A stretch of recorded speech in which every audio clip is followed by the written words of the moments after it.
The following inaugural chapter of the new Tarzan radio series brings to radio and to Tarzan's many thousands of friends an entirely new story of strange and thrilling adventure. Jane Porter, her father, Samuel T. Philander, and Cecil Clayton have left Africa. Clayton subsequently has confessed that he is not the true Lord Greystoke and has died aboard ship. And so Tarzan of the Apes, mighty hunter, lord of the jungle, has come into his name and title, John Clayton, Lord Greystoke. Tarzan and his friend, Paul Darno, French naval lieutenant of the African Patrol Service, have traveled up the coast to Loango, a French African port where Darno is awaiting a ship to take him back to France. Tonight, we find the two friends at the close of dinner in the grill of the Metropole Hotel discussing future plans. Eh bien, Tarzan, mon ami, now that you have become an English lord, what are you going to do? My title, Lord Greystoke, means nothing. It gives me another name I have no use for. The estates and fortune I can do without. But you expect to return to the jungle? Why not? It's my home. The only home I know and love. No, Darno. I'll stay here. But I'm going to miss you, my friend. Yes, and I shall miss you. Why not return to Paris with me, eh? The lights, the boulevards, the music. Come, you can well afford it now. I don't enjoy the comforts of civilization, as you call it. What I've seen of it and the people who live by its laws, which I don't understand, are shallow, false. My boulevards are the elephant trails. My lights, the sun, moon, and the stars. I'll stay here. And I cannot say that I blame you. But this Greystoke fortune, your fortune now, what are you going to do with it? I don't know. I hadn't thought about it. But you must, Tarzan. May I offer a suggestion? What is it? Why not use the fortune in establishing a plantation here in Africa, if you insist on remaining in the jungle? A plantation? What for? All Africa is mine. All that has not been spoiled by the Tarmangani. Tarmangani. You do not admire the ways of the white man, do you? But what about Mademoiselle Jane? Jane? What about her? Oh, bien, now that Clayton is dead, she is free to marry you. You will marry her, eh? She wants time to convince her friends that she is not carrying the Greystoke title in marrying me. I don't understand her reasons, but I'll go to America in a year and Lord perhaps... Greystoke, here are a lady and gentleman who are asking for you.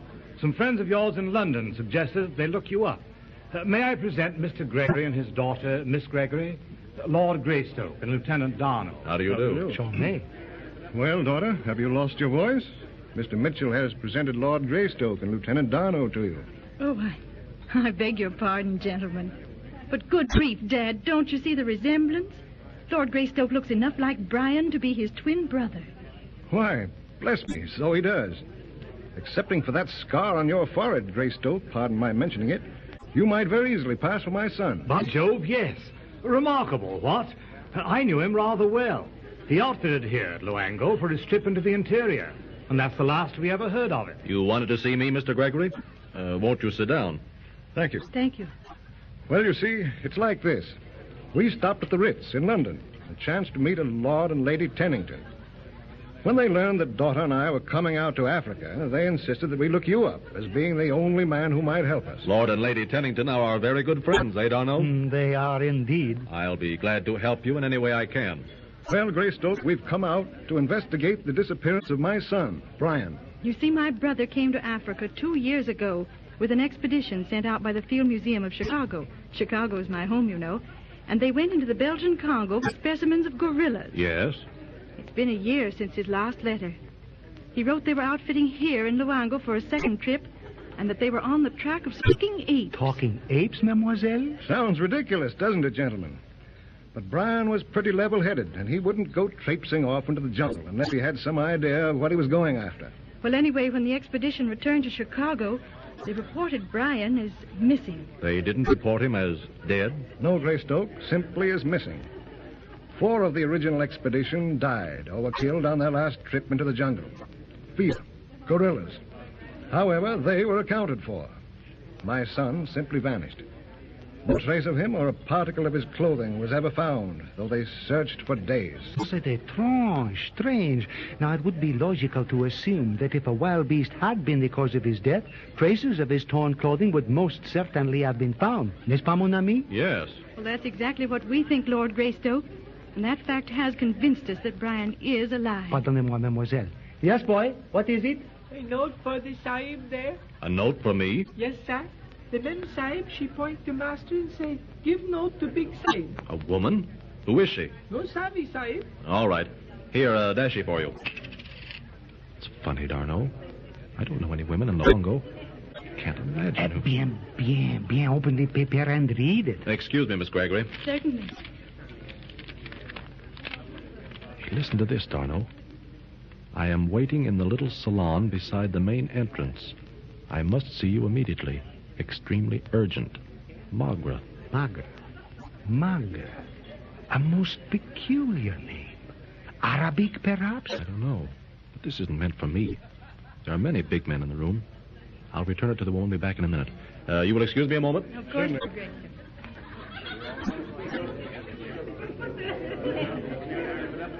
A page brought me your message, Dom. He insisted it was for me. Of course, there has been a mistake. I return it to you. Oh, but there is no mistake. Then what do you want?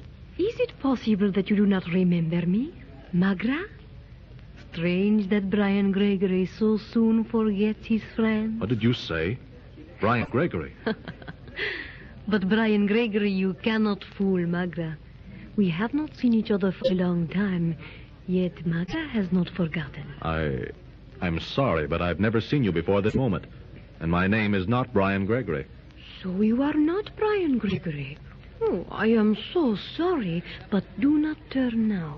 It would be dangerous for you. Lal Tusk, you cannot have forgotten him also, is directly behind you, and I know his knife is touching your back. Second, there's Magra. What do you want? That is better. We want only that you go with Magra where she will take you. Very well. Now, your arm, please. We will cross the lounge as the old friends we are, no? And be careful, Gregory.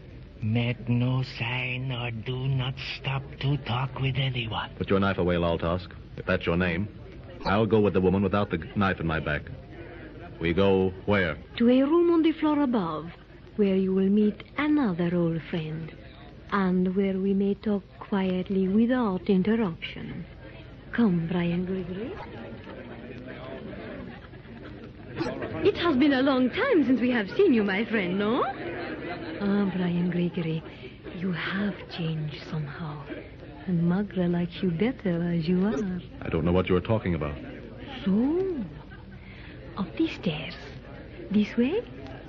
A few steps and we are there. I have friends waiting for me downstairs. Let's get this over as soon as possible. That will depend entirely upon you, Brian Gregory. Here is the room. One moment.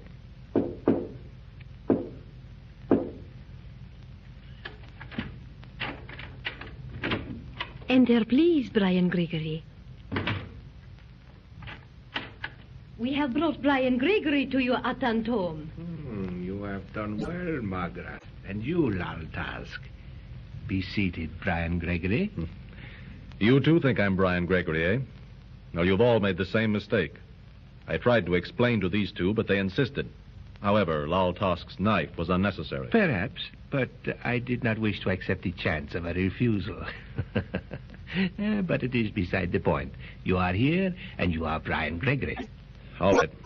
Have it your own way. Now, what do you want? Need there be any doubt as to that? Come to the point. As you wish. I am prepared to offer you 10,000 pounds sterling for the map. The map? What map? Come, Brian Gregory. Do you take me, Atan Thome, for a fool? You know very well that I speak of the map showing the location of the city of Ashair. And you are willing to give 10,000 pounds for it? 10,000 pounds sterling. Not enough. 20. My friend, you would be safe in offering me 20 millions. I've never heard of such a city, nor a map. So you are not Brian Gregory. You have never heard of Ashair and know nothing of any map. Remarkable. It's plain you've all mistaken me for someone else. I'm sorry I can't help you, but I am not Brian Gregory. I've never heard the name before tonight. It is useless to deny your identity, Brian Gregory, to one who knows you so well. Have you forgotten that I witnessed the fight between you and Gomez in which you received that scar on your forehead, eh? I received this scar in a fight with with a gorilla many years ago. Gomez was strong, Gregory, almost as strong as a gorilla, and yet you killed him, and very soon after vanished from the expedition. They thought a lion had mauled Gomez and that you had also been killed. But I knew differently. You went alone to search for the city of Ashair. Very interesting, Thome. But I'll go on about my business now and leave you to yours. One moment, my friend. You deny your identity and refuse my offer, possibly because you wish to keep the father of diamonds for yourself when you find it, eh? But I am determined to have the diamond myself. Now, you will not refuse this. No, Atan Thome, do not kill him. Don't worry, Margaret. I'm not afraid of his gun. There is an easier way, Master, and one less noisy. Lal Tusk's knife. Lal Tusk's knife, yes. Yes, that is better. A shot might possibly be heard outside this room, even though the gun has a silencer. Gregory, unless you produce the map at once, you will not leave this room alive. I shall count 3, and then... Lal Tusk's knife. 1, 2...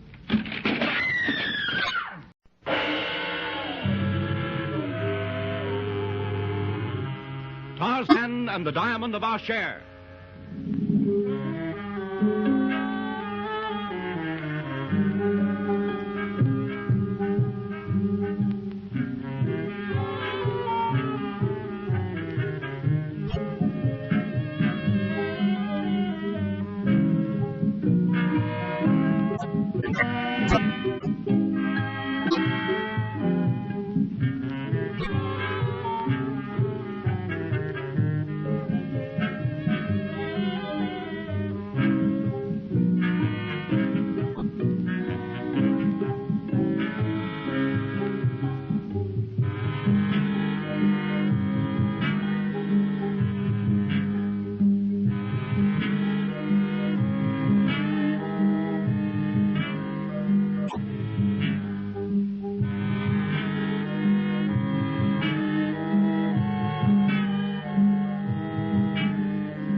Because of the prospective marriage of Jane Porter and Cecil Clayton, falsely representing himself as Lord Greystoke, Tarzan had concealed the fact that he and not Clayton was the true heir to the title.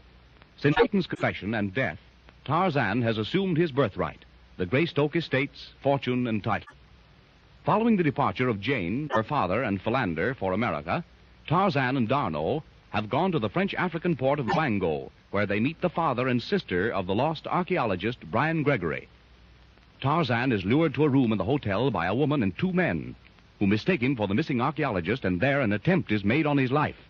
D'Arnot, meanwhile, worried at the prolonged absence of his friend, learns from Mitchell, the hotel manager, that Tarzan was seen mounting the stairs in the company of a man and a woman.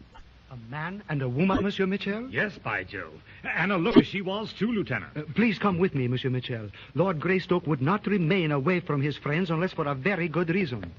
You don't think there's anything wrong? I don't think. I know, Mitchell. Listen.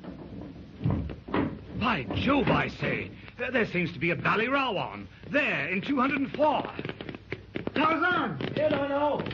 Open the door, Tarzan. It is locked. I'm busy. Break it down. Come on, Mitchell. Right, old chap. Now, together. Turn on the lights, Darno. Quick. Turn there the breast. What in the name of 10,000 devils? The window. The others must be on the veranda. Others? But there is no one on the veranda. But they can't be very far. Tell the manager. Right here, Greystoke. What's the bally row? Oh, I didn't see you, Mitchell. I've had a little argument with some of your guests. Argument? Great Scott, Greystoke. It sounded more like a war of extermination. And by Jove, it looks worse. Who's that you got there? One of your guests. He tried to knife me, and you'd better get him to a hospital. Of course, old chap. But what happened? Well, this fellow and some others got me up here thinking I was Brian Gregory. They threatened me, and, well, I had to fight my way out. That man on the floor. I've never seen him. This room is assigned to a gentleman by the name of Thome. Well, it's all over. Get this fellow to a hospital, and I'll question him later. Mais, Tarzan, there is more to it than that. That's all there was to it, Darno. I'll handle this my own way. I understand, mon ami. Then we'll rejoin our friends in the grill. And Mitchell, say nothing about my being mistaken for Gregory's son. Of course not, old chap. As you say, you know best how to handle the situation. And you'll look after this fellow? Yes. Come on, Darno. Let's go downstairs. Allô, mon vieux. What is this all about? I don't understand it myself. But there's some connection between these people and Brian Gregory. I stopped you from talking about the note and the woman before Mitchell. Well, she tried to help me. Help you? After deceiving you? How did you get into that room? When they kept on insisting I was Brian Gregory, I went out of curiosity. But who is that man upstairs with Mitchell? He is most certainly hors de combat. They called him Lal Tusk. Lal Tusk? Yes. Lal Tusk. A Mongolian or Tibetan? But how do you suppose the others got away so quickly? There's a stairway leading down to the garden from the side veranda. Of course, je comprends. And the man who got away with the woman, who was he? Atan Thome. He appeared to be their chief. Atan... Why, if I am not mistaken, Atan means chief in the ancient Egyptian or Chaldean language. And so, you see this woman tried to help you after getting you into the difficulty. Strange, mon ami. Yes. She called to Thome not to shoot when he threatened me with the gun, and then switched off the lights. I'll tell you all about it later, Darno. Remember, not a word to the Gregorys. I'm sorry to have kept you waiting, Mr. Gregory, but... You see, some of Lord Greystoke's friends, who were so delighted to see him, they did not wish to let him go. But suppose we step into this alcove where we may be alone, eh? Now, you were saying, Mademoiselle Gregory, when we left... I was saying that because no visible trace was found of Brian, we think he must be still alive. I wouldn't bank too heavily on that. It's possible, but not probable. What do you intend doing, Greg? It's my intention to organize an expedition immediately and go in search of my... And you, Miss Gregory? Well, I'm going with Dad, of course. I strongly advise against such a plan. I think you should return to London or await the outcome of the expedition in Nairobi. I've done much to keep Helen out of this, but she's a chip off the old block, I suppose. And once her mind's made up, there's no stopping her. Have you any idea, Gregory, as to what part of the country your son was in or making for when he disappeared? All I can tell you is that he was somewhere near the junction of the Ubangi and Congo rivers. At least that's where his last letter to Helen said he was going. Where was that letter posted? Right here in Luango. It was the last letter we had. As a souvenir, he sent me a map of the country he was going into. A map? What sort of map? No, I don't imagine it's at all accurate because it's one he sketched himself. But we thought it might help. Are there any towns or cities marked on it? Yes. There was a place called Ajaka at the bottom of the map. Then there was the Ubangi River with several places named. And a range of hills or mountains and... Oh, yes, on the other side of a circle marked Tu-em-Baka, extinct volcano, there was a cross with the words under it. Ashair must be about here. I'll go up to our rooms and get the map. Oh, never mind. I'll look at it in the morning. You're sure that cross was marked Ashair? Oh, yes, positive. Lord Greystoke, do you know the place? I've heard of it. And not long ago. Did your brother in that last letter mention any friends such as Magra or Lal Tusk or Thome? Thome. Why, Randolph, one of the men who was with the expedition, mentioned that name in his report on their return to Chicago. A man by the name of Thome and a woman, supposedly his daughter, joined the expedition on this second trip. You don't mean to tell us you know them, Lord Greystoke? I've had the pleasure of meeting them once.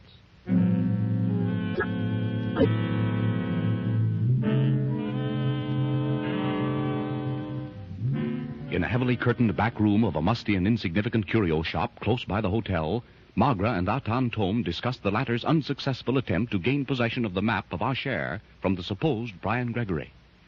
No, Magra. There is no doubt about it.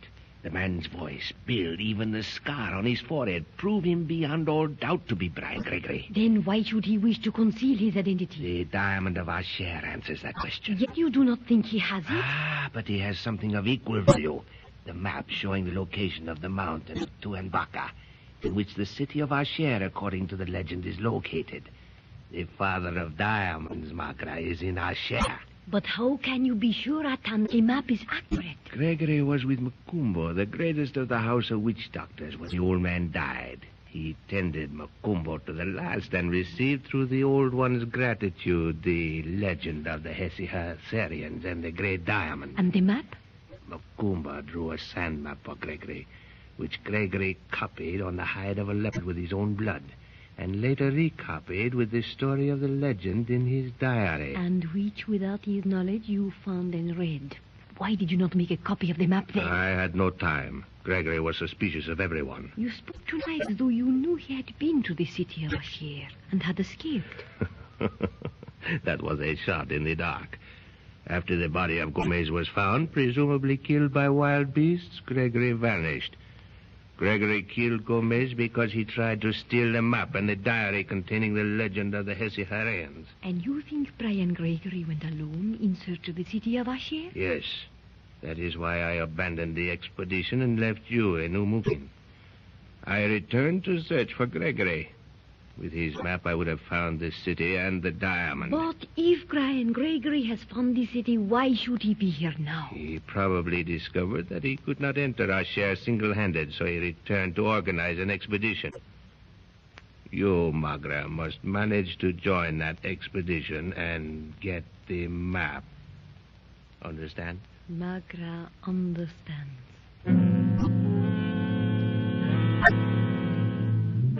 Back in the Metropole Grill, Helen Gregory and her father are discussing their proposed expedition with Tarzan and Darno with the hope of finding, if not their brother and son, at least some trace of him. This man, Thome, did he and his daughter return to America with the expedition, Gregory? No. Randolph said they left the expedition shortly after Brian disappeared. They left the safari in the jungle alone? I believe so. Of course, they took a few bearers. Rather an unusual procedure, n'est-ce pas? So I was thinking. And when do you want to start with the interior, Gregory? Just as soon as possible. Your advice, Greystoke, would be invaluable. According to Lord and Lady Tennington, there is no one who knows the jungle better, excepting a man whom they referred to as Tarzan. Tarzan? Yes, a peculiar name, isn't it? But Lord Tennington said if we could get this Tarzan to take charge of our expedition, we'd have no trouble, and we would find Brian if he is still alive. Well, whether he'll go with you or not, I can't say. What do you think, Darno? Je ne sais pas, mon vieux. It is possible. I may even say it is very probable. Do you know him too, Lieutenant? Mademoiselle Gregory, I consider Tarzan as the best friend I have or ever shall have. Yes, I know him very well. When can we see him, Greystoke? Is he around now? Yes, he happens to be in Luongo. I'll have him here in the morning. He'll take breakfast with you. Now, Lieutenant Darno and I have some business. If you'll pardon us, we'll say good night. Good night, Lord Greystoke. Don't forget your friend Tarzan at breakfast. He'll be here. Good night. But, Tarzan, what business can we have at this time of night? We're going to the hospital. I want to question Lao Tong. Oui, I see. It's close. The hospital's right over there, and we'll be back in a little while. Why did you not tell Mademoiselle and Monsieur Gregory that you are Tarzan, eh? I don't know. Why didn't you tell them? The same reason, I imagine. It would have ruined a few very amusing moments at breakfast tomorrow. But here is the hospital. Shall I go in with you? Yes.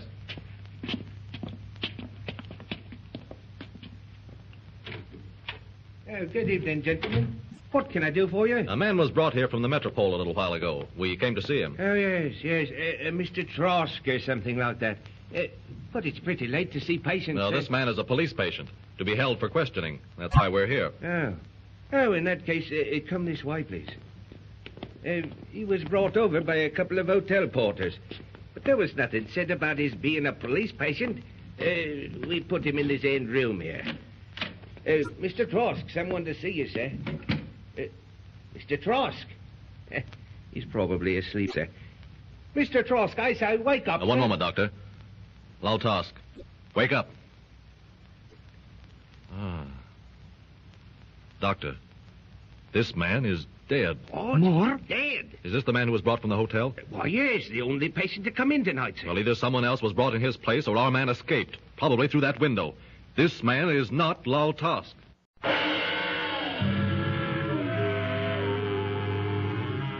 Tarzan and the Diamond of Ashair.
Since the death of Cecil Clayton, Tarzan has assumed the Greystoke estate's fortune and title. In the French-African port of Loango, Tarzan and D'Arnot meet the father and sister of the missing archaeologist Brian Gregory, for whom Tarzan is later mistaken by Atan Thome and his companion, a mysterious woman known as Magra. Thome tries to get possession of a map showing the location of Ashair, a forbidden city, which he believes Tarzan has. The Gregorys know the ape-man only as Lord Greystoke, and question him regarding Tarzan, who has been recommended to them by Lord Tennington as being the only man in Africa to help them. Withholding the fact that he himself is the man for whom they have inquired, the ape-man promises to present Tarzan to them at breakfast next morning. As the scene opens, we find Tarzan and D'Arnot preparing to descend to the breakfast room. Hello, mon ami. I would not miss this morning for all the gold in opal. Why not? Have you forgotten our breakfast engagement with Monsieur and Mademoiselle Gregory? Oh, that. That, my Lord Greystoke, will be very amusing when they meet Tarzan. But you have been out this morning already while I slept? Yes, I've been to the hospital again. Lao Tusk has definitely disappeared. So, and what about the dead man we found in Tusk's bed? An Oriental. No identification on him, and nobody knows him. Very dear. And what of the woman Magra and Thome? Both vanished. So, what do you think? I don't know. I would certainly like to understand the connection between Ben Gregory, Magra, and Thome. Do you suppose they could have been on friendly terms at one time? No doubt about that, at least as far as Magra is concerned. Thome spoke last night as though I, or rather Brian Gregory, had been in this city of Ashair, had seen a diamond which he called the father of diamonds and escaped. And did he mention the talking apes? Yes. He called Ashair the place of the talking apes. Tarzan, have you ever heard of such a tribe of apes in Africa? To me, they are all talking apes. The language of the apes of Kerchak is understood by Manu the monkey as well as by Bolgani the gorilla. And that note, mon ami, sent you by Magra, simply a means of getting you up to that room, eh? I've been thinking about that. Why should she do that, then try to help me later? Moi, je ne sais pas. Woman, the eternal enigma, she is strangely contradictory at times. But if you are ready, we shall join Mademoiselle Gregory and her father. Very charming young lady, Mademoiselle Gregory. Yes, I suppose she is. Ah, bien. Let us go, then. They are probably awaiting us. Do you think this man, Tarzan, will take charge of the Gregory safari? I've been thinking about that, too, D'Arnot. Those people know nothing about the jungle. It would be murder to let them go alone, especially since Tennington and Hazel sent them to me. Yet I suppose they could get competent guides with your help. Who would desert them, probably, at the first opportunity or sign of trouble. There is always that possibility. Our friends are already at table. Good morning, Lord morning. Greystoke. Well, what's happened to our friend Tarzan, Lieutenant? Lord Greystoke promised to have you for breakfast. And Lord Greystoke, Mademoiselle, has kept his word. He is here. Permettez-moi, Mademoiselle et Monsieur Gregory, to present my very good friend, Tarzan. Why, Lord Greystoke. What? You, Lord Greystoke? Tarzan? So you are Tarzan himself, are you? No wonder Tennington and his wife appeared to be amused. Well. So you are Tarzan. Sit down, gentlemen, sit down. Oh, how can you ever forgive me, Lord Greystoke? I thought Tarzan was a native. You don't need to apologize. It's no insult to be taken for a native of Africa, because I am just that. And last night, well, I couldn't spoil Tennington's fun. I enjoyed it myself. It was very amusing, Mademoiselle. I almost gave it away last night when you mentioned Tarzan. Tarzan.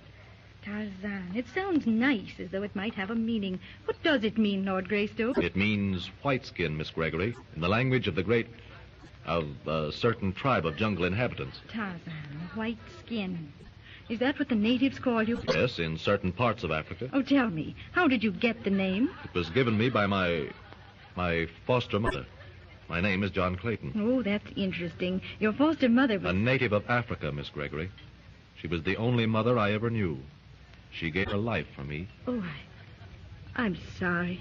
Forgive me, Of course. But, Mademoiselle Gregory, you have reconsidered about going into the jungle with your father? No, not at all, Lieutenant. I'm going with Dad. Why, he couldn't get along without me. That question's definitely settled. Alors, that is that, Mademoiselle. I am going into the interior, Gregory. If you like, I'll take charge of your expedition. As Tarzan? As Tarzan. That's fine. If you really mean that, you'd sit through, I'd appreciate it. I'm new at all this, haven't the faintest idea of how or where to begin. How are we going to know you, though? As Lord Greystoke or Tarzan? In the jungle, Miss Gregg, I am known only as Tarzan. Then Tarzan it shall be. And somehow it seems more in keeping with the spirit of the jungle. Pardon, Gregory, gentlemen. Wolf and Larson are in the lobby. Oh, yes. A couple of guides Mitchell hired to get our supplies and equipment.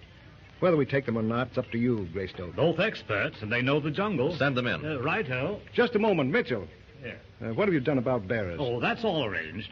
They'll be waiting for you at Bonga, prepared for an immediate start. Now, if you gentlemen will excuse me, I have several things to buy, and I know you'll want to talk business alone. Better get one of the hotel boys to go with your daughter. I don't like the idea of your traipsing around by yourself. If mademoiselle will permit me. Oh, but I mustn't impose, Lieutenant. No imposition, mademoiselle, pas du tout. I shall be shy. All right, come on then. We'll see you later. Fine fellow, that Frenchman. He is more than that. On active duty here, is he? Yes, the African Coastal Service, usually.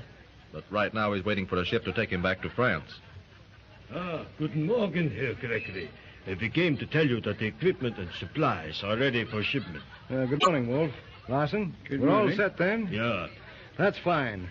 This is Mr. Tarzan. He's taking charge of our expedition. It's very me. I've been pleased to meet you. You men know the Belgian Congo above the junction of the Ubangi and Congo rivers? Yeah, sure. I was up there 3 times on safari. I know that country. Are you partners? Well, we've never traveled together, if that's what you mean. Well, as long as you've already been hired, it's settled.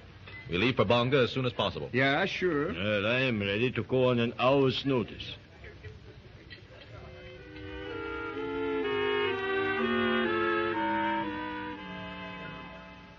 Meanwhile, in an obscure corner of a dingy coffee shop, Thome and Lal Task are digesting certain news which the former had just heard that morning. I believe Wolf will verify my guess. They are going up the Congo into Belgian territory. It was not difficult to buy, Wolf. And we follow... You and I, yes. Magra and Wolf will be with the Gregory Expedition. Between them, they should get the map. You believe Magra will be able to join them? What excuse will she give? That is her affair. If she fails, there will still be Wolf. I've offered him enough money to ensure his loyalty, and he knows the country. Here he comes. Say nothing about last night. Well, Mr. Thome, it is agreed definitely that I go with the Gregory Expedition. Sit down. Where are they going? North of the Ubangi's junction with the Congo. Belgian territory? Yeah, at least Tarzan asked me if I knew that country. And who is he? He's the man in charge of the Gregory outfit. He's a stranger to me. He got the job I was figuring on. Why would Gregory, who knows that country so well, be someone else in charge of his safari? If that old coot knows the Belgian Congo, I am a Chinaman. Old? You say Gregory is an old man? He's 60 if he's a day, and fresh from the States. This is his first trek into the blue. And there was no one else with Gregory? His son, perhaps, when you spoke to him, eh? His son? Why, that's what he's going into the jungle for, to look for trace of his lost son. The young fellow disappeared a year ago up into that country. His lost son. Very interesting. When are they leaving? We leave by tonight's river steamer for Bonga. Safari will start from there. They seem to be in somewhat of a hurry to leave Luango. Very well. Wolf, there will be a woman on that steamer tonight from whom you will take your orders. She will make herself known to you through the word Akash. She will lend you what help she can in locating and gaining possession of the map. But how the devil am I going to get a map from a man who is not on the boat or with the outfit? Gregory's son, the man for whom they are supposedly searching, will be on that boat, Wolf. He will very probably remain out of sight until they leave the steamer for the jungle. He will have the map. I see. Then the young fellow is not lost, What's the game, Thome? It is enough for you to know that by bringing me that map, you will receive for your work 1,000 pounds. Oh, that map must be pretty valuable if you're willing to pay 1,000 pounds for it. What is it? Treasure, maybe? You are laboring under a tempting delusion, Wolf. No, it is not treasure. We are all archaeologists seeking the forbidden city of Ashair. That map shows its location. I merely want the honor of being its discoverer, that is all. Well, I've never heard of any Sid name of Ashair. Oh, but one never knows what to expect in Africa. You know young Gregory? I do. I know him very well. You might describe him. Then I would know him when I see him. Brian Gregory is tall, strong as a water buffalo, and dark. He can, when occasion demands, move with the speed and grace of a leopard. He has a broad white scar on his forehead. What? That is young Gregory? The joke is on you, Thome. Exactly, you have described Tarzan. Tarzan? Listen, both of you. I see through their scheme. A moment ago, Wolf, you asked me what the game was. I shall tell you. Brian Gregory tries to conceal his true identity under the assumed name of Tarzan because he realizes that I know he has the map of Ashair and that he is outfitting to go there. And does he know that you want the map? Yes.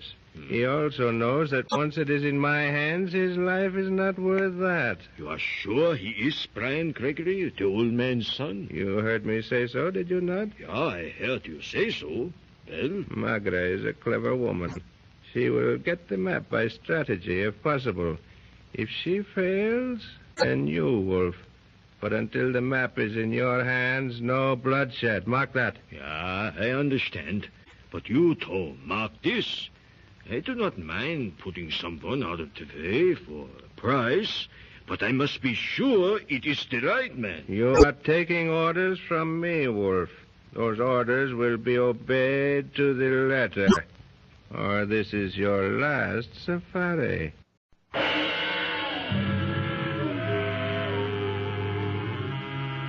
Tarzan and the Diamond of Ashair.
In the French-African port of Loango, Tarzan and D'Arnot meet the father and sister of the lost archaeologist Brian Gregory, for whom Tarzan is mistaken by Atan Thome and his mysterious woman companion, Magra. Tarzan takes charge of the Gregory Expedition, organized to search for young Brian Gregory. Thome, believing Tarzan to have in his possession a map showing the location of the forbidden city of Ashair, manages to bribe Wolf, one of the Gregory guides and hunters, who, with the help of Magra, is ordered by Thome to secure the map and deliver it to him. As the scene opens, we find the Gregory party aboard the little river steamer, which will carry them up the Congo to Bonga, where the trek into the jungle is to begin. Well, D'Arnot, I'm sorry you're not going with us. I'll miss you. Why, I thought Lieutenant D'Arnot was going. He told me this morning he had arranged his plans so he could go. Yes, vous voyez, Tarzan. While Mademoiselle Gregory and I were shopping this morning, I cabled Paris for 3 months' leave, and so I am going with you. Well, Lieutenant, that's a pleasant surprise. Daughter and I will be mighty glad to have... But the lights, the music, the boulevards of Paris, D'Arnot. Yesterday, you were almost in a hurry to leave Africa. That, mon cher ami, was yesterday. And besides, when I leave for France, it may be a very long time before I see you again. If you do not know yet, I shall go with you. I am glad, D'Arnot. Miss Gregory is a very charming young lady, isn't she? Oui, ma vieille branche. Elle est magnifique. Our equipment and supplies been loaded. All right, Larson. Where's Wolf? He's up forward. He just came out. Then as our traps were the last to be loaded, I suppose we'll be leaving soon. No, they are preparing to cast off now, Monsieur Gregory.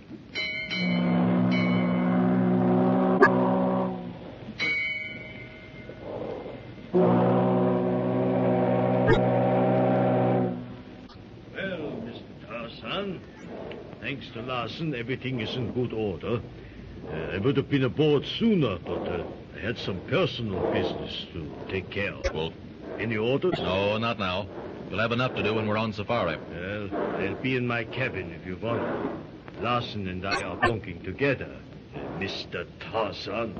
I don't like that man, Dad. Wolf, what's the matter with him? Something about his eyes, I guess. They're too curious. They seem to be probing, searching for something all the time. Did you notice how he emphasized Tarzan's name twice? Up to your old tricks, eh, daughter? Letting your imagination get the better of you. Wolf's all right. He wouldn't be here if he wasn't. How about it, Tarzan? He's all right. Oh, well, maybe I'm wrong. Only he spoke your name as though he doubted its authenticity. I didn't notice. I've never seen him before, and he doesn't know me. Forget it, Helen. The man's bound to be all right, or Mitchell would not have hired him. When do we get to Bunga, Tarzan? Tomorrow before noon. If, as Mitchell said, his arrangements have been completed and the bearers are waiting, we'll camp in the jungle tomorrow night. We do not spend the night in Bunga then, eh? No reason for it. We want to get underway as soon as possible. That's your idea, isn't it, Gregory? Yes, I want to get started on the search for Brian as quickly as I can. You men can sit up and talk as long as you like, but I'm turning in. It's late, and I'm very tired. Good idea, daughter. I think I'll follow your example. Good night, Tarzan. Good night, Gregory. Lieutenant Darnell. Bonne nuit, mademoiselle. Good night. Pardon, Miss Gregory. Will you step into my cabin one moment, please? What? Please come in only for a moment. I wish to speak with you about your expedition. Our expedition? Why, yes, I'll come. What about the expedition? You are going into the Belgian Congo, are you not? To the region of Tu-em-Baka? You know of Tu-em-Baka, the mountain of sunrise? A year ago, I traveled in that region on safari. I was unable to finish my mission there, and I'm returning now. Oh, not alone? Yes. But when I learned from Mr. Mitchell that you are going to the same region, I thought it would be so much better to travel with a large party and in the company of another woman. Oh, of course. It must be rather trying for a woman to undertake such a trip alone. I understand. You'd like to join our party. If I could. Oh, I'm so happy that you do understand. And I'm sure I will cause you no inconvenience. I am accustomed to travel in the jungle. You see, I had intended to organize my own little safari in Bunga, but now... Oh, there's no need for that now. I'll speak to Father and Tarzan. I'm sure it can be arranged. Tarzan? He's taking charge of our expedition. But your name, I'm afraid I didn't catch it. My name is Magra. Magra? Magra? Why, Tarzan mentioned that name at dinner last night. Yes? He asked if my brother had ever mentioned your name in any of his letters to us. And did he? No, but I gathered that Tarzan seemed to think you knew him. Oh, tell me, Miss Margaret, did you know Brian? Yes, I did. He disappeared from the expedition of which we were both members, and he has never been heard of since. That was a year ago, no? Exactly. And that's just why we're going into the Belgian Congo now, to look for him. So, you are going to search for Brian Gregory? Yes, and since you knew him, it would be awfully nice having a friend of his with us. I'll go now and speak to Tarzan, and I'll see you in the morning. Good night. Good night, Miss Gregory.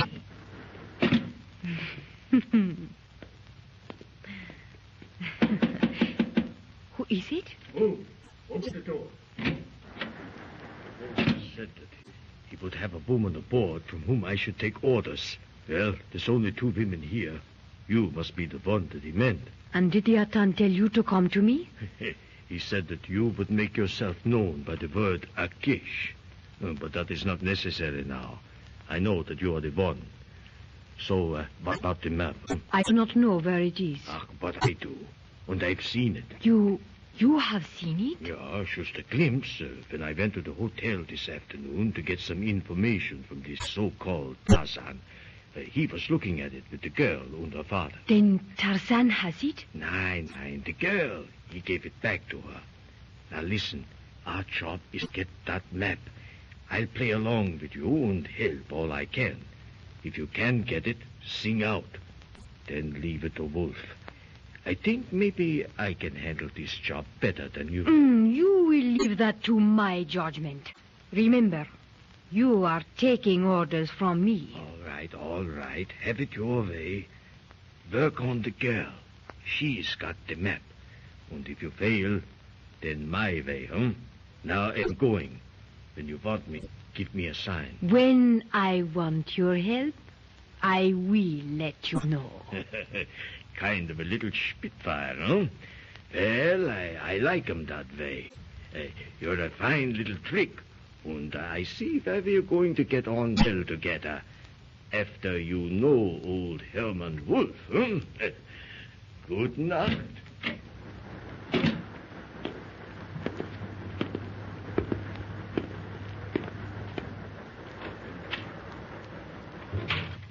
Hello, Dutchie. Where you been all evening? Oh, just looking around, sweet. Getting acquainted with our father. What been the matter with you? You act nervous, walking up and down. Go to bed like me. Ah, I don't like the smell of things, Larson. This trek we are on, too much secrecy.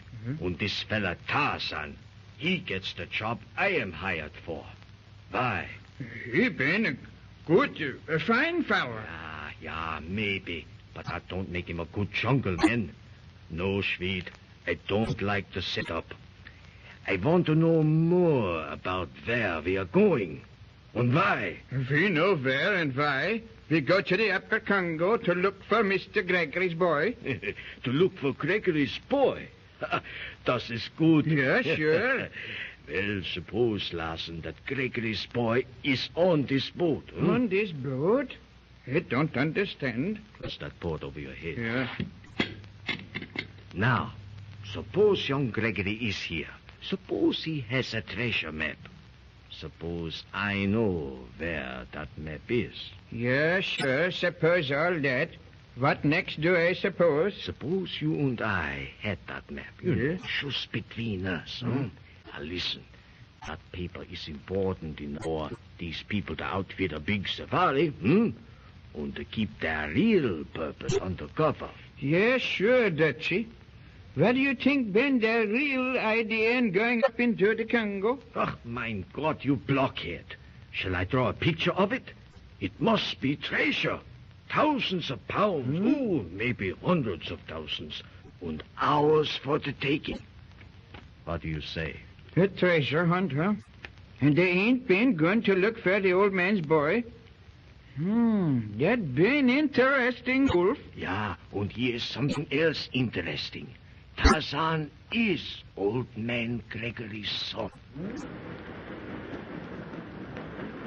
On the stern of the little river steamer, Tarzan and Darno are listening to Helen Gregory's report of her conversation with Magra. Well, she claims to have been on safari before and accustomed to jungle travel. And so this young lady now wants to join our party. Why, mademoiselle? Oh, a logical reason, I believe, Lieutenant. She must realize that she'll be safer with a large party. Perhaps. Did she say definitely where she is going? Well, she mentioned Tu-em-Baka. But what interests me most is the fact that she knew Brian. Oh, she knows your brother? Yes, and under those circumstances, why not take her with us? I think maybe we should. But Tarzan, Magra with us, the woman who... Yes, Darno. I think it's a good idea to have her with us. She'll be company for Miss Helen. Thank you, Tarzan. The fact that you also know her, or at least have met her, as you said last night, makes it more like a family party. And she's very beautiful, Lieutenant. So I have heard, mademoiselle. Well, good night. I'll see you all at breakfast. Good night, Miss Gregory. So your friend Magra is aboard. Significant, is it not? And yet you agree to allow an enemy to join our ranks? I'm not so sure she is my enemy. She tried to help me last night. After enticing you into the trap. That's true, but... Oh, I'd rather have her here with us where I can watch her. And I'm going to bed. Are you coming? I shall finish my cigarette and follow you. Bonne nuit, Tarzan. Good night. L'ennemi dans notre campement. The enemy in our camp. Lieutenant Darno. Pardon. Oh, Larson, not in bed yet? No, I got something in my mind. Alors, what is it? C'est at home, Wolf. Ah, vous parlez français, hein? Yeah, just a little. Oh, what about, Wolf? Is there somebody in our party that has a map, a valuable map? A map? Where did you get that? Who told you anything about a map? That fellow Wolf. He knows all about it. Nom d'un chien. Bien, come to the point. Well, just a little while ago, he come into our cabin and he tell me Tarzan ain't Tarzan. Wolf says that he been old man Gregory's son, the fellow we've been looking for, and he tells me about the treasure map Tarzan has. Quiet. What was that? by him in the year. There been a piece of wood, and look, there been a piece of paper tied on it.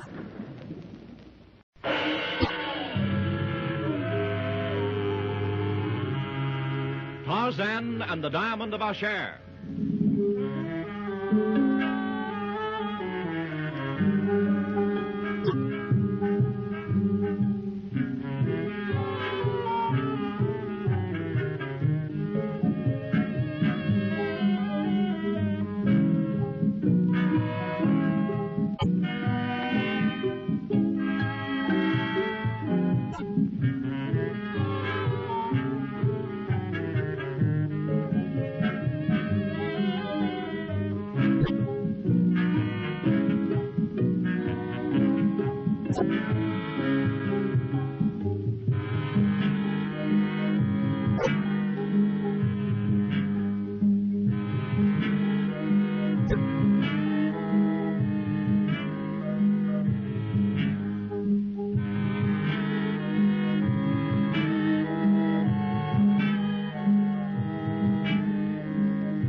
Tarzan has organized and taken charge of the James Gregory Expedition for the purpose of tracing, if possible, Gregory's son, Brian, the lost archaeologist.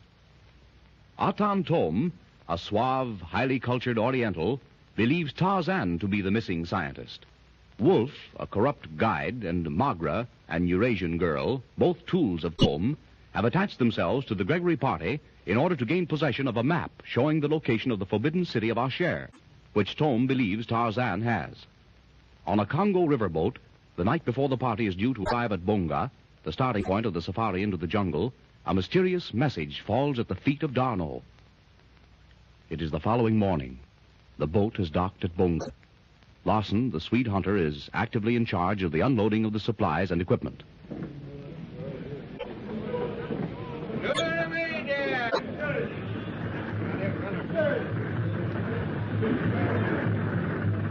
Hey, you black pirates, be careful of that box. Ashore, Tarzan is directing the natives. Mango, Poso. Your men work like ticky-ticky. Sure. On the fringe of this scene of mad excitement, Helen Gregory stands with her father and Lieutenant D'Arnot. Look, Lieutenant, it's just like a three-ring circus. Tarzan certainly understands how to handle natives. Mais oui. The jungle and the natives are like an open book to Tarzan. But if you, Monsieur Gregory, had not made previous arrangements through Monsieur Mitchell, we might have been tied up here for weeks. Wolf, the hunter, and Magra stand together behind a shed at the end of the dock. You will ruin everything with your idea of us, Wolf. We can only get them out through diplomacy. Diplomacy? Ach, bah. Just leave it to me, Magra. There's only one way, and that is force.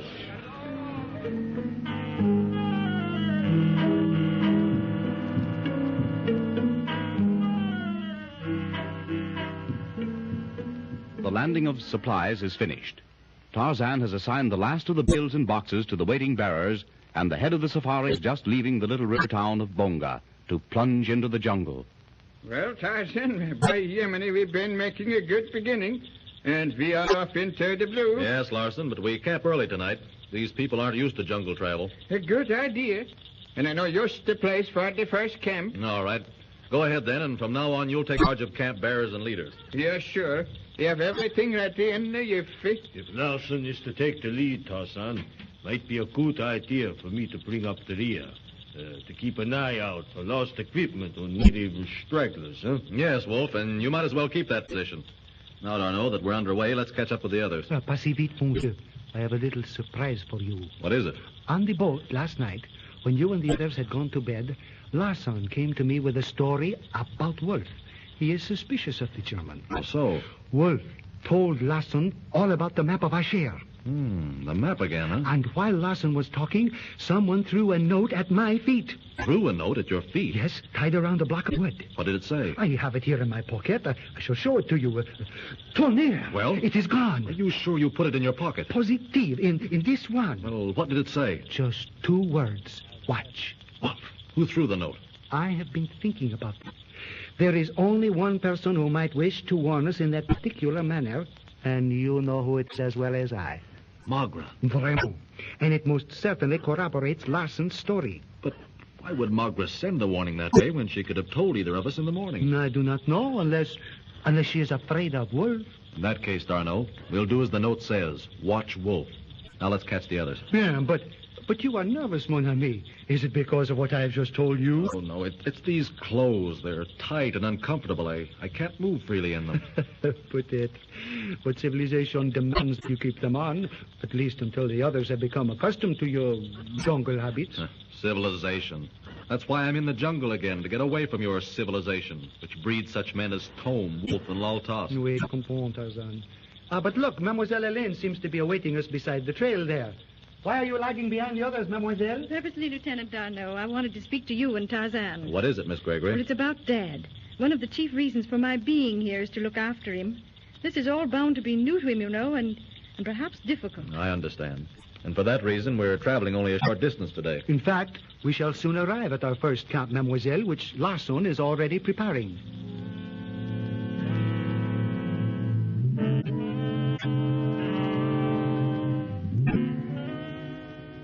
A riverboat which is just left Loango, Thome and Laltas are seated together in its stern discussing their plans for following Tarzan and the Gregory Expedition. Is it not possible that we will arrive in Bonga before Brian Gregory's expedition has entered the jungle, Atan? That is very unlikely, Laltas. Gregory, eager to get underway, will permit no delays. Certainly, his object is to reach what he believes to be Tu-em-Baka, the mountain wherein Ashair is said to be hidden, as quickly and secretly as possible. And Magra, if she fails to attach to their party? Magra will not fail me. She's clever. You have never given her due credit, my friend. Yet, if she fails? In that case, she will await us at Bonga, and we shall follow the Gregory party as we have planned, a day or two behind them. When do you propose to overtake Brian Gregory? Not until he is close to his destination. And how are we to learn when that will be? That will be for you to find out. It will be your duty to keep in touch with Magra if she is with them, or Wolf if she is not. That will have to be done at night. Brian Gregory will certainly watch his back trail during the day. As I would if I were in his place. However, we have merely to exercise care in our movements, and he need never know that we are following him. At my suggestion, Wolf will bring up the rear of Gregory's party. Which should make it less difficult and dangerous to Wolf or Magra. Dangerous? In what way? Because Brian Gregory is already suspicious of us. He is resourceful and powerful as a water buffalo. I know. He nearly killed me the other night at the hotel. And you are not anxious to come to grips with him again, eh? Is that it, If it happens again, I shall kill him. You will not kill Brian Gregory, my friend. At least not until the map of Ashair is in my hands, or until he has found the way into Tu-em-Baka. You understand? I shall protect myself against... Do you understand? I understand, Atan Thome.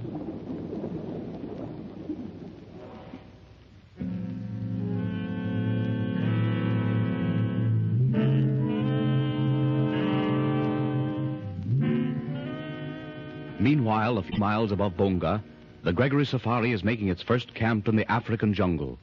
The soft, velvety blackness of night has crept out of the forest and settled densely about the thorn boma encircling the encampment of whites and blacks. The chatter of monkeys and the commotion of birds dies away to give place to the wild calls of savage life awakening to the hunt.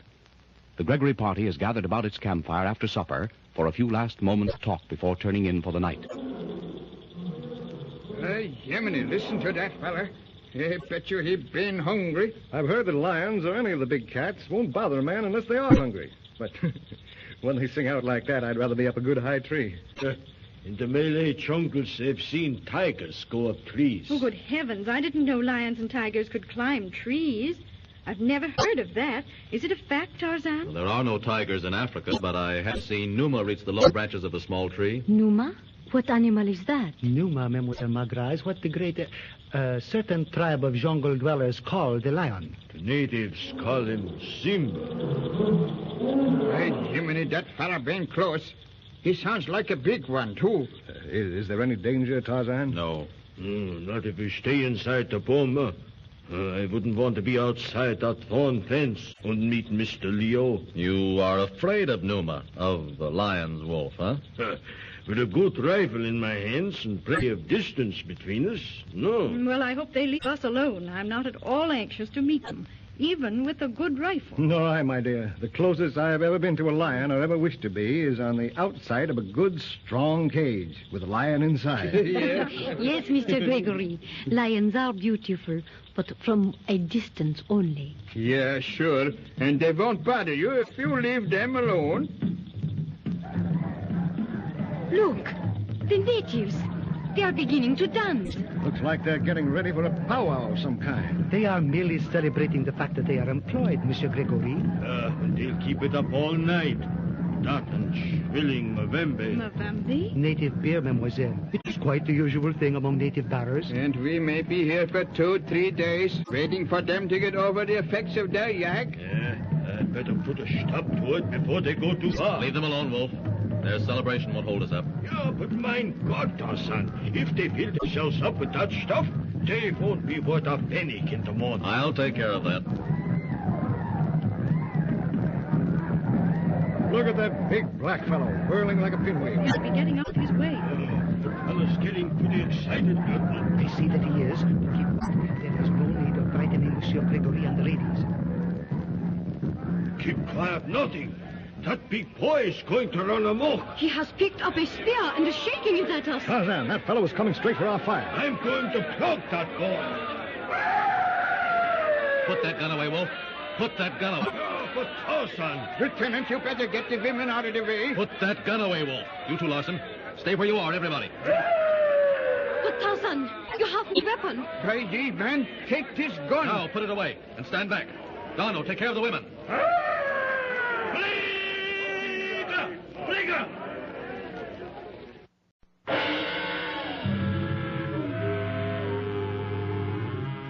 Tarzan and the diamond Ashair.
Tarzan and the Gregory Expedition are in their first camp in the jungle.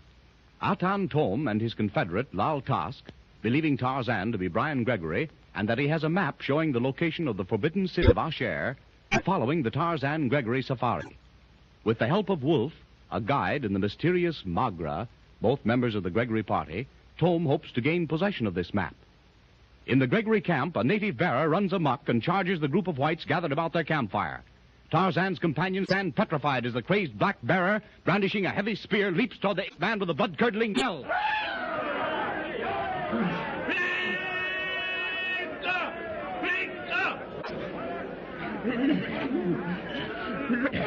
Hey, he's got the spear away from him. Look out, Tarzan. He has a knife. Yeah, and I'm going to shoot. No. Leave Tarzan alone. Ah, you see? There goes the knife. Hey, Jiminy, he's got the fella tied up so he can't do a thing. Vaya sana. Toto sende. Azore sana nadawa. Hosho. Oh, God, he's making that fellow listen to reason. Jumbo, Makubo Falane. Vaya sana, Wakamba. Baba Menge Makubo. Gee, what strength. I would have killed that fellow and had it over with. And you would have made a mistake, Wolf. Tarzan kills only when it is absolutely necessary. Eh? Voila! The black is returning to the natives as quiet as a lamb. But look, Tarzan. He's swinging into the trees. Du lieber Himmel, just look at that. Hey, gee.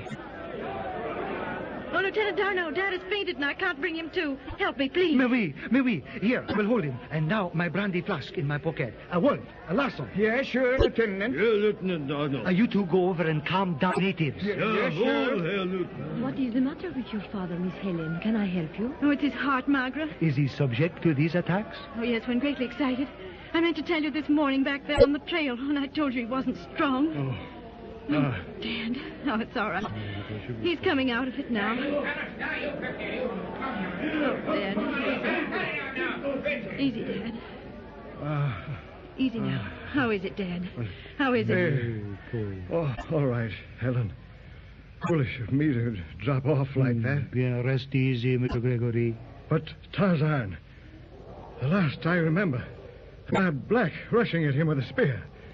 You see... Tarzan is all right, Monsieur Gregory. He is not hurt. Thank God for that. What happened to the native? Tarzan subdued him with his bare hands. It was the most surprising thing I have ever seen. Well, where is Tarzan?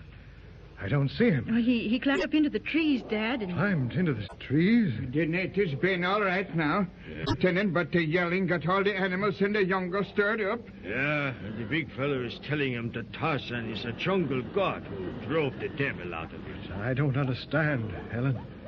You say Tarzan climbed into the trees? Yes, Dad, and I've never seen anything like it. He swung into the branches like a monkey. Well, why? Where is he now? Do not worry, Monsieur Gregory. Tarzan is all right. You see, at one time in his life, he was forced to live alone in the jungle. And to escape from the wild beasts, he had to take to the trees. But, Lieutenant Darno, how could anyone learn to climb with such marvelous agility and such unbelievable speed? Mais alors, vous savez, mademoiselle, the practice makes perfect in anything. Your brother Brian, Miss Helen... He has been in the jungle a long time, no? Why, yes. Why do you ask? I mean, before he vanished last year, had he been in the jungle many times? Why, yes, many times. Well, you see, as an explorer and scientist, he spent most of the last 10 years in the African jungle. Has he ever lived in the jungle alone, as the lieutenant tells us Tarzan has? I know what she means, Helen. You see, Magra, on one of Brian's jungle trips, he became lost from his safari. And as Darno tells us Tarzan was forced to do, Brian had to take to the trees because of the animals. Mais, Mademoiselle Magra, I understood that you knew Monsieur Gregory's son when he was here last. Did you not know that he had been in Africa before? He did not tell me. And knew Brian for such a short time before he vanished. But your father, Mr. Thome, he knew my brother well, didn't he? My father... Atan Thome. Oh, yes. Yes, he and your brother were very, very good friends. Well, a man would have to live in the jungle a long, long time to be able to climb trees like the Tarzan. By ye, Dutchman, you saw the man do it, didn't you? A fella can't do anything to keep out of a lion's belly. I heartily agree with you, Larson. With a hungry lion at my heels, I believe I could even do it myself. Alors, mes amis, we have before us tomorrow a long jungle trek, and I suggest that we go to bed now and get what rest we can. Travel in the jungle is not easy. What about Tarzan? Out there somewhere, alone? Hadn't we better organize a search party? Tarzan, Monsieur Gregory, is well qualified to take care of himself. I should not worry about him. But we couldn't possibly go on without him, Lieutenant. Suppose a lion or some other animal should attack him. Mademoiselle, when you have seen Tarzan as... But never mind that. He will be here when we are ready to continue tomorrow. Now, I repeat, we should all go to bed. And I, for one, agree with you, Darno. I admit I'm rather played out. Lieutenant, are you sure Tarzan can find his way back to camp? Did not Lord Tennington tell you that Tarzan knows the jungle better than any man living? Darno's right, Helen. Well, I'm turning in, folks. Good night. Hey, ye. Wait. Look up there at that tree. Get your gun, Wolf. It been a gorilla. Attendez, wait, les enfants. Wait a minute. I believe the gorilla, Larson, is a friend of ours. Huh? Tarzan! Coming, Darno! Great Scott! Is that Tarzan? It can't be. Why, his clothes. When he comes down into the circle of firelight, you will see that it is Tarzan. He is clothed in his usual jungle attire. My good gracious. A leopard skin. Oui, mademoiselle, a leopard skin, which he always wears under his outer garments, no matter what they may be. Look how he comes down out of those trees. I tell you again, a man would have to spend most of his life in the jungle to be able to do that. With such complete indifference. Look how graceful he is. Why, he's like a... Like a Greek god, Miss Helen. What's the matter with all you people? You act excited about something. Excited? Hardly the word. Say you're surprised. And quite naturally, mon ami. When our friends saw you fly into the trees like an arrow from a bow, they were astounded. Yeah, especially the manner in which you left us. By the way, Mr. Tarzan, what did you do with your clothes? That leopard skin you wear. Nothing to be surprised at, Wolf. In the jungle, the skin of Sheeta is enough for me. Sheeta is hungry tonight. I went into the trees to see if he is near our camp. Was there any more trouble with the natives, Darno? No, au contraire, pas du tout. The lesson you gave the big fellow was enough. Wolf says that he is your friend for life. What that fella needs is a good taste of black snake. There'll be no whipping of natives, Wolf, while I'm in charge of this safari. It's the only way to handle them. Put the fellow caught in them with a whip. But you're the boss. Handle them your way. I am going to turn in. Good night. I started to bed once tonight. Perhaps I can make it this time without interruption. See you all in the morning. Good night. Good night. On such a beautiful night, one cannot go to bed. Listen. What are they? Crickets? Why, there must be millions of them. Mademoiselle, you will see many, many such nights before you strike civilization again. And after you've been in the jungle as long as I've been, listening to those fellas out there, you won't think the night's so fine. Why, Mr. Larson, you can't mean you don't enjoy it. Larson, Mademoiselle Helene, hears threats in the many-throated voice of the jungle night, which we do not hear at all. Yeah, sure I do. But I think Mr. Tarzan hears plenty more than me. Is that so, Tarzan? Yes. There are many voices at the Tarmangani. Even Larson cannot hear. Listen. Why, I hear nothing but a general confusion of sound. You mean you can distinguish definite animal voices? Yes. That is Manu, the monkey. That is Dango, the hyena, the jungle coward. And Darno, he will tell you who that is. Vrai dire, one of the most intelligent of jungle beasts, Tantor, the elephant. Right. Well, and that been a leopard. And he been plenty close. A leopard? Oh, it sounded more like a human guy, didn't it, Margaret? I thought she was still here with us. Oh, she probably went to bed, Tarzan. Margaret did not go to her tent. She went around it and started toward the edge of the camp. Are you sure of that? Bien sûr. I saw her. Lieutenant Darno, where is Tarzan going? After Margaret. She went back toward the end of the camp instead of to bed. But won't our thorn fence keep animals out? She's safe, isn't she? It been only a temporary boma, Miss Helen. Any of the cats can jump over it. And Larson, keep your rifle handy in case the leopard does come over. Yeah, sure. Spurred on by the knowledge that Sheeta's cry comes from the direction in which Margaret has gone, Tarzan swings lightly into the branches of a nearby tree and with the agile grace of Manu the monkey swarms upward. His sure feet tread a maze of tangled limbs high above the shadowy floor of the jungle. A slight movement on the ground below attracts his attention. Two dim figures meet at the base of the tree, in which he momentarily pauses. Then swiftly, the ape-man drops down from the middle terrace to perch silently on a great limb directly above Magra and Wolf. Magra, don't lie to me. Last night on the boat I was on, I saw Larsen pick it up and give it to the Frenchman. He read it. Later, I stole it from his pocket. Yes? And what did this note say? Only 2 words. Watch Wolf. You wrote that, Magra. Now, how would you like to have me tell Tom? No, huh? Wolf, not that. That's better. Oh, now, you be nice to Wolf, huh? He likes you. Play this game my way, or otherwise... Wolf, my arm! You're hurting me. With incredible speed, the ape-man drops lightly to the floor of the jungle directly behind Wolf. At the soft thud of bare feet, the German whirls, his hand streaking to the gun at his hip. Tarzan! Tarzan, you! Yes, Wolf. So, eavesdropping, eh? Well, here is a good cure for that.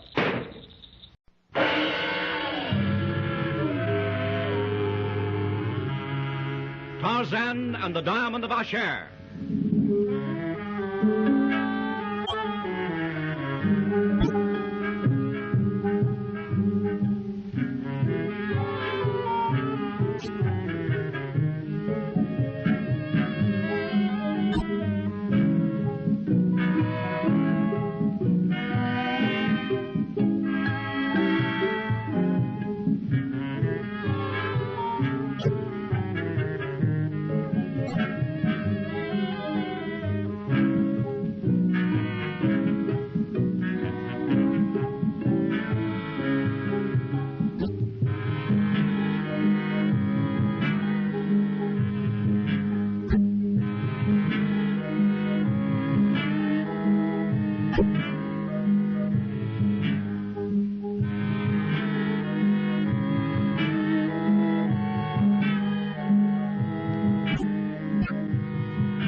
Tarzan is in charge of an expedition organized to search for the lost scientist Brian Gregory.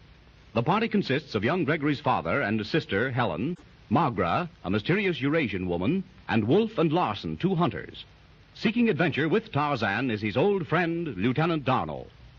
Atan Thome and his confederate Task, because of a remarkable resemblance, believe Tarzan to be Brian Gregory, and that he has a map showing the location of the forbidden city of Ashair, where is hidden an enormous gem known as the Father of Diamonds. Atan Thome and Lal Task are following the Gregory party.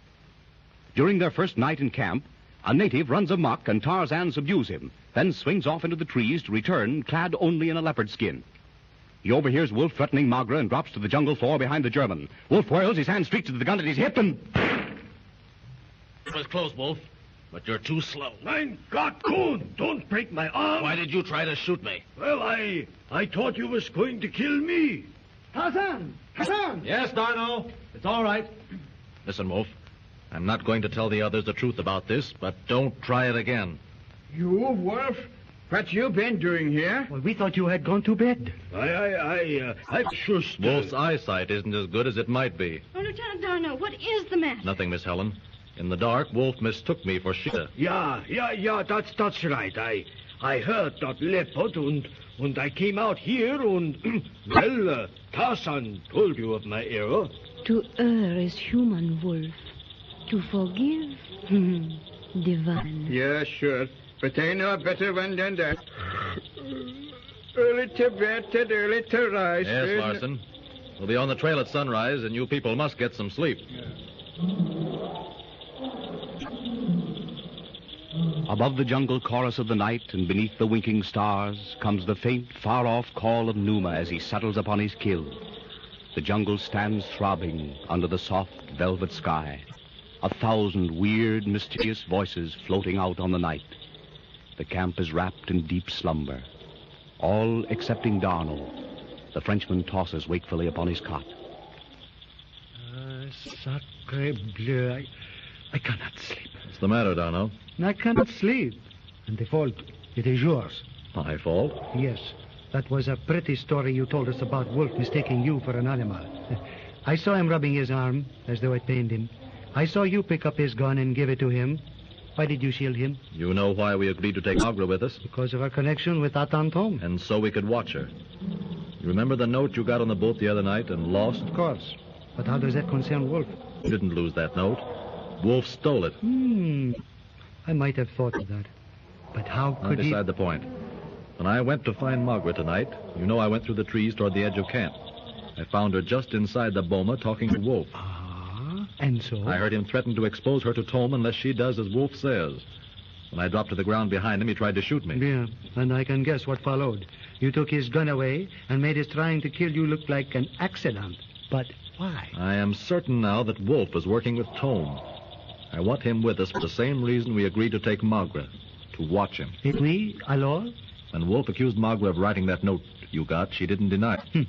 She knew it would have been useless. I'm not sure of Margaret. She appears to be under Thome's orders, yet she warns us against Wolf. What do you think? Me, I do not know what to think. To me, Margaret is a mystery. She is a beautiful woman, and beautiful women are usually dangerous. Helen Gregory is very beautiful. Oui, mais that is entirely a different matter. Yes, of course. Well, go to sleep, Darno. We'll know all about Wolf, Thome, and Margaret sometime. Good night. Bonne nuit. Back along the dark reaches of the Congo River and far from the camp of Tarzan, the little riverboat carrying Atan Thome and Lal Task to Bonga in the wake of the Gregory party churns its way slowly sluggish waters of the great river. On the afterdeck, their cigarette ends alternately glowing and fading in the darkness, Thome and Lal Task are seated in deck chairs, quietly smoking.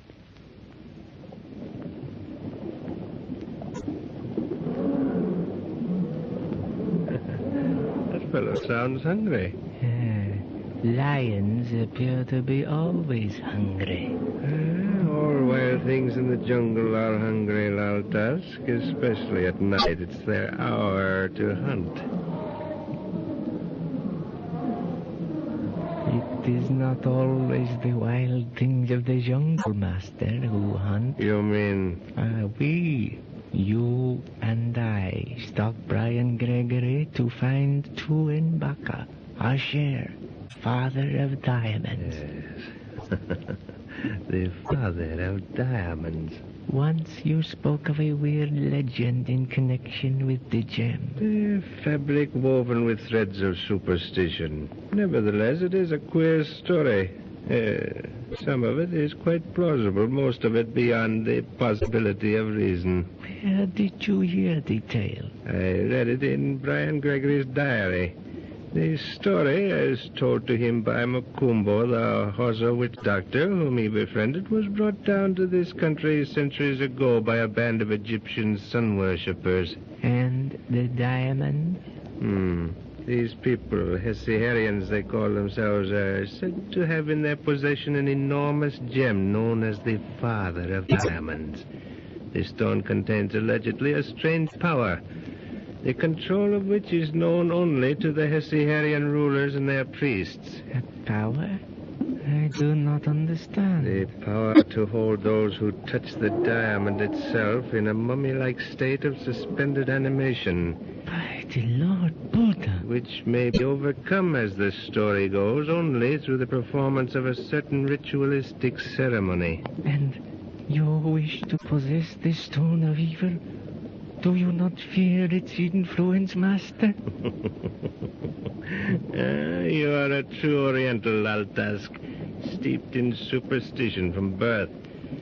If the city of Ashair actually exists, we will probably find it to be merely a secret shrine surrounded by a band of ignorant natives living in mud huts, who have originated this fanciful tale to keep away the curious. And yet, I feel that evil will befall us in our search for this devil stone. If the legendary gem is only one half the size it is said to be, we shall one day be rich. But this evil power, it is said to contain... A story manufactured out of whole cloth. Superstition, I tell you, which does not impress me. No, Lal Task. If the diamond exists and we find it, I shall take it. A slight puff of wind sways the morning haze, lace-edged with the dawn light, and twines it into symbols of mystery, as the Gregory Expedition, headed by Lawson, takes the day's trek into the jungle. Following close behind Lawson are Helen, her father, and Magra. Bringing up the rear of the long, slow-moving column of bearers is Wolf. Near the center of the file, Tarzan and D'Arnot continue their discussion of the night before. Is it not surprising, mon ami, how cordial Wolf is this morning? Not to me. He's like all the Termagani of his type. He hides his true thoughts behind a mask of good humor. But he must realize that some of us know you covered up his mistake of last night. If he does, he is also clever enough to conceal it. Back there at the end of the column, he will have plenty of time to grumble to himself and perhaps plan. Plan? How do you mean? Oh, je sais pas. But rest assured, mon vieux, we have not heard the last of his ill nature. Nothing to worry about. Bien. He is with us. Do you know why? Thome must be the answer to that. Certainement. But why has Thome placed him in our safari or bribed him, which we may assume he did, once he was hired by Monsieur Gregory? I wish I could answer that. Ah, ça c'est bien simple. Thome believes you to be Brian Gregory. He thinks you have a map showing the location of this so-called forbidden city of Ashair. Alors? Wolf after the map? Is that what you mean? That would seem to be the logical answer, n'est-ce pas? We are almost positive that is the reason for Magra's being with us. As far as Wolf's concerned, perhaps you're right. But Magra? I'm not so sure. Why did she warn you against Wolf? Why did she entice you into that hotel room in Luango? I tell you, Tarzan, I can... D'Arnot. Oh, why are you so very serious? You two look as though the question of life and death itself rests on your shoulders. What's the secret? Oh, there is no secret, Mademoiselle Helene. Tarzan and I were merely discussing the object of our expedition, the possibility of finding your brother or trace of him on the map which you have, Miss the Helen. Map? Oh, yes. I only hope it's somewhere near accurate. Have you spoken to anyone about it? Shown it to anyone other than D'Arnot and me? Why, no. I hadn't thought it necessary. I suggest you say nothing about it to anyone. Keep it with you on your person. Is it as important as all that? Well, Tarzan asks you to keep it with you so that we may examine it from time to check our direction, our progress, and so forth. Oh, very well. When we go into camp tonight, I'll get it out of my bag and keep it with me. Bien, mademoiselle. And now, what do you think of the jungle by this time? No, I love it. I wouldn't have missed this trip for anything. Out of Africa, always something new. It's certainly a true saying. Oui, mademoiselle. It is very apropos. But I suppose the jungle is more or less commonplace to you, Tarzan, having spent so much of your life in it. The jungle is never commonplace. If it were, I wouldn't be here. The jungle is my home. That is the only thing about your jungle I don't appreciate. The wild beasts. I'm not really afraid of them, but they do make me nervous when they roar like that. There's nothing to be afraid of.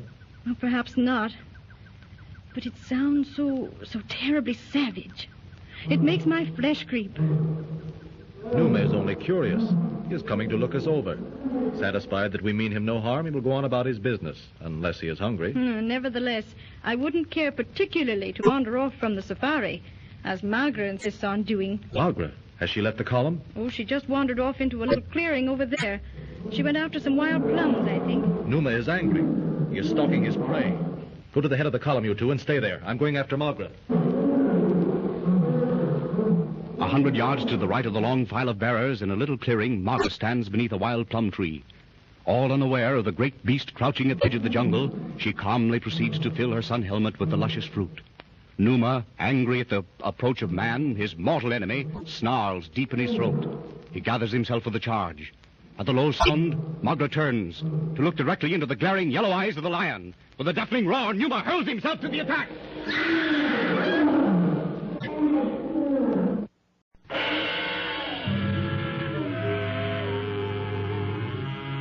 Tarzan and the Diamond of Ashair.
Tarzan is in charge of an expedition searching for the lost scientist Brian Gregory. In the party are Gregory's sister, Helen, his father, the mysterious Magra, and 2 white hunters, Wolf and Larson, and Tarzan's friend, Lieutenant Darno. Atan Thome and Lal Task believe Tarzan to be Brian Gregory, and that he has a map showing the location of the forbidden city of Ashair. They are following the expedition, determined to get the map at any cost. Tarzan discovers Wolf and Magra plotting, and learns definitely that the German is in Thome's pay. Magra has strayed from the line of march and is attacked by a lion. At Numa's earth-shaking roar, Tarzan leaps upward, grasps the trailing vine, and flashes through the branches with breathtaking speed toward Magra.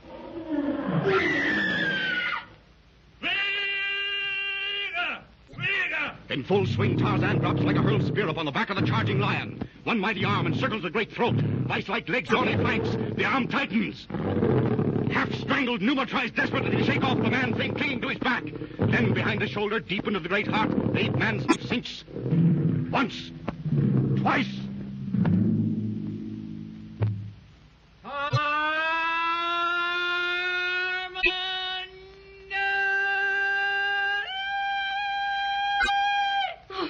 Tarzan!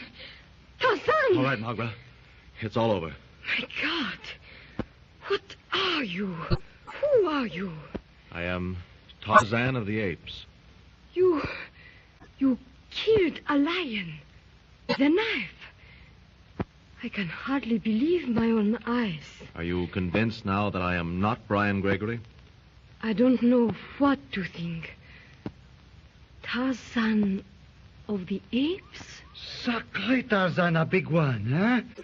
Ah, mon vieux, you are more than ever astounding. I don't know. Oh, Magra, thank God you're safe. Great Scott, what happened? Gottes Willen. Did Tarzan kill that lion? By gee, and that terrible yell? Numa attacked Magra. I killed him, that's all. That's all. That's enough. You killed a full-grown lion with a knife? Yes, Wolf. With nothing but a knife. He never saw anything like it. And that scream, he have heard it before, somewhere. What did it? It was Tarzan. That inhuman shriek came from Tarzan? Yes, from Tarzan. Never mind that now. The important thing for you all to understand is that you must never wander off into the jungle alone. Does that mean me and Larson too? Yes, unless you have a good reason for going. Well, I guess we've been in the jungle long enough to use our own judgment. But you, Mademoiselle Helene, and Monsieur Gregory, have seen what almost happened to Magra. It should be warning enough. Don't worry, Lieutenant. I'm cured. And that goes for me. My interest in lions ends right here. That yell Tarzan gave? I wish I could remember. Tarzan! Wanda!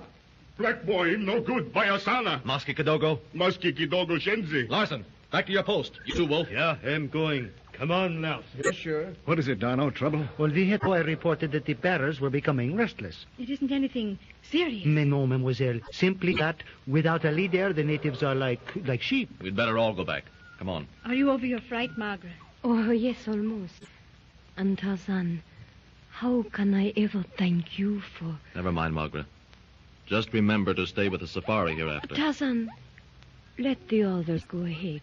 I wish to speak. What is it? A moment ago you called yourself Tarzan of the Apes. Yes? What do you mean by of the apes? I mean I am... But what difference does it make? To you and the others, I am Tarzan. Yes, I know now that you are not Brian Gregory. I told you that at the hotel in Luongo. I did not believe you then, I am sorry. But the resemblance is so remarkable, even to the scar on your forehead. I told you and Thome how I got it. Yes, I remember. In a fight with a gorilla. Is that true? I have said so. Is that not enough? Yes, Tarzan. Magra, I want you to answer some questions. Will you? Yes, if I can. How long has it been since you have seen Brian Gregory? It was about a year ago. Where? In Luongo. Well, go on. What was he doing? He was preparing to go into the jungle in search of talking apes. You and Thome went with him? Yes, and Lal Task. Where did you go? Up near Tu-em-Baka. The natives call it the Mountain of Sunrise. Were Thome and Gregory partners in that expedition? No, Brian wanted us to go because Because Atan Thome had been in that region once before. Did you find the talking apes? No. Or the city of Ashair and the father of diamonds? The father of... I know so little of Ashair and the diamond Tarzan. Atan Thome did not take me into his confidence. Did Brian Gregory? Brian Gregory? No. We left the expedition soon after he was lost. Were you near Tu-em-Baka, this mountain of sunrise, when he disappeared? Atan Thome said we were within 3 days' trek of the mountain. And this map Thome offered me 20,000 pounds for. Do you know anything about that? Oh, see there, Tarzan. I think Kellen and Lieutenant Dano are looking for us. Come, we must hurry. Oh. All right, Margaret.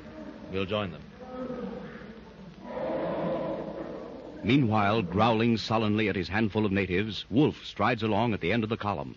His short, heavy black snake whip lashes out savvy at the underbrush beside the path opened by Lawson's trail cutters. As the German lunges heavily past a thick clump of acacia trees, which conceals him for the moment from the rearmost of the bearers, a man steps into the trail from behind the trees. Ah, Laltask. So you fellas are on the trail, huh? Yes, I left Banga at once upon landing. Atan Thome is coming up with a small safari. We are traveling light to make speed. Well, you have it easy, following in our trail. We've got all the road cutting to do. It slows us up. That is what Atan Thome counted upon. Now, what have you done about the map? Nothing. And Magra, is she making progress? Also nothing. Thome is a fool to trust a woman with that job. She's playing up to Tarzan, young Gregory, if that's who he is. In that she is obeying Atan Thome's orders. Who has the map? Gregory? Nein, his daughter. Where does she sleep? With Magra. They are tent mates. Which should make it easy for Magra. Tell her that Atan Thome expects quick results. Quick results? With diplomacy, huh? Well, if I was doing it, I would have that map by morning. Atan Thome trusts Magra. I would also use other methods. But give Magra a chance. If she fails... Good, I understand. Now, I must catch up with the natives. If they miss me and tell Tarzan... You fear him, my friend? Do you fear lions? No, but I leave them alone. Then leave Tarzan alone. He kills them with nothing but a knife.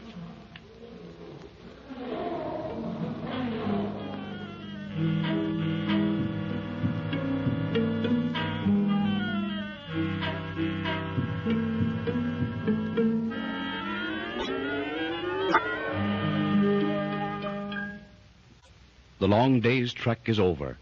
The Tarzan Gregory party is in camp. The evening meal is finished. During a momentary lull in the general conversation, the awakening nightlife of the jungle chants its age-old song of hunt and kill. Each member of the group is wrapped in silent thought. Lawson, puffing slowly at his pipe, stares thoughtfully into the glowing embers of the campfire. His slow-moving brain seems to be wrestling with a weighty problem. What is it, Lawson, my friend? You have said nothing all evening. I've been thinking about Tarzan. What about me, Larson? I suppose Mr. Larson's thinking about how you killed that lion today. I wasn't thinking about that. The most surprising thing to me is where Tarzan learned it. No, that ain't it either. Well, I thought I knew the jungle and the animals. But Tarzan begins where I leave off. A man who kills lions with a knife and climbs trees like an ape. An ape? By golly, Dutchman, that's it. Now I remember. That yell you heard today is the kill call of the bull ape. What? The bull apes? Why, what do you mean? And he said Tarzan of the apes. Yeah, I have seen those big fellas. But I have never heard that cry. Where did you hear it, Lawson? In the Mooney River country. I was down there after ivory. Ah, je comprends. In a clearing which we came to, we saw two bull apes fighting. That was a sight. It was the most vicious battle I ever saw.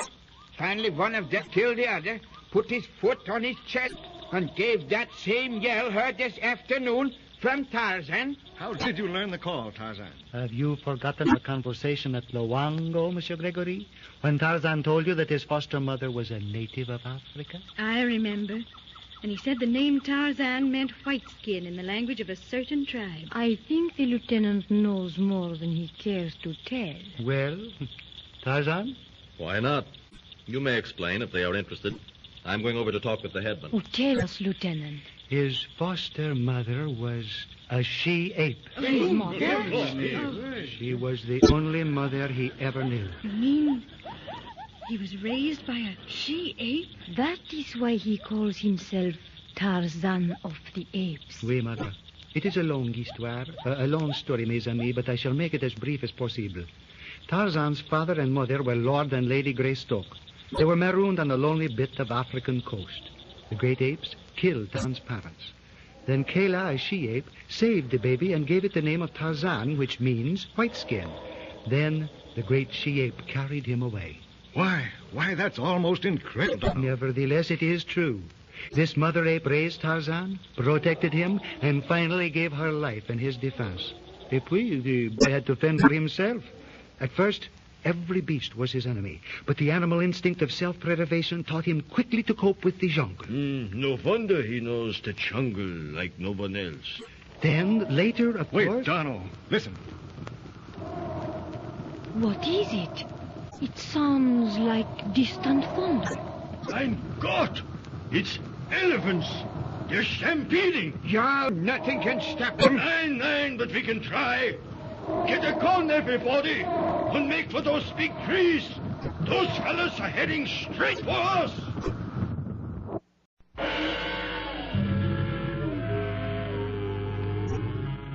Tarzan and the Diamond of Ashair.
Tarzan and his party are searching for the lost scientist, Brian Gregory. Atan Thome and Lal Task believe Tarzan to be Brian Gregory and are following his expedition. The ape man overhears Wolf and Magra plotting and learns that Wolf has been bribed by Thome. Later, Tarzan saves Magra from the attack of a lion. As the entire group is gathered about the campfire that night, enthralled by the strange story of Tarzan's early life as told by D'Arnot, they hear the distant thunder of mammoth feet. An elephant stampede headed directly for their encampment. Wolf and Larson leap for their guns. Oh, Larson, leave those guns alone. Are you crazy, men? You think I am going to stand here like a fool and be crushed to death? Your guns won't help you. I'll take care of the Tantor. Great heavens, Tarzan. Can we climb into the trees or do something? Listen, they're coming closer. Those fellas will trample the whole outfit into the ground. Wait! All of you, stay inside the boma. Darnell, see that one lead. What is Tarzan going to do? What can he do? Himmel! He goes into the trees again, like a rocket. Atunde, wait!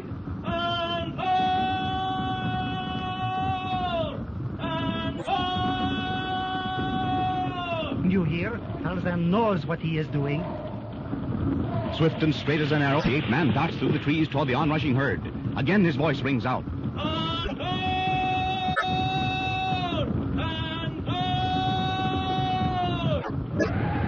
The answering call of Tantor is close.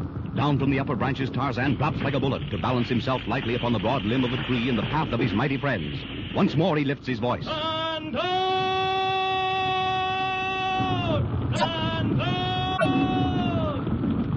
great bull in the lead hears, lifts his trunk, and trumpets an answering call. His pace slackens. As he passes beneath the limb where Tarzan waits, the ape man drops lightly to draw back.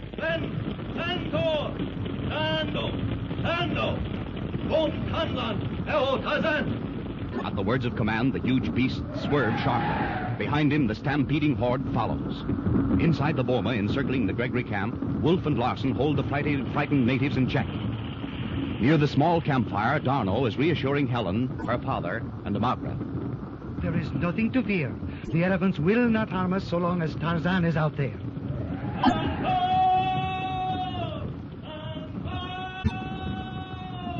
Listen, Tarzan's call sounds farther away. Oui, he is leading the herd away from the boma. You mean those elephants actually understand him? Better than that, Monsieur Gregory. They obey him.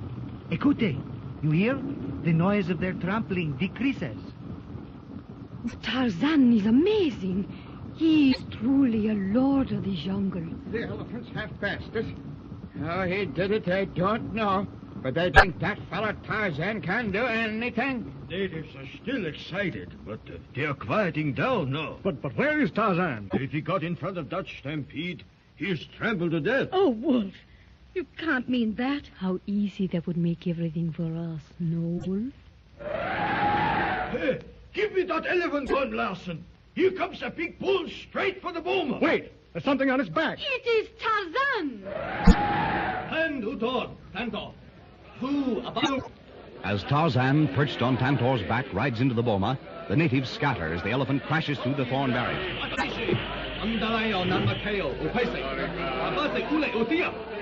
Tarzan's authoritative voice quiets the frightened bearers. They move back as slowly, majestically, Tantor advances toward the little group of astonished whites.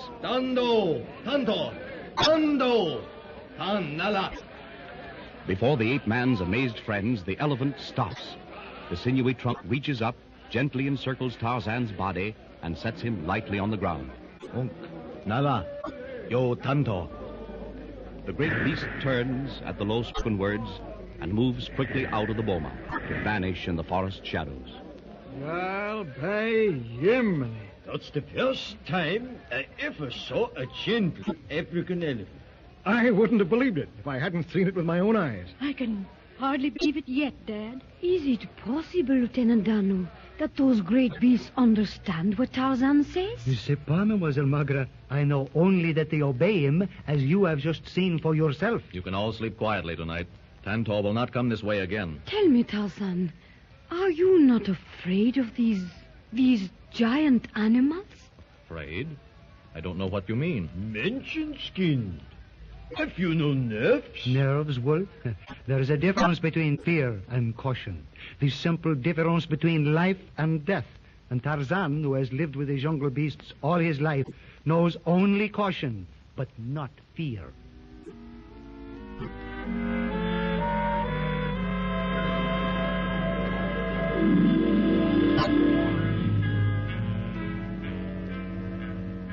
Back in the Thome safari, the scheming Atan receives the report of Lal Tusk. And so the wolf has made no progress. And Magra? She has the opportunity, but does not act. She is the tent mate of the Gregory woman who has the map. Why then does she hesitate? Her former admiration for Brian Gregory, who now calls himself Tarzan, has increased, so Wolf says. So, that is why she does not follow my directions, Wolf believes you have made a mistake in trusting a woman with this mission. What Wolf thinks, Lal Tusk, is of no importance. Wolf believes in more direct methods, as do I, Master. Why not let him try? If he fails, then Lal Tusk and his knife. You and Wolf are taking, not giving orders. As you say, Master. I believe the wolf fears Brian Gregory. So? He tells a weird story of Gregory killing a lion with only a knife. Killing a lion with a knife? Yes, Satan. And in defense of Magra. Magra? The admiration of a weak woman for a strong man, Laltask. Of course, master. More likely that she is only following the Atan's directions. Magra was alone. The lion charged, Brian Gregory killed it. With a knife, you say? Impossible. But Brian Gregory is a powerful man. However, I do not fear physical strength. The brain is more mighty than the strongest arm. As you say, master. I have a plan for securing Gregory's map which cannot fail. If Magra and Wolf do not succeed, I shall put it into operation. And meanwhile, I will talk to Wolf myself.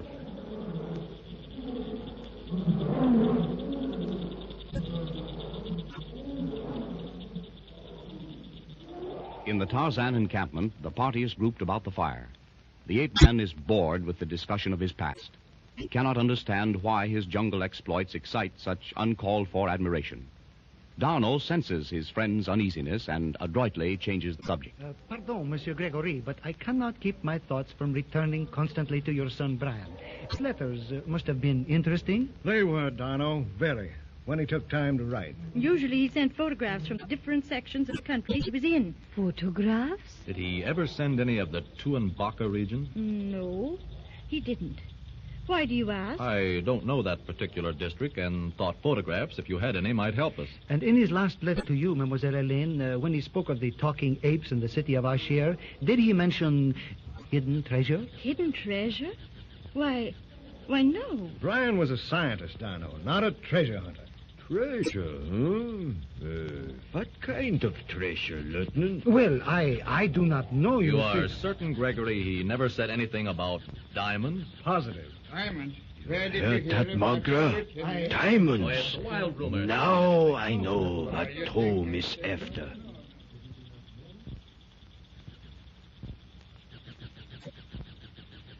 Magra, I want to talk to you after the others have gone to bed.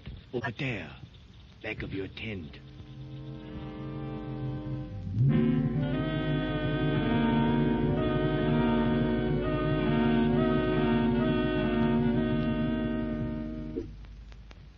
Now I know what it is all about, Magra. And why Thome offered me £1,000 for that map. The treasure is probably worth $1 million. Magra, we have got to get that paper. Yes, but how? Listen, Thome is following us. Laltask met me on the trail today. He says we got to act at once. We will. But not for Mr. Thome. Not for Atan Thome? For whom then? Nine. For us. You and me. And then? I know that Tu-em-Baka country. We will get a few of these blacks. Leave this expedition and go after the diamonds ourselves. How clever you are, Wolf. And when we have it, we make for the coast. Then you will find out what a fine sweetheart Wolf will make, huh? Nothing will be too good for Magra. Now you must get the map tonight. But how? Well, they have gone to bed. They are asleep now. You steal it, if you can. If you can't, use this. A knife. Oh. Absolute. If you don't, I will. Magra conceals the heavy clasp knife in the bosom of her dress. Noiselessly, she glides toward the tent where she and Helen sleep. Gently, cautiously, she raises the flap and steps inside.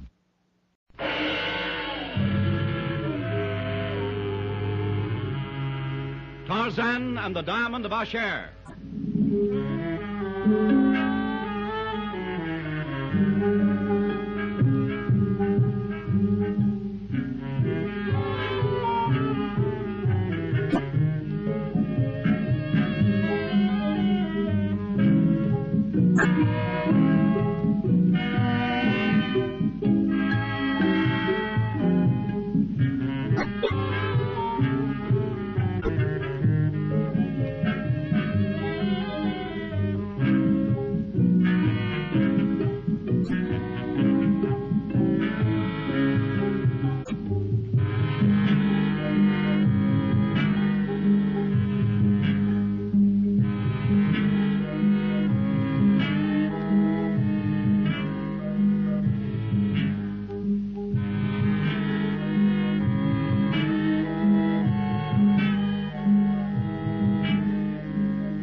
The Tarzan party is searching for Brian Gregory, a lost archaeologist.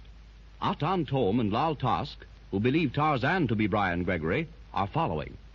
During Darno's recital of Tarzan's past, the expedition is endangered by stampeding elephants. Tarzan leads the elephants away from the encampment and returns riding the leader of the herd. After the other members of the party have gone to bed, Wolf apparently convinces Magra that she must steal the map of Ashair from Helen Gregory. Magra consents and cautiously enters Helen's tent. Helen. Helen. What? Oh, why? Why, Magra. Why, what's the matter? Keep your voice low and listen. You have a map. What's that? How do you know? Wait, please. You have a map which shows the city of Ashair. You must not keep that paper or in your tent. Why, what do you know of the map? Who told you? Never mind who. It is enough that I know of it. And if I know, there may be others who know. You must give this map to Tarzan if you wish to preserve it. And keep yourself out of danger. What? Myself out of danger? Oh, why, who would want to harm me out here in the jungle? Please, Helen, do as I say. But suppose I gave this map to Tarzan. Wouldn't that be placing him in this danger? Danger to Tarzan? Danger to a man who kills lions with a knife? Who makes elephants obey his commands? Well, I suppose you're right, but still I don't see. I ask you to trust me, Helen. You must give this map to Tarzan. Well, all right, have it your own way. I will. And you will give it to him in the presence of us all? Yes, I'll do that too, if you insist. One thing more. It is better I do not appear in this. You will not mention my name. Very well. It's all a deep mystery to me, but if it'll make you sleep easier, I'll do as you say. Now do go to bed. A strange, murky flavor hangs in the sultry air of the African night. The jungle seems to murmur and breathe its scented breath across the soft, dark world. Presently, over the sleeping camp, the night shadows melt into the early gray of daybreak, which in equatorial Africa is almost as short as the lighting of a candle. The patterned roof of the forest is etched in the timid green of dawn as the expedition once more gets underway. Wolf strides along beside Magra before taking up his post at the rear of the column. So, you missed again last night. What do you suppose I give you that knife for? I searched the tent. The map was not there. And the woman? Helen woke up when I went to her cot to search her. Well, you had the knife. Why didn't you use it? And roused the entire camp. Magra is no fool. And so we start all over again. Well, if the map wasn't in that tent, where is it? I do not know. But I am sure Helen is not carrying it. And it must be the old man. If he's got it, leave it to me. I will have that map before tomorrow morning. Now you... Hello there, Margaret. Wolf. Phew, this is hot. It's worse than Chicago in July. I can't get used to it. That's not all you will have to get used to in the jungle, Mr. Gregory. Yes, I admit this is all new to me, but I'm willing to learn. You will. Well, I'm going back where I belong. Some of these boys are inclined to lay down on the job. Margaret, you've been in the jungle before. Is it always necessary to break trail like this? It slows us up terribly. That depends on the region one is in. Near the equator, the vegetation is heavy like this. There are sections where it is unnecessary. Well, I hope we strike better going soon. I'm anxious to get to this Tu-em-Baka country. By the way, how far do you go with us? My destination is also in the Tu-em-Baka Valley.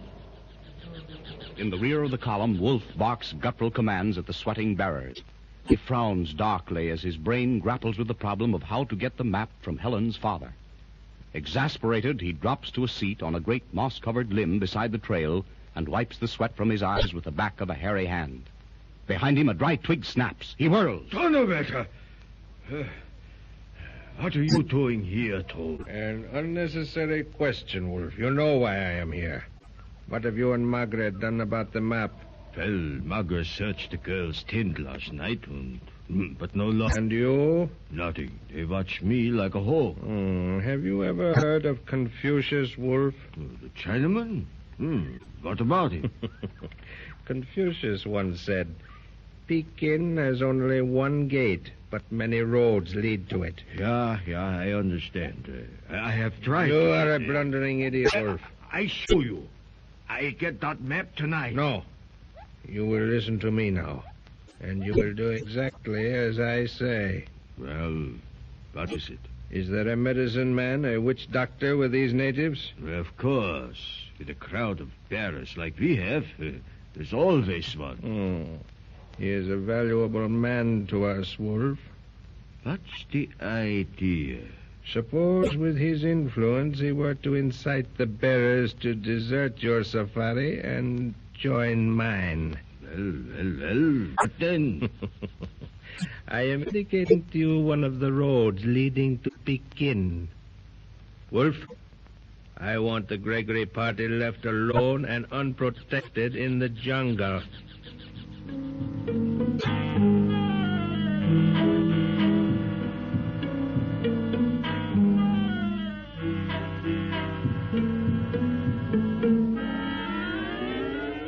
This river we're coming to, Tarzan, do we cross? Tomorrow, yes. I've been to the river. It is full of crocodiles. Gimla won't attack us, but keep the natives away from the water. Jawohl. Seems to be some excitement among the natives. I hope we're not going to have another such experience as we had our first night out. No, they're probably getting ready to hold a ceremony in honor of the river god. It's the Yule. Yeah, that's nothing on a long safari. What kind of ceremony, Wolf? Oh, just what their heathen mumbo-chumbos. It's supposed to drive the crocodiles away. I have seen it often, Mr. Gregory. It is interesting. Another beautiful jungle night. After a square meal like that, anything looks beautiful. Yes, even the boys. But look at them. What are they doing around the big fire? They seem to be putting on some sort of ceremonial garb. Look at that old fellow wearing the horned headdress and prancing around like an Apache chief. That is the witch doctor, Monsieur Gregory. He has more influence with the natives of his tribe than even their head chief. Oh, yes, I know. Among our Indians at home, the medicine man is a very important person. In the jungle, the witch doctor is a sub-chief. But as Darno says, his influence is great.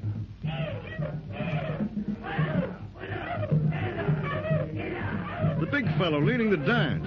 Isn't he the one you calmed down the other night? Yes. He looks terribly savage in that crocodile headdress and paint. You know, he acts as if he might go mad again. Have no fear, Mademoiselle Helene. He is merely working himself up to the proper religious excitement. What's in that big kettle the witch doctor's making passes over? That's what they call the Miam Chang Chai. The voodoo fella been fixing to put Tarzan's friend to sleep. What is this bang chai? A dirty mess.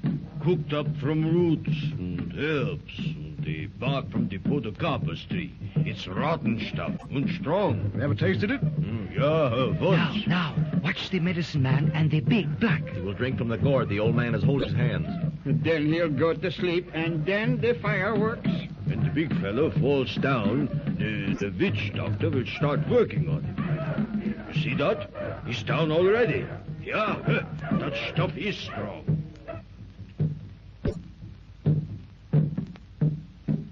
Those drums, oh, so weird. They make my blood run cold.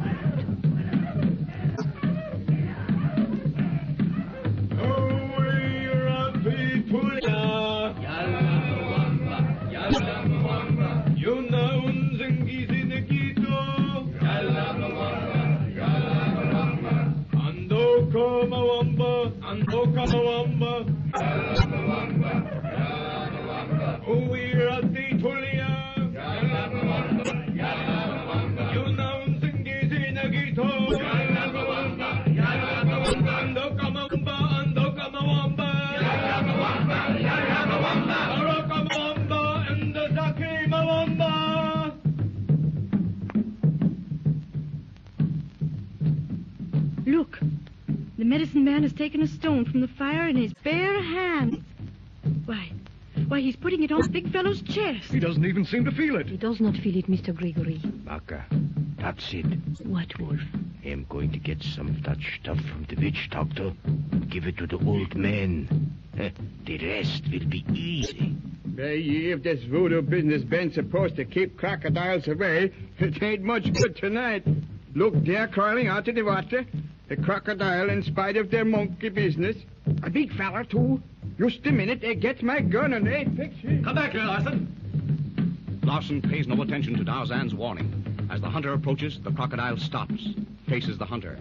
A bull-like roar issues from its wide throat. To get closer and assure himself of a better aim in the dark, the Swede leaps over a boulder in his path. Alighting, he slips and falls. The rifle flies from his hands. His head strikes the stone. Dazed, he slumps to the ground.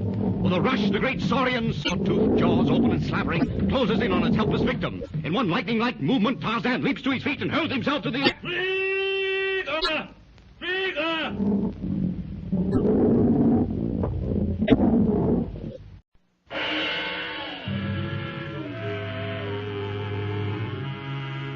Tarzan and the Diamond of Ashair.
Tarzan, with D'Arnot and two hunters, is leading a jungle expedition in search of Brian Gregory. In the party are Brian Gregory's father and sister, Helen. Magra, a mysterious Eurasian girl, is also with the Tarzan Gregory safari. It is through Magra that Atan Thome hopes to get possession of a map showing the location of the forbidden city of Ashair. In their camp on the bank of a tributary of the Ubangi River, the white group is watching a native ceremony when Larson, the Swede hunter, spies a giant crocodile coming toward them. With his gun ready, Larson heads for the monster. He slips and falls directly in the path of the approaching reptile.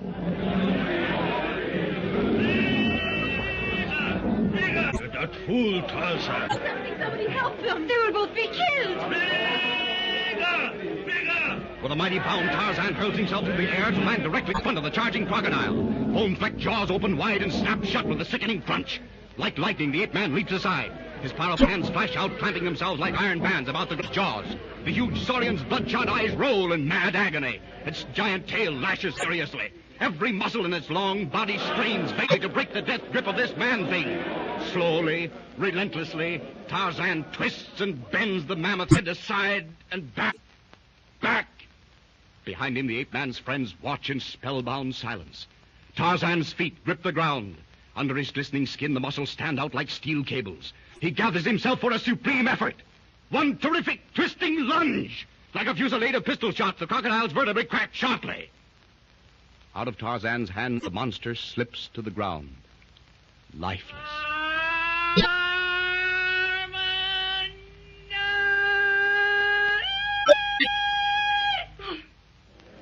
Good heavens! He broke that thing's neck. The strength of 10 giants. Look, now he picks Larson up just like a baby. Wolf, calm those boys down and get them back to their quarters. Yeah, Wolf.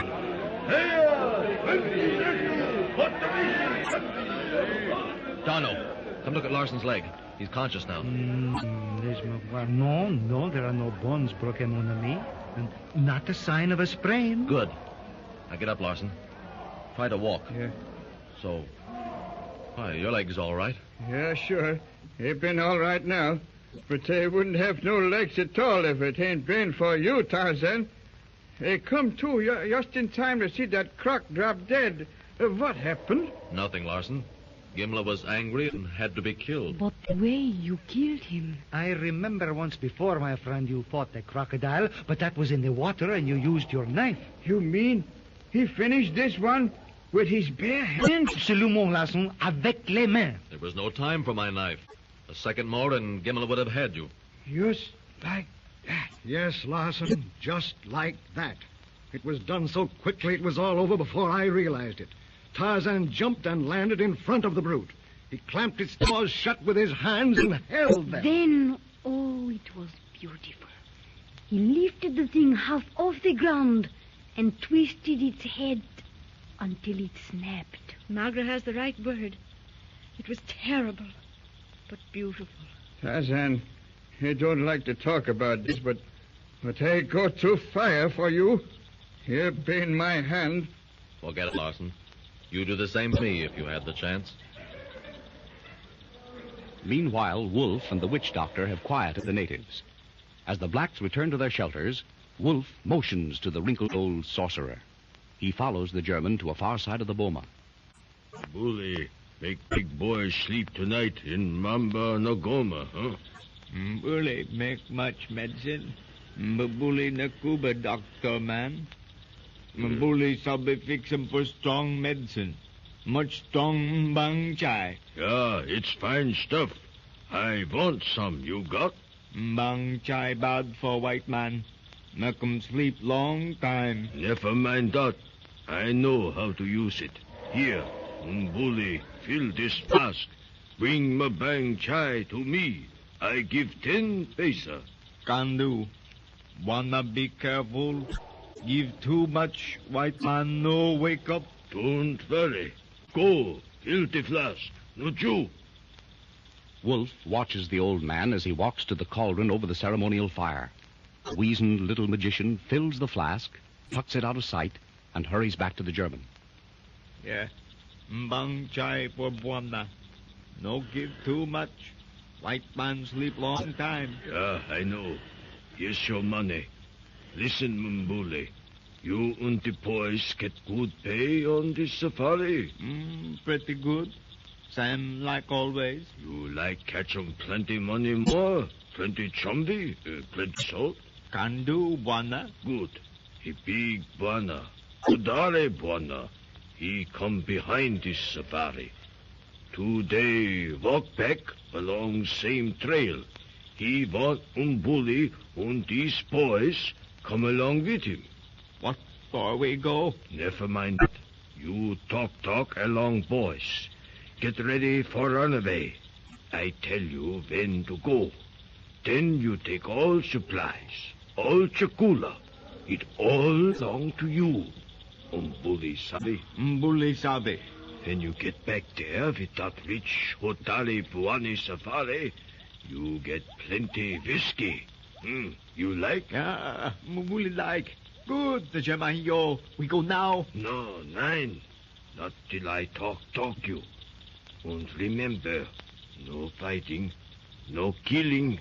You and the boys just disappear in the jungle. The two conspirators separate. Mbuli to vanish silently among the tents of the bearers, Wolf to stride rapidly toward the group of whites around the fire. At the edge of the circle of firelight, he pauses to watch Helen Gregory and her father. He sees the girl pass a folded paper to the old gentleman. A grim smile touches the German's lips. He knows where the map is now. Nonchalantly, he approaches the group and drops down beside Magra. Listen, Magra. I know who's got the map now. What happened to the natives, Wolf? Turned in? Yeah, here, Gregory. They're all asleep by this time. Did you hear, Magra? Yes. How do you know? I just saw the girl give it to her father. Well, how are you going to get it? Oh, I won't hurt him at all. He'll just go to sleep and I get what I want. Asleep? What do you mean? I mean, well, never mind what I mean. But the old man won't be harmed. If he is wolf, Tarzan will kill you. Don't worry. Nothing will happen to him. But I'll have that map. And then the diamonds. You and me, huh? Now, just as soon as the fire dies down a little, Magra, I am going to pretend to go to bed. You stay here, and if anyone leaves the fire, you start to sing. Understand? I understand. Meanwhile, back in the Thome safari, the Atan makes clear his plans to Lal Task and explains to him what his duties will be in carrying them out. Lal Task will soon have the opportunity to get the action he has been longing for. How so, Atan? We shall fill Gregory's blacks with strong drink. They will be told the members of the Gregory Safari are children of the devil possessed of evil spirits. Do you begin to understand, eh? Lal Task is not without imagination. When the blacks have been aroused to the proper pitch of madness, the Atan will place himself at their head and lead them out to capture the Gregorys and their friends. Right, my friend, in every detail except one. Lal Task perhaps does not understand. I see that you do not exactly. You shall lead the blacks. And the Atan, where will ye be? I? I shall be with the witch doctors in the rear, directing the arrangements, yes. I am to trust myself to a crowd of drink-crazed blacks? No, Atan Thome. Lead your own mad army. So. You have forgotten Sidi Belabas, Baghdad, where I saved your worthless life from the English who were about to shoot you as a spy, eh? Why, you unbelieving dog, you owe your life to me 100 times over. Enough, master. Lal Task leads the attack. Better. Much better. I am glad to see you so eager to serve me, Lal Task, and share in the riches of Ashair. Oh, you are a brave man. In the Gregory camp, the flames of the campfires are burning low. Larson is recounting, for the benefit of Mr. Gregory, one of his jungle exploits. Tarzan sits watching the Swede, a half-smile playing over his features as he listens. A few feet away, Helen and Darno are comparing notes on the Frenchman's beloved Paris. Wolf's keen eyes note how wholly the two groups are engrossed in their own conversations. Slowly he backs out of the light circle. Once in the deep shadow, he moves quickly to Gregory's tent. He takes down the canteen, empties into it the contents of a flask, and hangs it back. A few quick strides, and he is in his own tent. From the corners of her eyes, Magra has closely followed the German's every move. She rises casually and walks away into the shadows. Then quickly, noiselessly, to Wolf's tent. She lifts the canteen from its hook. A few steps, and she has reached Gregory's shelter. Here she removes the poisoned canteen, exchanges it for Wolf's untainted one, and, returning to the German's tent, hangs the poison-filled bag on its hook.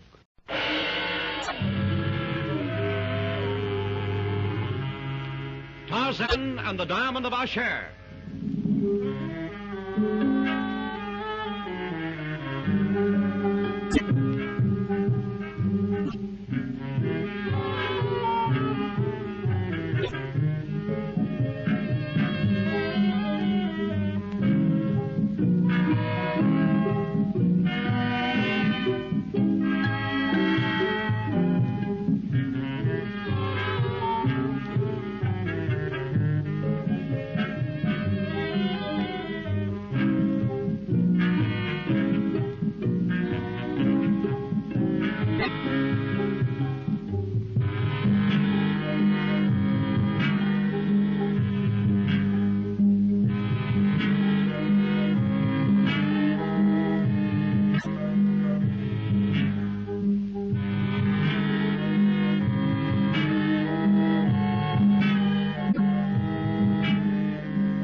Tarzan is leading an expedition organized to search for Brian Gregory into the Belgian Congo. Among the party are Gregory's father and sister. Following them are Atan Thome and Lal Tusk, who are determined to get possession of a map showing the location of Ashair. They believe Tarzan has this map. In camp on the banks of a tributary of the Ubangi River, Tarzan kills a crocodile in defense of Larson. Wolf secures a sleeping potion from the native witch doctor and puts it into Gregory's canteen. Magra exchanges Wolf's water bag for Gregory's. Next morning, Larson comes from his tent and calls to Tarzan. Tarzan? Yes, Larson, what is it? Something been wrong with the Dutchman? Something wrong? What do you mean? He's asleep. I can't wake him up. You can't wake him up?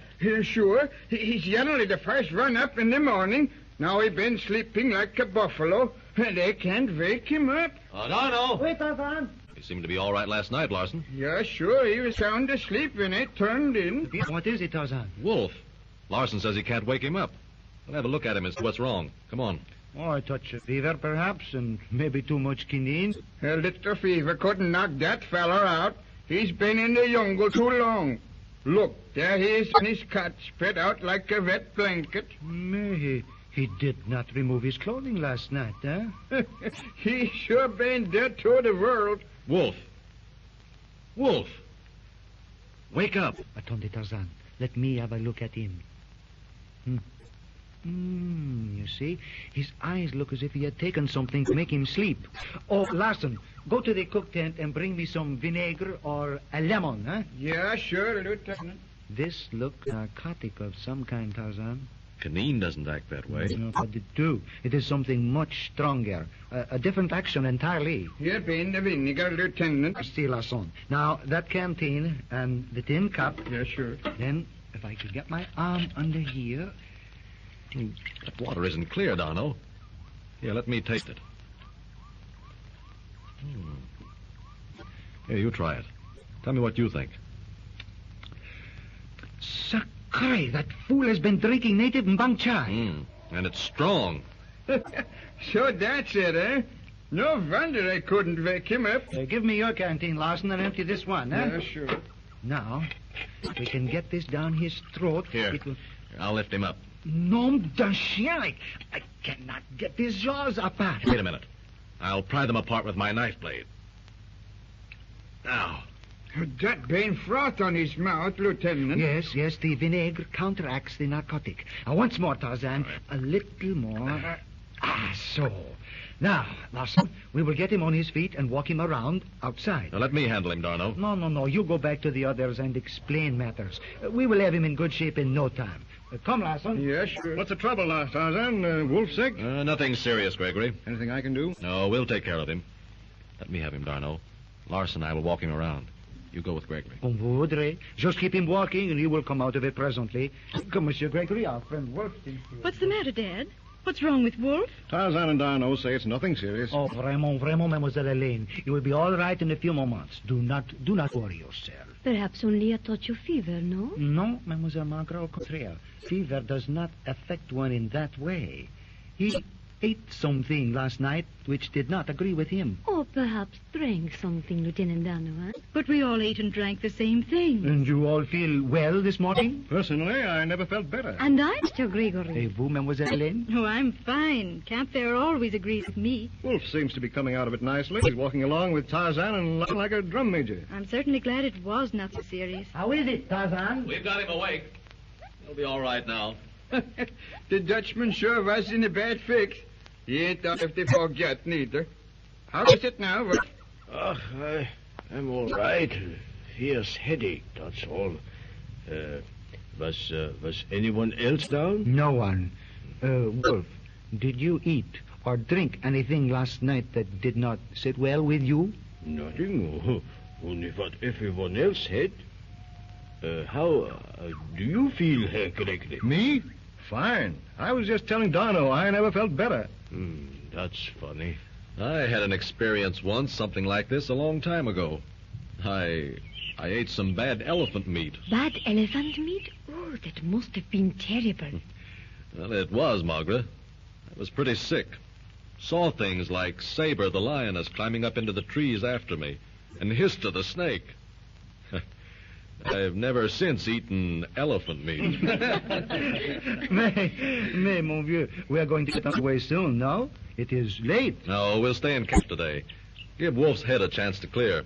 All right, Gregory? Of course. A day or two won't make any difference. I'll be glad for the rest. I'd like it myself. It'll give me a chance to do some very necessary mending. You know, these jungle trails are terribly hard on clothes. That is a good idea, Helen. Mine are also in rags. Now, let the natives know, Larson, that we don't move until morning. Yeah, sure. They won't be sorry. But I'm all right, Tarzan. Just a little hazy. No, we'll rest today. You take it easy. Me, it is so hot. Vous savez, I would enjoy a dip in that river. We may not have another opportunity for a long time. After Mr. Larson's experience of last night? Oh, I will stay as far from the river as possible. A dip in that river, Lieutenant? Oh, no, thank you. Why, it's a nest of crocodiles. Come on, Margaret, we'll do our housework. And now, Dad, you keep away from the water. A swim sounds interesting, Darno. But I don't know. Crocodiles. Do you think it's safe? Qu'est-ce que vous pensez, Tarzan? Dare we risk it? Why not? I'll watch Gimli and his brothers. They won't bother you.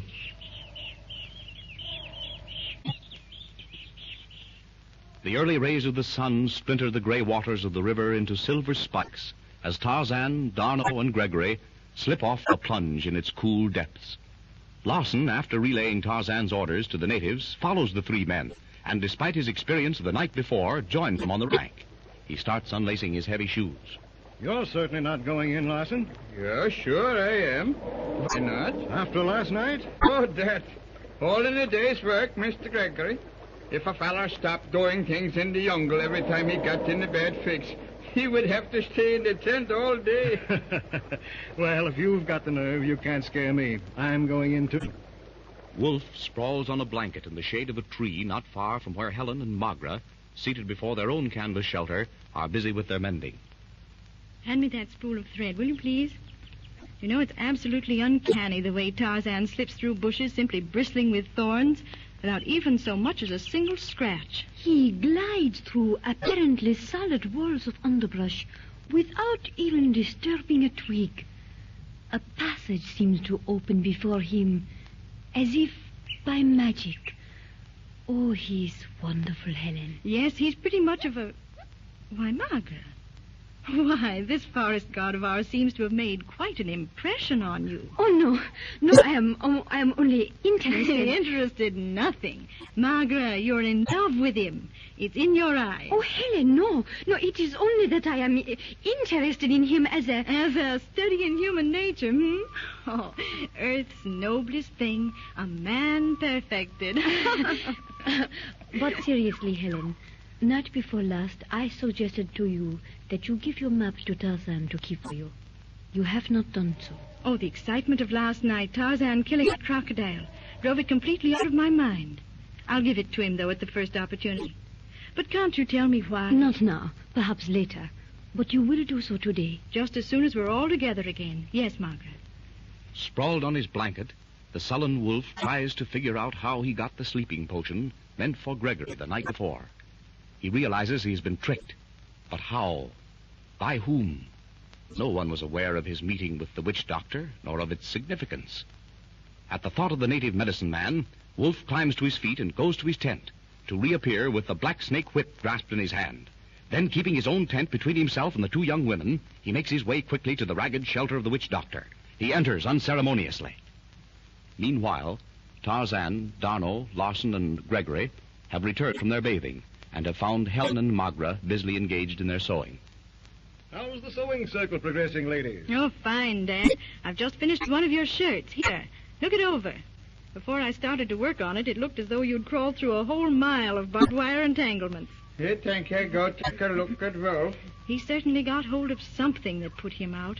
He was stretched on that blanket over there beside his tent a few moments ago.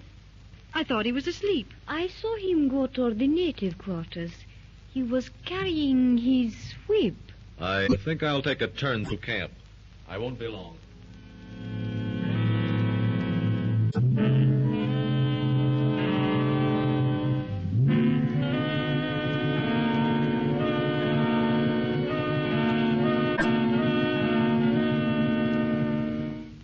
You tell me, Umbuli, who got that stuff from you last night, or I drag it out of you with this whip. Umbuli no sabe. No one take that one. Then it was you, you black devil.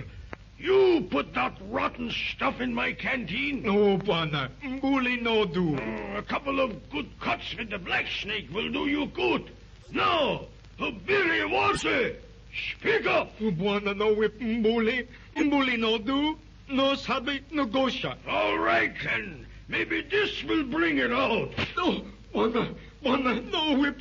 Umbuli no sabe, no gosha, no gosha. Hey, come on, speak up. This is the only way to handle you, you savages. Wolf raises the heavy black snake for another blow. Suddenly his arm is caught from behind in a grip. Like a helpless child, he spun around to look into the grim, cold eyes of Tarzan.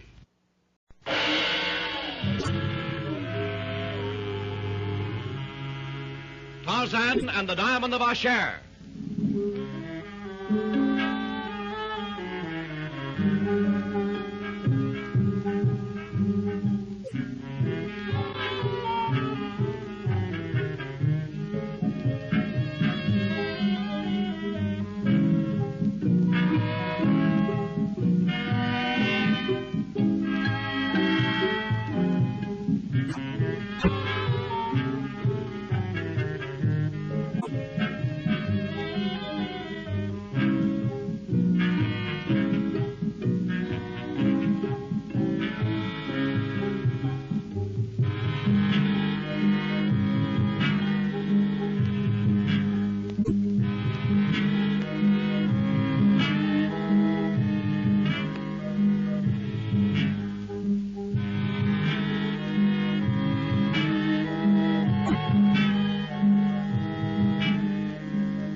In the Belgian Congo, on the bank of a tributary of the Ubangi River, the Tarzan Gregory safari rests for a day. Tarzan, Darno, Gregory, and Larson go for a swim in the river, while Helen and Magra mend their trail-torn clothing. Wolf realizes that he has been drugged by the very drink he had put in Gregory's canteen. His sullen brain decides that the native witch doctor tricked him. With his whip, he strides to the old man's tent. Again and again, the cruel black snake lash cuts into human flesh. Suddenly, the German's arm is seized in midair, and like a top, he is spun around to look into the stern face of Tarzan. Evil! Tarzan! Oh, let go! My arm! Give me that whip. Oh, you almost twisted my arm off. That's what I should have done. I warned you against whipping the natives, Wolf. Well, this fella is a troublemaker. He is what? Well, he's a bad one. I caught him telling the blacks that they should ask for more pay or else desert. Mbuli, is that the truth? No, Borna. Kabisa. White man talk with two tongues. I tell you, Tarzan, I heard him. The old devil is lying. No, Borna. Mbuli tell true. Wolf, I don't believe your story. So? A black boy's word is better than mine, huh? All right. But remember, I've warned you. I know these natives. They're good boys. Unless some white man stirs them up. And whipping their witch man is the way to do it. I don't agree with you. They're all bad. And what they need is the lash. Now understand me, Wolf. Once and for all. If you ever beat a native again, I'll take the whip and give you a taste of the same medicine.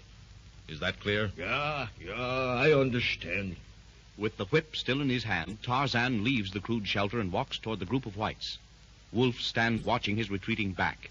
The German's face is red with suppressed rage. He turns to the old witch doctor, still cowering on the ground. Now, listen, Umbuli. Maybe I was wrong. Maybe you didn't give me that sleeping stuff. Umbuli talk true. No give him bang chai. Wanna look see more place along with the man. Umbuli no do. Well, all right then. Anyway, we forget the business. The Jimmy Hayo. That is good. Umbuli forget. Good. Now, have you talk along, boys? Bully talk long, boys. Already forgo when Bwana say. Fine. And remember, when I give the word, take everything. Everything you can lay hands on and get out. Mbuli sabi. What a mishi go back long tail to Hotari Bona. He give plenty salt, plenty firewater. That's right, Umbuli. That's right. You got the idea. Wolf leaves the old voodoo man and sets out along the back trail. The crimson flood of anger, aroused against Tarzan, still races through his veins. He shakes his head and growls out a string of guttural oaths as his long legs cover the ground at a rapid pace. His eyes cast down, he stalks along, oblivious to his surroundings. Suddenly, his hunter instinct warns him that he is not alone. He halts abruptly, looks up to watch the unexpected approach of Atan Thome. Well, I am fortunate, Wolf. I had not hoped to find you alone so easily. What brings you back? Well, I was beginning to get worried. About your coming up, I mean. We stopped. Yes, one of my scouts reported your party as encamped here. I came to find out why. It's the same trouble you always have when you got women on a safari. The Gregory girl and Marker, they had to stop and rest. So, logical reason to pause on a long safari. Yeah.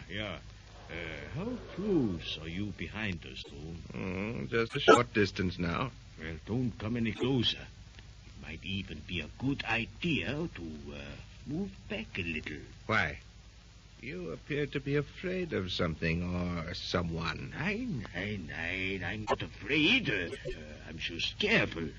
This fella Tarzan... I see. You may be a clever man, Thome. But this is one time that you make a mistake. Yes? In what way? Brian Gregory was an American, wasn't he? I believe so. Well, do they wear leopard skins and kill lions with knives in the States? No?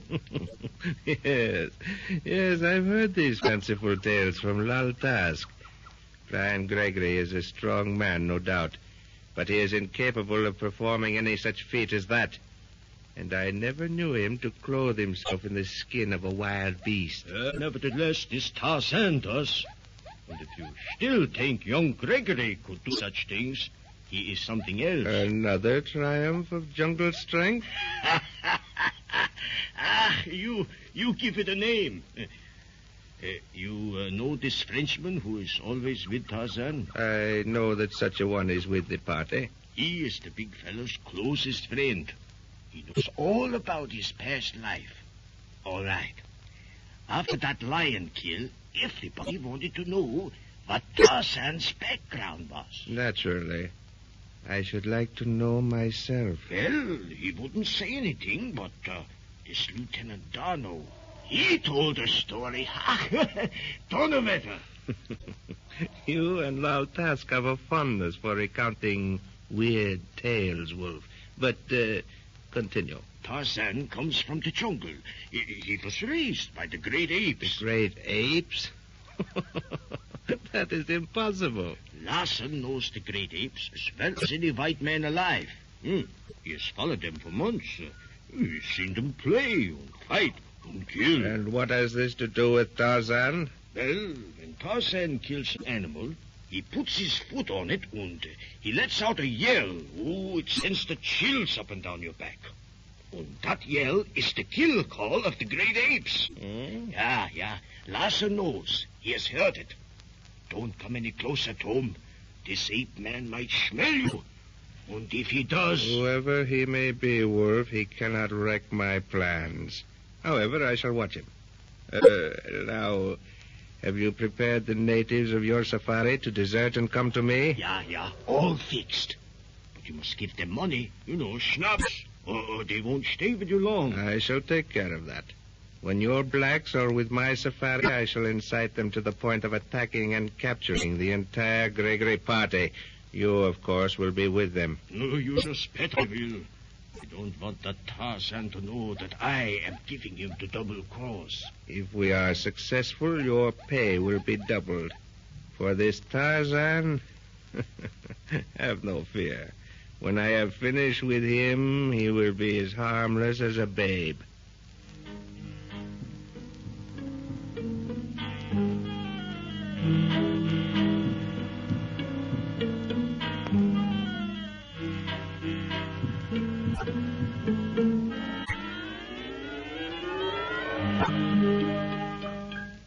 As Wolf nears the Gregory camp, following his conversation with Thome, he thoughtfully notes the close-grouped members of the party. At his approach, they look up expectantly, as if they had been awaiting his return. Well, what is this? Council of War? No, not that bad, Wolf. I have something to say, and I waited until we were all together. Well, here I am. What's up? Well, you all know the purpose of this expedition, to search for my brother, Brian. Oui, Mademoiselle Helene. But you don't all know that I have a map he sent me, showing roughly the route to the place where I think he is. Naturally, this little map is important to Father and me. Yeah, sure, Miss Gregory. This Africa, this jungle, is filled with so many dangers, all unknown to me. Well, I feel it's no longer safe for me to carry it. Oh, I understand how you feel, Helen. So, if he will accept the trust, I have decided to give it to Tarzan. Great idea, Helen. I don't see any need for you to worry, but if it will make you feel easier, I'll take charge of it. Well, here it is, and thank you. There, now, that's off my mind. Listen, what was that? Thunder? That's what it been. These African storms blow up in a hurry and then pass over just so quick. Not this time, Larson. I've known it was coming for some time. And it's getting so dark. You say you knew it was coming for some time, Tarzan. How could you tell? I can't tell you that, but I've felt it since yesterday. You think it will be more than a passing storm, Tarzan? It will be a tornado. Hear Usha, the wind? He's getting ready to tear up trees by the roots. I believe you're right, Tarzan. I'm going to see that my tent is staked down good and tight. Come back as soon as you're through, Wolf. This is going to be a bad one. Larson, when Wolf gets back, you go down and stay with the natives. Yeah, sure. Gregory, Dono, take Helen and Margaret to our tent. It's the strongest. And make sure the pegs and ropes are solid. Entendu, Tarzan. Tournez the breast, here comes the water. Come, Helene, Margaret, vite, vite, vite. As the storm breaks in all its fury, vast cloud balloons of sepia roll over the jungle, discharging a host of liquid rods. Tarzan and Larson fight their way from tent to tent, making them secure against the fury of the tempest. Wolf, soaked to the skin, bursts into the old witch doctor's flapping shelter. Father, come along, big storm. Yeah, but have you fixed it with the Watamishi boys? Are they ready? Watamishi way from Bully. Then go for runway. Good.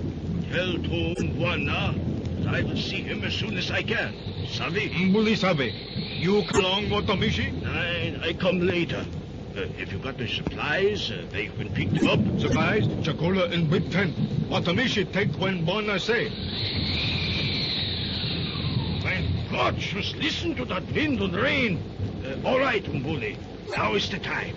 Take the supplies and get out. Can do, Bona. Mbuli Sabi. Watamishi go now. Yeah. Get all the stuff together you can and go.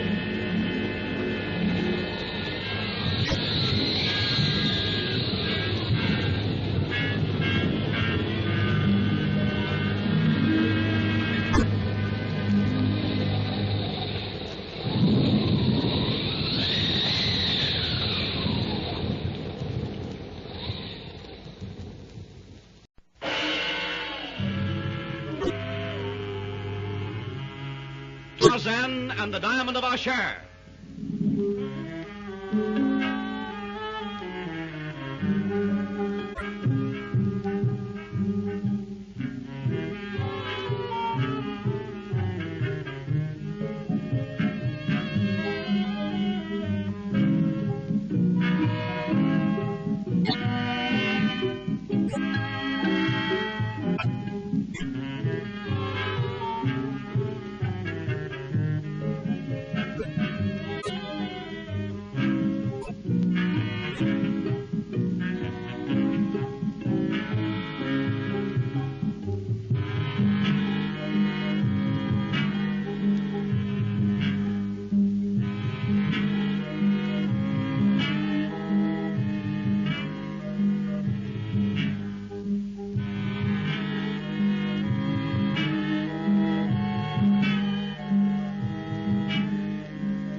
Tarzan and his party are encamped on the bank of a tributary of the Ubangi River. Behind them on the trail are Atan Thome and Lal Task. They are after a map which Helen Gregory has given to Tarzan for safekeeping. Before Tarzan and his friends are able to cross the river, a jungle storm breaks. The tornado whips through the forest with a titanic, elemental fury. Great trees bend and snap like slender pipe stems.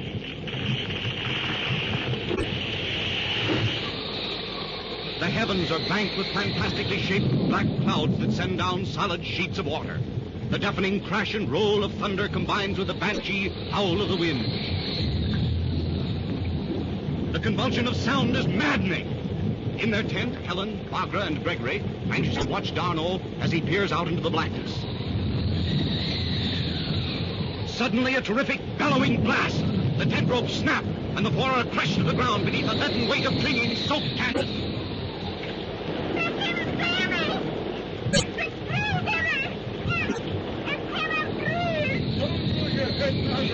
Just be quiet. Take it easy.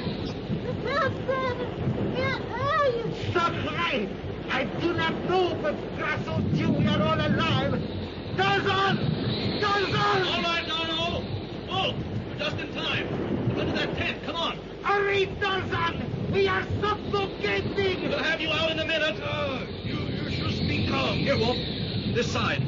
Now pull the canvas back with the wind. Here, now. Stuff is heavy. Once more, Tarzan. Now pull. Are you all right under there? I am Tarzan. Bagra! I'm here. Not hurt. Elaine! The bon Dieu, she does not answer! 1 minute, D'Arnot. All right, Wolf. Once more, we'll have them out. All right.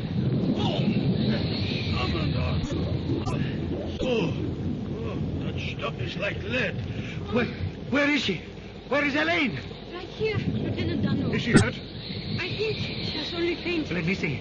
Elaine, it is D'Arnot. Paul. D'Arnot, we're leaving this place. The river is almost over its banks. We must get to higher ground. We'll carry Helen. No. Je vous prie. I shall carry her. All right. Wolf, that hill over there, back from the river, see? Yeah, I see. Lead them straight to it. And keep an eye on Bagra and Gregory. I'm going ahead to clear the way of animals. Come on. You think you can make it alone here, Greg? I can make it. You take care of Magra. Magra will take care of herself, Wolf. You lead and clear the trail for us. How's Helen, darling? I do not know. She does not open yet the eyes. Elaine, ma petite, ma chère. She's only knocked out, Lieutenant. Don't lag behind. Oh, Monsieur Gregory, voila. She is awake. Oh, ma pauvre enfant, how are you? Tell me. Oh, I'm all right, Paul. Lieutenant. Oh, I thank the bon Dieu, elle est vivante. Oh, I am so happy. Well, here's the foot of the hill. Can you hear me, Wolf? Yeah, Gavis. Come straight up the hill toward my voice. You'll find a clear path. We are coming. I'm sure I can walk now, Lieutenant. If you'll just put me down. No, I shall carry you. Mon Dieu, but I was afraid that you were gone. Up here, Wolf. Yeah, we'll make it. This is terrible. Out Gregory, Wolf. I'll give Magra a hand. All right, D'Arnot? Oui, sûrement. Where to, Tarzan? Over here, under this big mahogany tree. Never was Usha strong enough to tear this one down. We'll keep close together on the lee side. There isn't a better shelter in the jungle. But Tarzan, where is Larson? I sent him to look after the natives. Did you see him, Wolf? Nein, but Dutch Swede can take care of himself anywhere. Helen crouches beside D'Arnot. Wolf, as best he can, protects Magra and Gregory with his huge frame. Throughout the seemingly endless hours of the night, the furious battle of the elements rages on. Finally, with one mighty clap of rolling thunder, the tornado spends itself in a last effort. And almost as quickly as it came, dies away, muttering sullenly in the distance.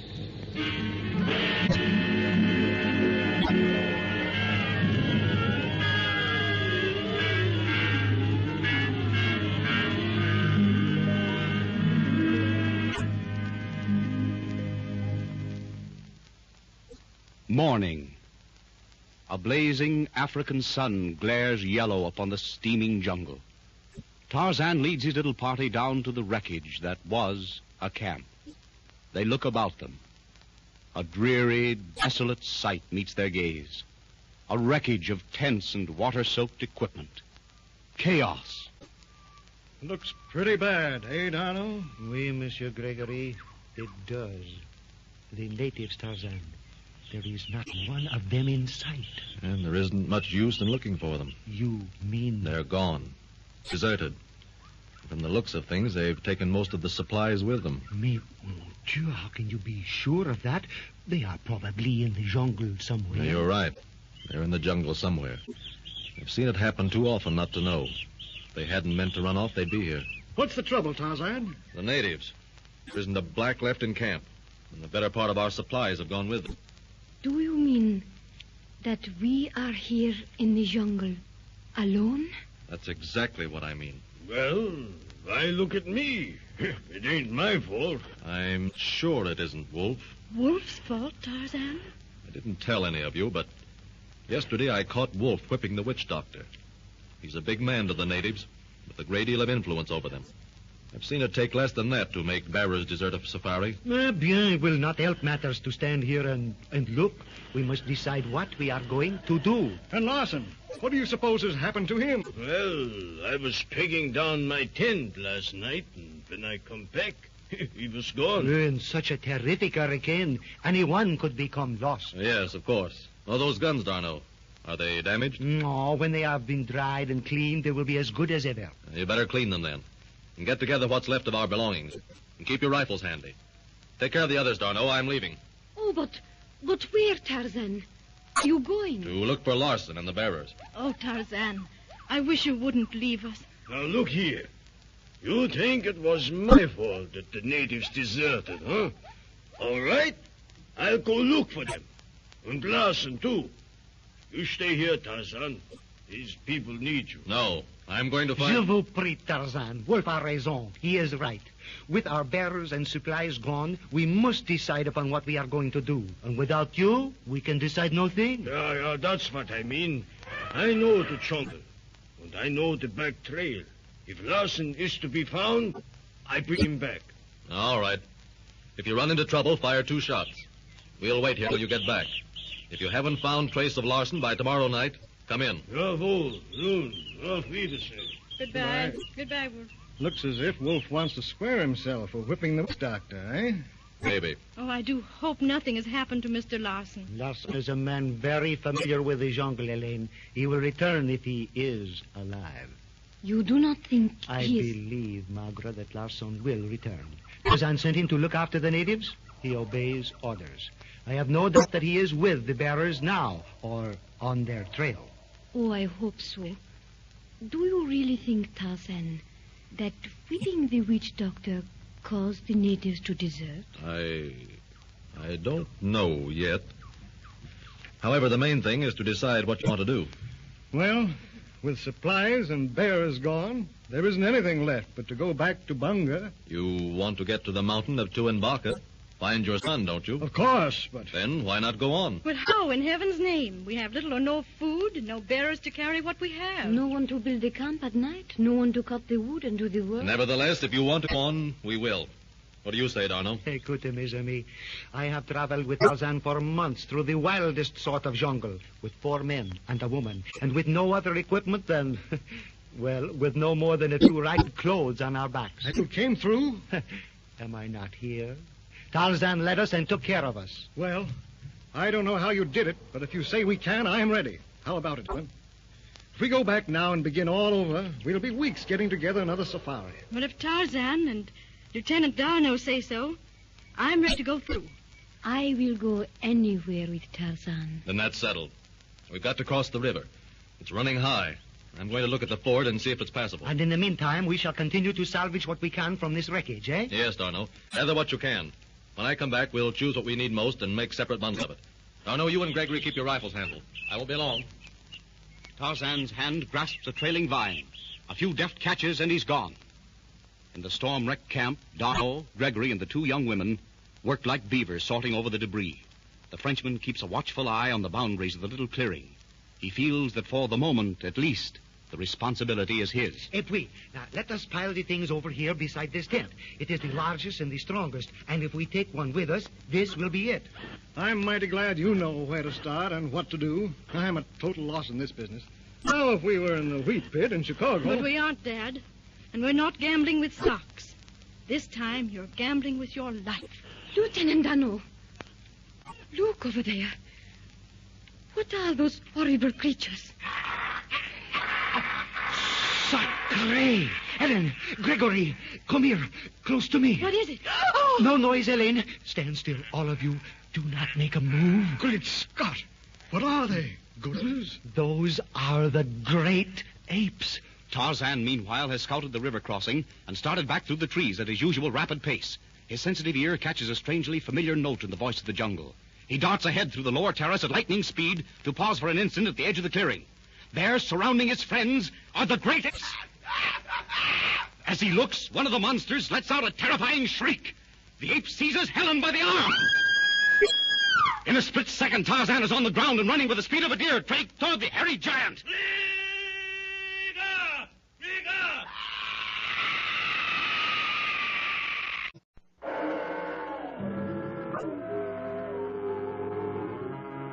Tarzan and the Diamond of Ashair.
Tarzan and his friends are encamped on the bank of a tributary of the Ubangi River. A tornado destroys their camp. The bearers desert, taking with them most of the supplies. And Larson, the sweet hunter, disappears. Wolf volunteers to search for him. While the ape man is investigating the swollen river, seeking a place to cross, his friends are surrounded by a band of great apes. Tarzan returns at the moment one of the apes snatches Helen from the protecting arms of her father.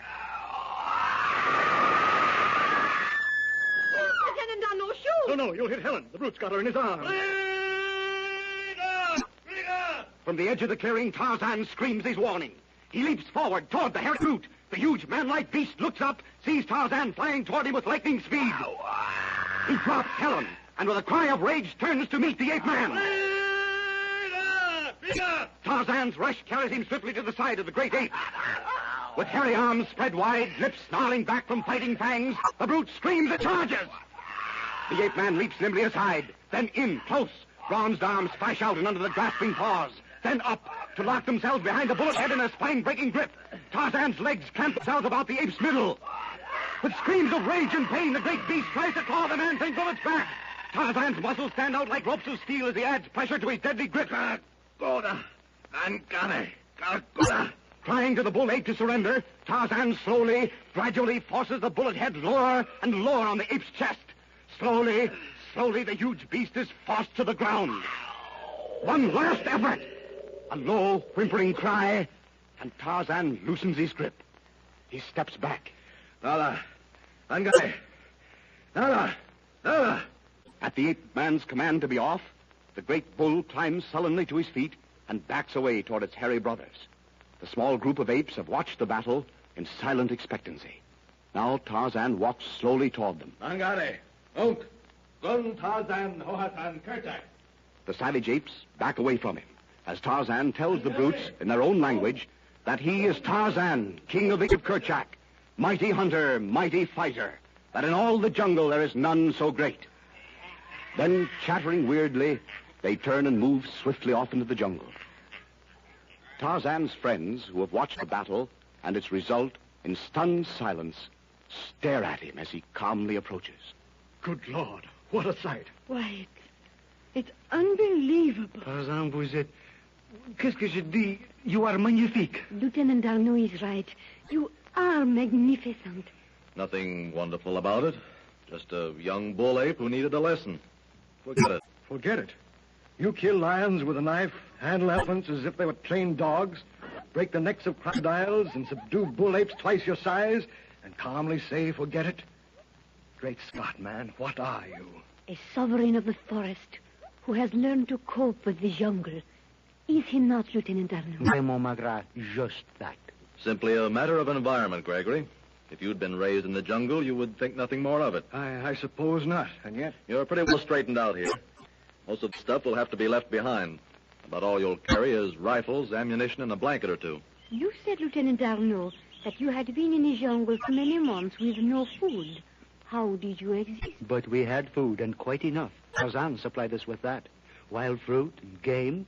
Tarzan caught the animals with his rope. Rope?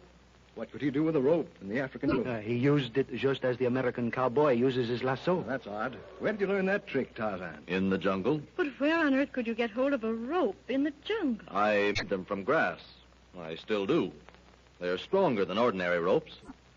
Well, as long as we're going to wait here for the river to go down, we might as well get this tent up, Darno, for Margaret and Helen. Back in the Thome safari, the Gregory deserters are happily going over the stolen supplies. Atan Thome and Lal Task are conferring with Mbuli, the witch doctor. Mbuli, if I give fire water, will your Watermishi boys fight tonight? Who would the Mishi fight? The safari you just left. Those Buana are children of evil spirit. They belong to Shaitane. Big white Buana Tarzan, much Ashair, very bad. You sabe? You want for what the Mishi kill? No kill. Mbuli make big medicine. Tell black boys go along Tarzan Buana and his friends. Bring back along me. Can do? Can do. Wanna give plenty fire water? Remember, no kill. If kill, no chumvi salt, no pesos, no fire water. Mbuli, me go now. Make big double for what the Mishi boy. Come big move tonight. What the Mishi fight. For liquor, they will do anything, Lal Task. But nothing good will come of it, Master. There is an evil breath in the air. The smell of death. Jumbo, Mbuli. That was a fine job of cleaning up you and the Watermishi boys did. Where's Thome, Buana? There's Buana there. Long Makuba Buana, big friend. Wolf here. The fool should be with the Gregory safari. He has perhaps been found out, Atan. Well, Thome, everything went off as expected. I told you to remain with the Gregory party, Wolf. What are you doing here? Don't worry. They think I'm out looking for the bearers and Larson. What happened to Larson? I don't know. He disappeared during the night. I'm supposed to be haunting him. What happened at the Gregory camp last night? That storm was a godsend for us. The opportunity I was looking for. Yeah, right in the middle of it, Mbuli and his boys run away. And Tarzan didn't find out until this morning. Hey, what's going on out there? Mbuli making medicine for the attack tonight. So, it's arranged then. For tonight, Wolf, at moonrise. And me? You will return at once. You must be there when the attack begins. I shall give orders for your capture at the first charge. Like a fresh scar on the green earth, the storm-ravaged camp of Tarzan lies steaming in the jungle. A semblance of order has been restored by the ape man. 2 tents have been erected. Near at hand, a third covers the few remaining supplies. Seated before one of the tents, Darno and Gregory are checking over a short list of articles left them by the deserting blacks. In the tent opening, Magra and Helen sit watching Tarzan as he unrolls a long, canvas-wrapped bundle. What is it, Tarzan? This? Oh, nothing much. Just some of my jungle equipment, as Darno calls it. Why, Why, it is a bow and quiver of arrows. Oh, Dad, come here and see what Tarzan's unearthed. What is it, mon ami? My bow and arrows and rope. You call that a bow? Why, that little thing couldn't throw an arrow 10 feet. You know how to use a bow, Gregory? Oh, yes. Archery is one of my hobbies. Well, I use a much longer and stronger bow. Would you like to try this little one of mine? Here, I'll string it. There. Here's an arrow. Here's one thing I'm no novice at. Now, what shall I shoot? See the dark spot on that tree over there, girls? About 50 feet, isn't it, Tarzan? About that. All right. Watch the arrow, dead center. Great Scott, what's this thing made of? Steel? I can't budge it. What's the matter, Dad? Here, let me try again. I'll give up. I can just barely bend the thing. Here, Tarzan, let's see you shoot it. That dead stump down there beside the entrance. Watch the arrow, Mr. Gregory. Dead center. Hey, what you been shooting at? Hey, ain't no lying. He's been Larson. Larson! Tonnerre de bless! Larson! He looks as if he'd been chewed by a buzzsaw. Oh, Mr. Larson. What happened, Larson? You terrible! What natives? The bearers. When you sent me down to look after them last night, they found them robbing the supply tent. When they tried to stop them, they jumped on me, tied me up, and took me with them. Took you with them? Where are they? I don't know. They jumped me again in the jungle, and when they came to, they was gone. Where is Wolf? Did they get him too, Tarzan? No, he went out over the back trail to look for you. He'll be all right. Sure, but they came in over the back trail. They didn't see him. Look there, coming up the trail. Speak of the devil and he will walk in. And he's coming over the back trail. Strange they didn't see each other. Bien étrange, mon ami, and there were only moments apart. Well, not a trace of the Swede, Tarzan, but plenty of the bearers. They passed over the back trail. Larson is back, Wolf. Oh, well, I'm glad of that. When did he get in? It's funny you didn't see him. He walked in just a moment before you did, over our old trail. That's funny. I don't see how I could have missed him. Over the little camp, the sun sinks red and dry, leaving the jungle hot in the electric air of mystery and suspense. Twilight comes and passes like a blue breath. Presently, a great yellow moon leaps into the sky of black velvet, dropping shimmers of silver on the indigo waters river.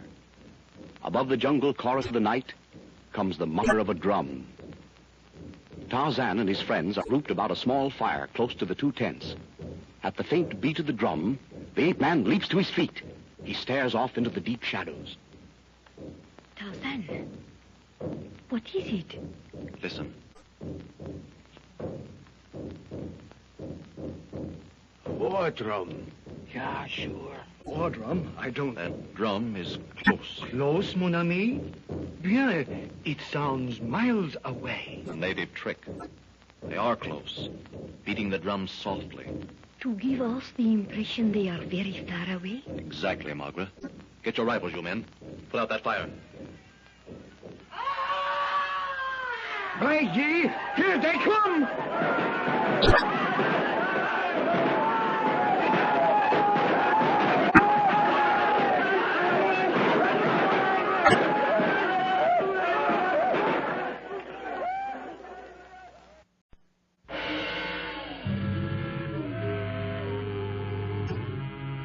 Tarzan and the Diamond of Ashair.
A tornado wrecks the Gregory camp.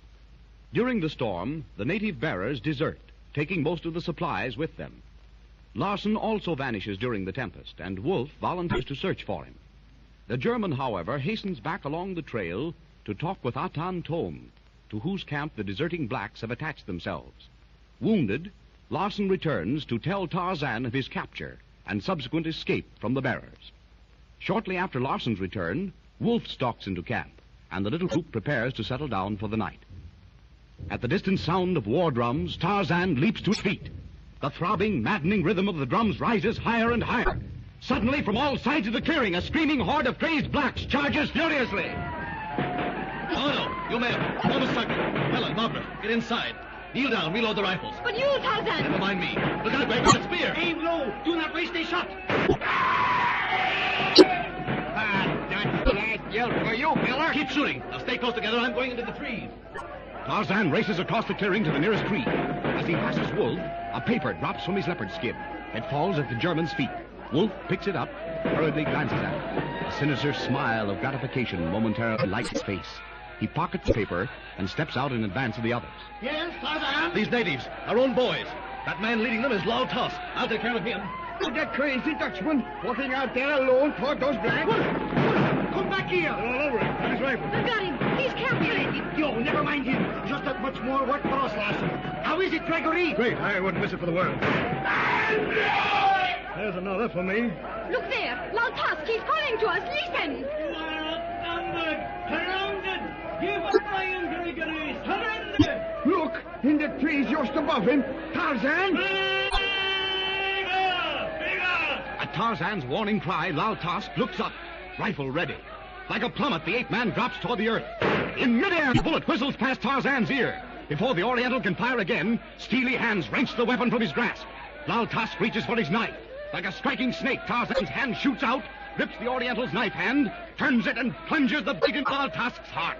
With a weird scream, the Oriental sinks to the ground, lifeless.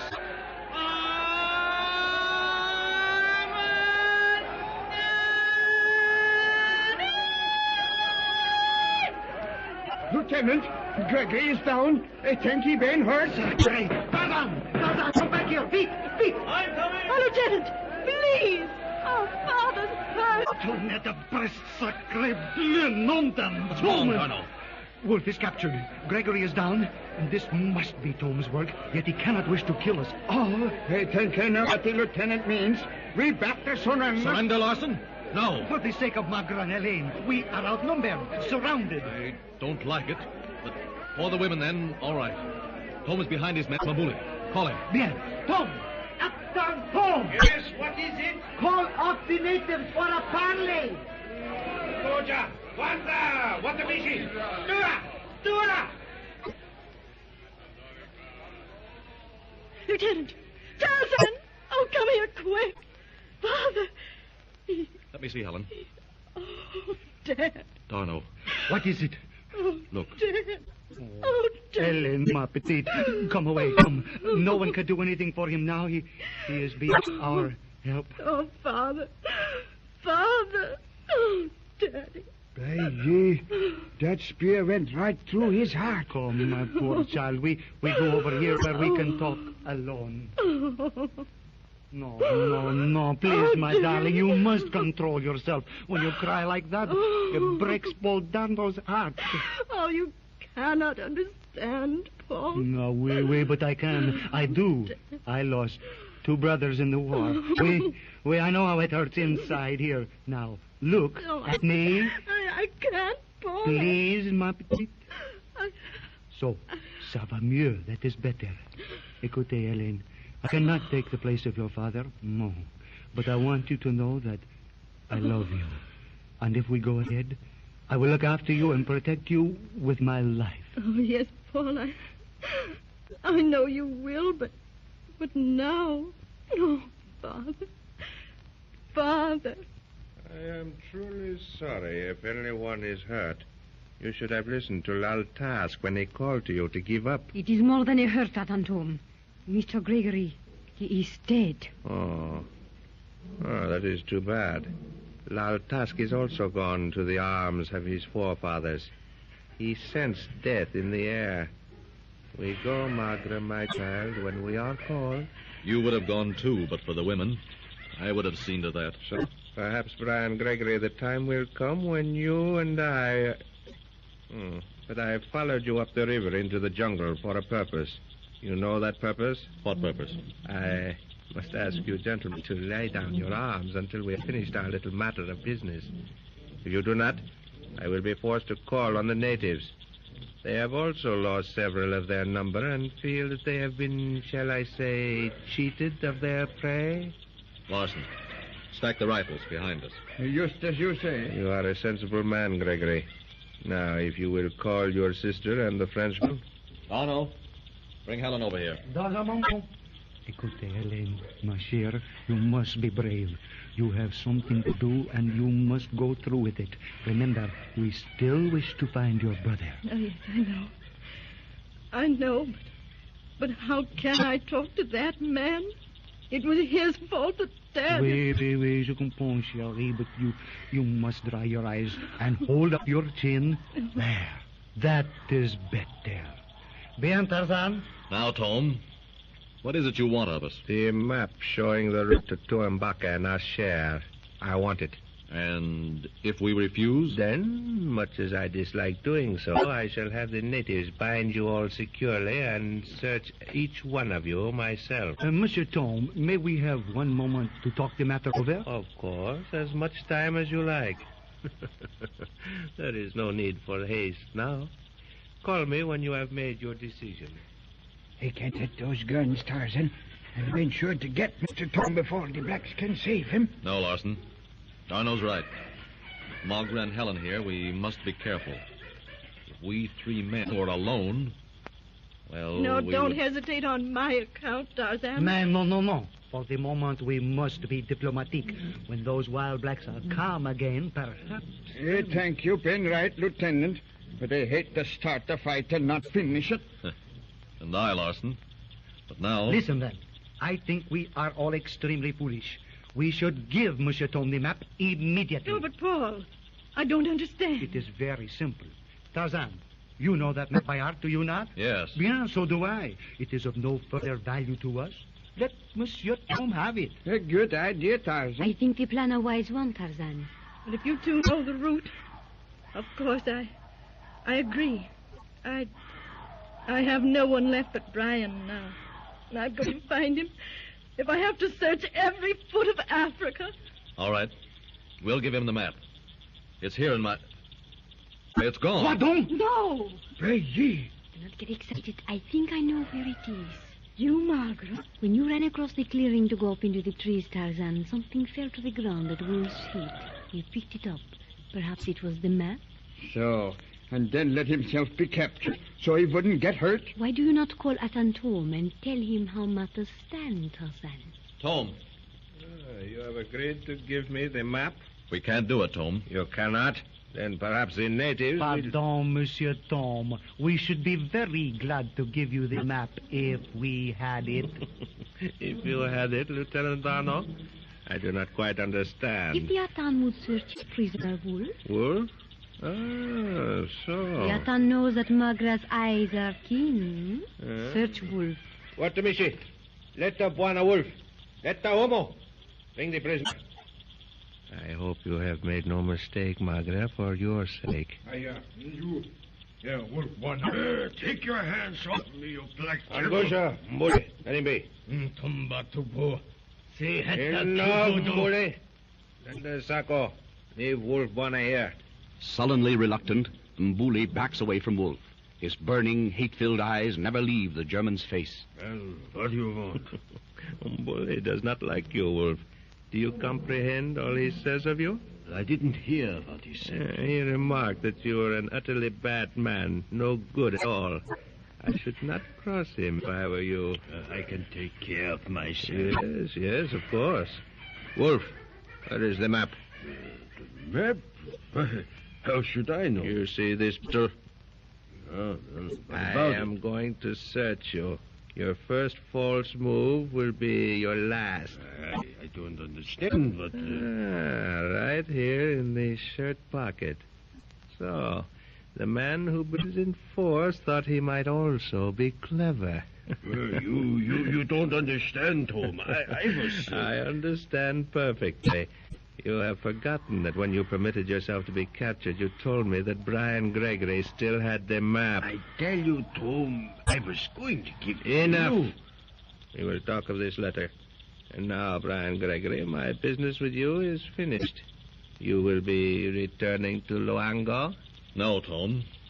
We started out to find Miss Gregory's brother. Until we know that he is dead, we'll not turn back. Then you actually are not Brian Gregory.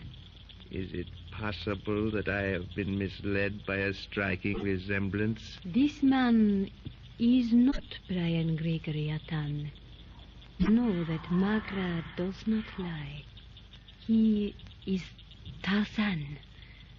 Tarzan of Tarzan! There! Behind Wolf! The witch doctor! At Darnell's warning shout, the entire party turns toward Wolf. Behind him, his face contorted with maniacal fury, his arm drawn back, ready to hurl a heavy spear into Wolf's back, crouches the witch doctor.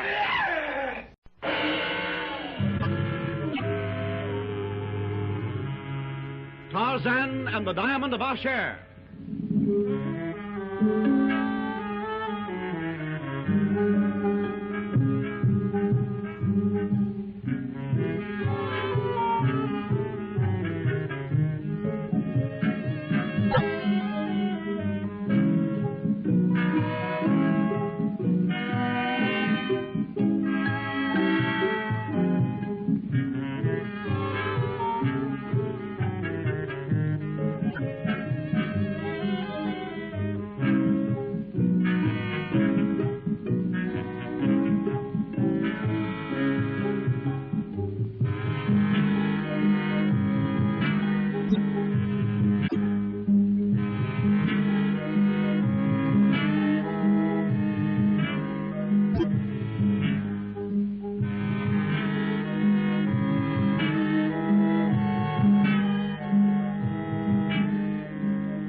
A jungle hurricane wrecks the encampment of the Tarzan Gregory Safari.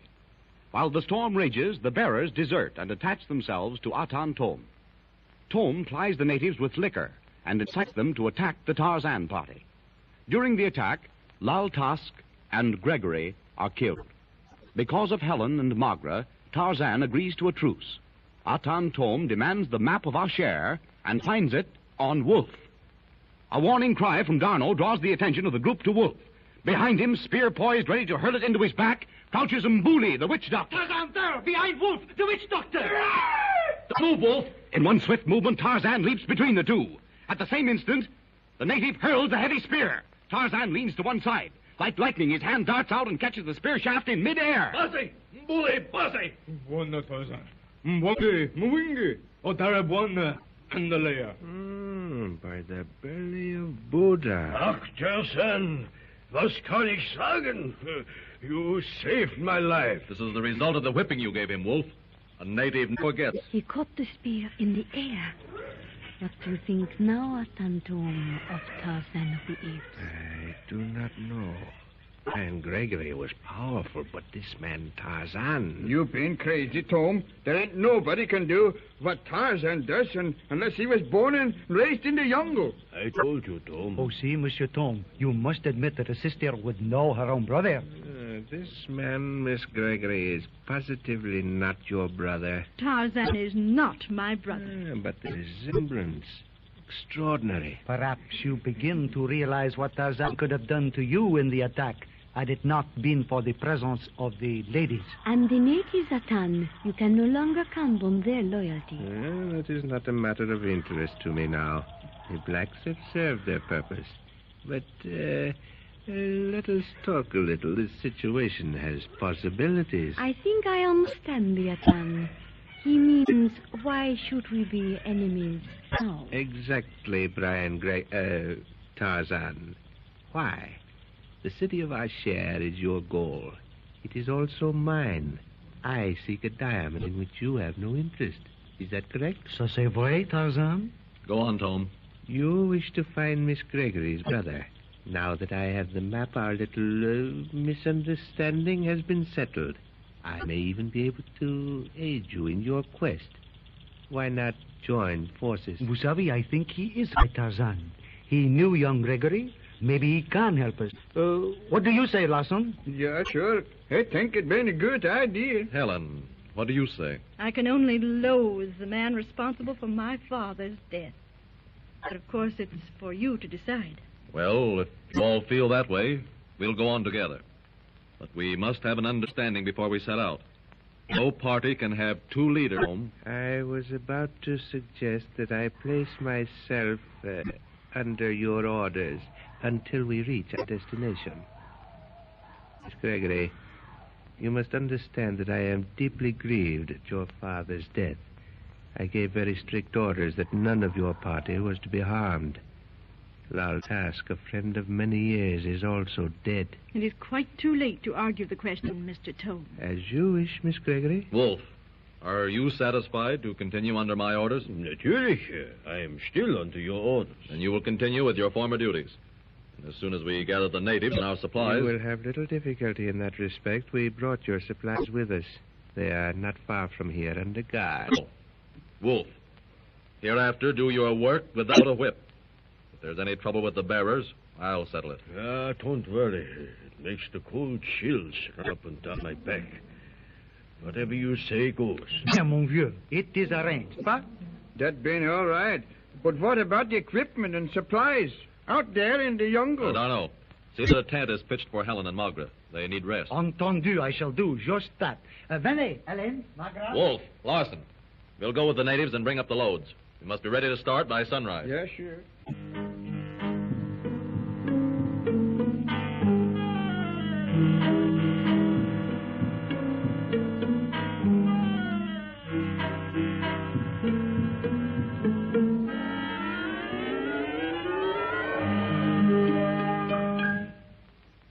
Dawn.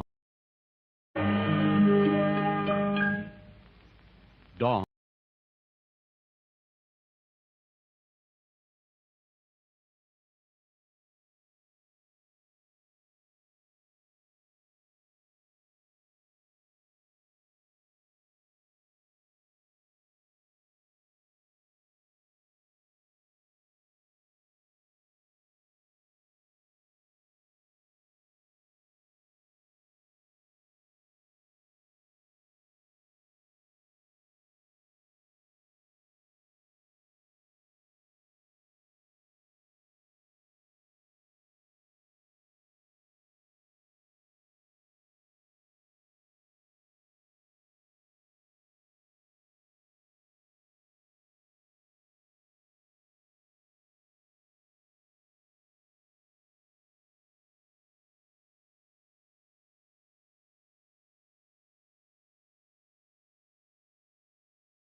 Tarzan and the Diamond of Ashair.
Atan Thome and his little safari are now a part of the Tarzan Gregory Expedition. Thome has agreed to proceed with Tarzan and his friends to Tu-em-Baka under the leadership of the ape-man, the forbidden city of Ashair being the common goal. Thome is after the father of diamonds, the talismanic gem of the Hesse-Herians, while Tarzan and his companions hope to find Helen Gregory's brother, Brian. Helen mysteriously vanishes from the midst of the encamped safari, and without pausing to pick up a weapon, D'Arnot rushes blindly out into the black jungle night in search of her. No, come back here. The fool hasn't even got a rifle. We then go after him? Larson, Wolf, you stay here. I'll bring him back. As Tarzan disappears into the branches of a tree near the edge of the boma, Thome walks slowly back to the fire and Magra, where Wolf and Larson presently join him.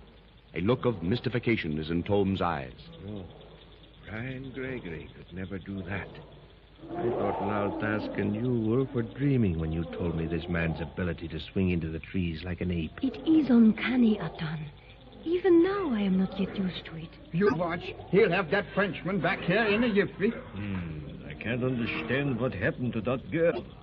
She wouldn't have walked out into the jungle alone at this time of night. The shock of losing her father may have temporarily affected her. But she appeared to be getting over it wonderfully. All day long she fought her tears and kept herself under control. Yeah, sure. But it worked inside. She hid it from us. Yeah, I know what it means to. But never mind. We get up a search party in the morning and look for her. If she wandered off alone, she cannot be far. We'll find her. But if she did not go alone... What do you mean, Atan? If she did not go alone? I was merely thinking aloud, Magra. To vanish like that, surrounded by friends and natives. Strange, is it not? Why, yes. It is strange. I cannot... There! Tarzan and the Frenchman coming back. This D'Arnot, he is in love with the young lady, Magra? Is that not self-evident? Thome, I'm leaving Magra in your care. Magra has been under my protection for many years, since she was a child. Larson, you and Wolf carry on. Yes, sir. Thome has the map. Follow his suggestions. And D'Arnot, you're aware that you will not leave the safari. Of course, my friend, but That's all I want. You are not to leave the safari under any circumstance. I'll be back sometime. You will be back. But where are you going? To find Helen. I'll catch up with you or meet you as soon as I can. Yeah, but how are you going to find her? There isn't a trace. Leave that to me. Thome, I have your word that the natives will be treated properly? You have? They will have no cause to complain. I may be gone for a few hours only. It may be days. But don't worry.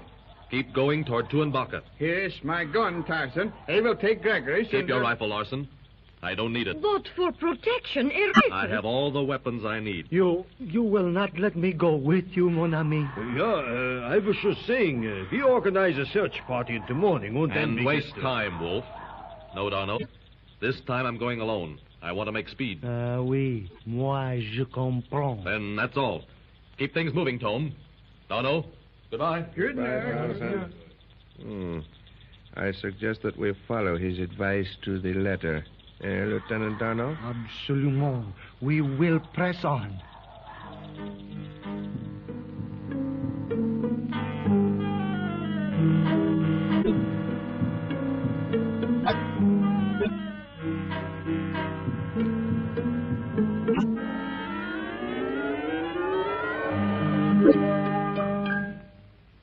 Day after day, through mile after mile of tropic verdure that cries aloud its beauty, the safari forges ahead deeper and deeper into the thick, green oppressiveness of the jungle. All but Darno have given up hope of Tarzan finding Helen Gregory alive. Even the Frenchman's great abiding faith in his friend's ability to accomplish the impossible is gradually waning as the days pass and Tarzan fails to return. Well, faith is a great thing, my friend, but even that has its limitations. The shadow moves as the sun directs. Oui, Monsieur Thome, but you do not know Tarzan as I know him. I believe him to be absolutely immune from death caused by man or beast. No, je vous assure, he will return. None of us are immune from death, Darno, particularly in the jungle. It stares at us from behind every bush, every tree beside our path. Still, I hope you are correct and that Tarzan will return. 8 days we have gone on, and still no trace of either one or the other. Strange. How like that other... What are you thinking of, and what is so strange? I was merely indulging in my usual pastime, thinking aloud. It is odd how one can vanish from the midst of a large camp without leaving so much as the slightest trace. I've been thinking of it ever since the night Helen Gregory disappeared. Vraiment. Et moi, I cannot understand it. We should have found at least some indication of what happened to her. It recalls to my mind the similarly peculiar disappearance of the young lady's brother, Brian Gregory. I understand now what you mean, Atan. Do you, my child? I wonder. Come on, Tom. There appears to be trouble. What is it, Mbuli? Atan Thome, gone. Gone? What do you mean? Where has he gone? Atan gone. Tambe Tupu, devil spirit catch him. Oh, what do you mean, this devil spirit? Where did he go? Busta Atan, Shaitani Angusha Atan. Yes, Tuli Watamishi, Tuli Simila. Now, Mbuli, what has happened? Atan walk along, cut trail. Pretty soon, no more. Shuka, gone. Go along Tambe Tupu in ground. Where, Mbuli? Where did Wanalasan go into the ground? Shuka, there, along big hole. Darno, come over here. What is it, Lieutenant? What has happened to Mr. Larson? Mbuli says something about his going into the ground, disappeared. What have you found, Tom? I do not know. Magra, stay away from that hole. It looks like some sort of native trap, an elephant trap, or... Nom, Larson, are you all right? Yeah, sure. They been getting off of them, but they been all right. Where are you, man? They don't know, but they been all right. They're down one of those spare torches. We will get a rope and pull you out. They don't need a rope. All they want is a light. What's the matter now, Lieutenant? I came up to see what is stopping the safari. Will you get one of the prepared flares, Darno? Sûrement. Just one moment. Und Gottes Willen, Tom. What is the Swede doing down in that hole? Some kind of an animal trap into which he fell. Wait, here is the torch, Monsieur Tom. Here is the flare, Larson. Have you matches? Yes, sure. This earth looks like it had been turned over recently. Hey, one of you come down. There's something funny about this. Wait a moment, Larson. Wolf, get ropes. I am going to You see. don't need a rope, Lieutenant. There's a stairway leading down. A stairway? Where? Secretum. The man is right. Look here, just inside this hole. Wolf, give me 2 of those flares. Remain here with Magra and keep the natives back from this opening. Careful. Here's the torches. What in the devil is this? Bats. They will not hurt you. Here, Darno. Take this flare. Go ahead. I will follow. Where are you? Larson? Here, Lieutenant. Careful on those steps. He fell all the way to the bottom. Oh, what you make of this? By Buddha. Darno, this has been made by the hand of man. This stairway, those stone walls. A causeway. Disused. Ain't. But you are correct, Thome. It is man-made. Yeah, sure. That's very time too. There must be ventilation. The air is dry, hot, but pure enough. Come over here, Lieutenant, Mr. Thome. See if you can make this out. It's writing on the wall. Mesa Pristi. Hold the torch closer. There. So. Can you decipher it, Thome? Hieroglyphs. Egyptian, if I'm not mistaken.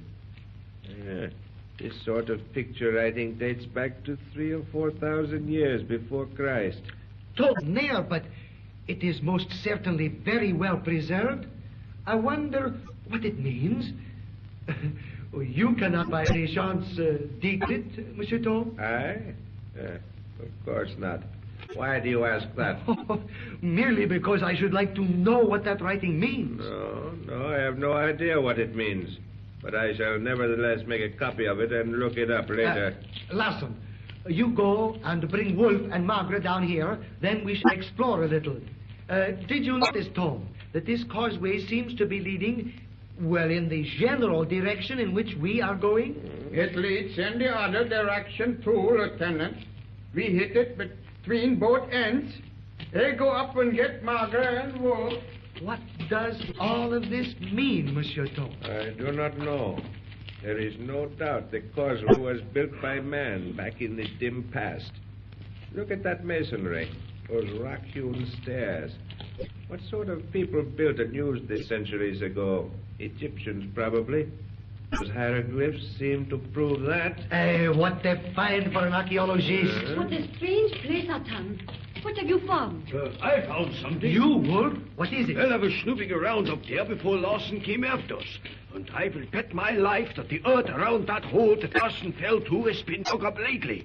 It is soft, you know, not packed down like the ground all around. Certain of that? Positive. You know, that ground was put there from the outside, or thrown up from the inside to cover up the hole. I wonder. Thome! Margaret! Come here! All of you! Deep! What have you found, Darrow? Here, look! Close to the foot of the wall! Huh? Good heavens!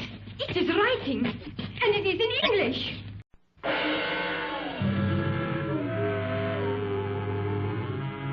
Tarzan and the Diamond of Ashair.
Atan Thome joins the Tarzan Gregory safari and agrees to proceed with them to their common goal, Tu-em-Baka and the forbidden city of Ashair under the leadership of the ape-man.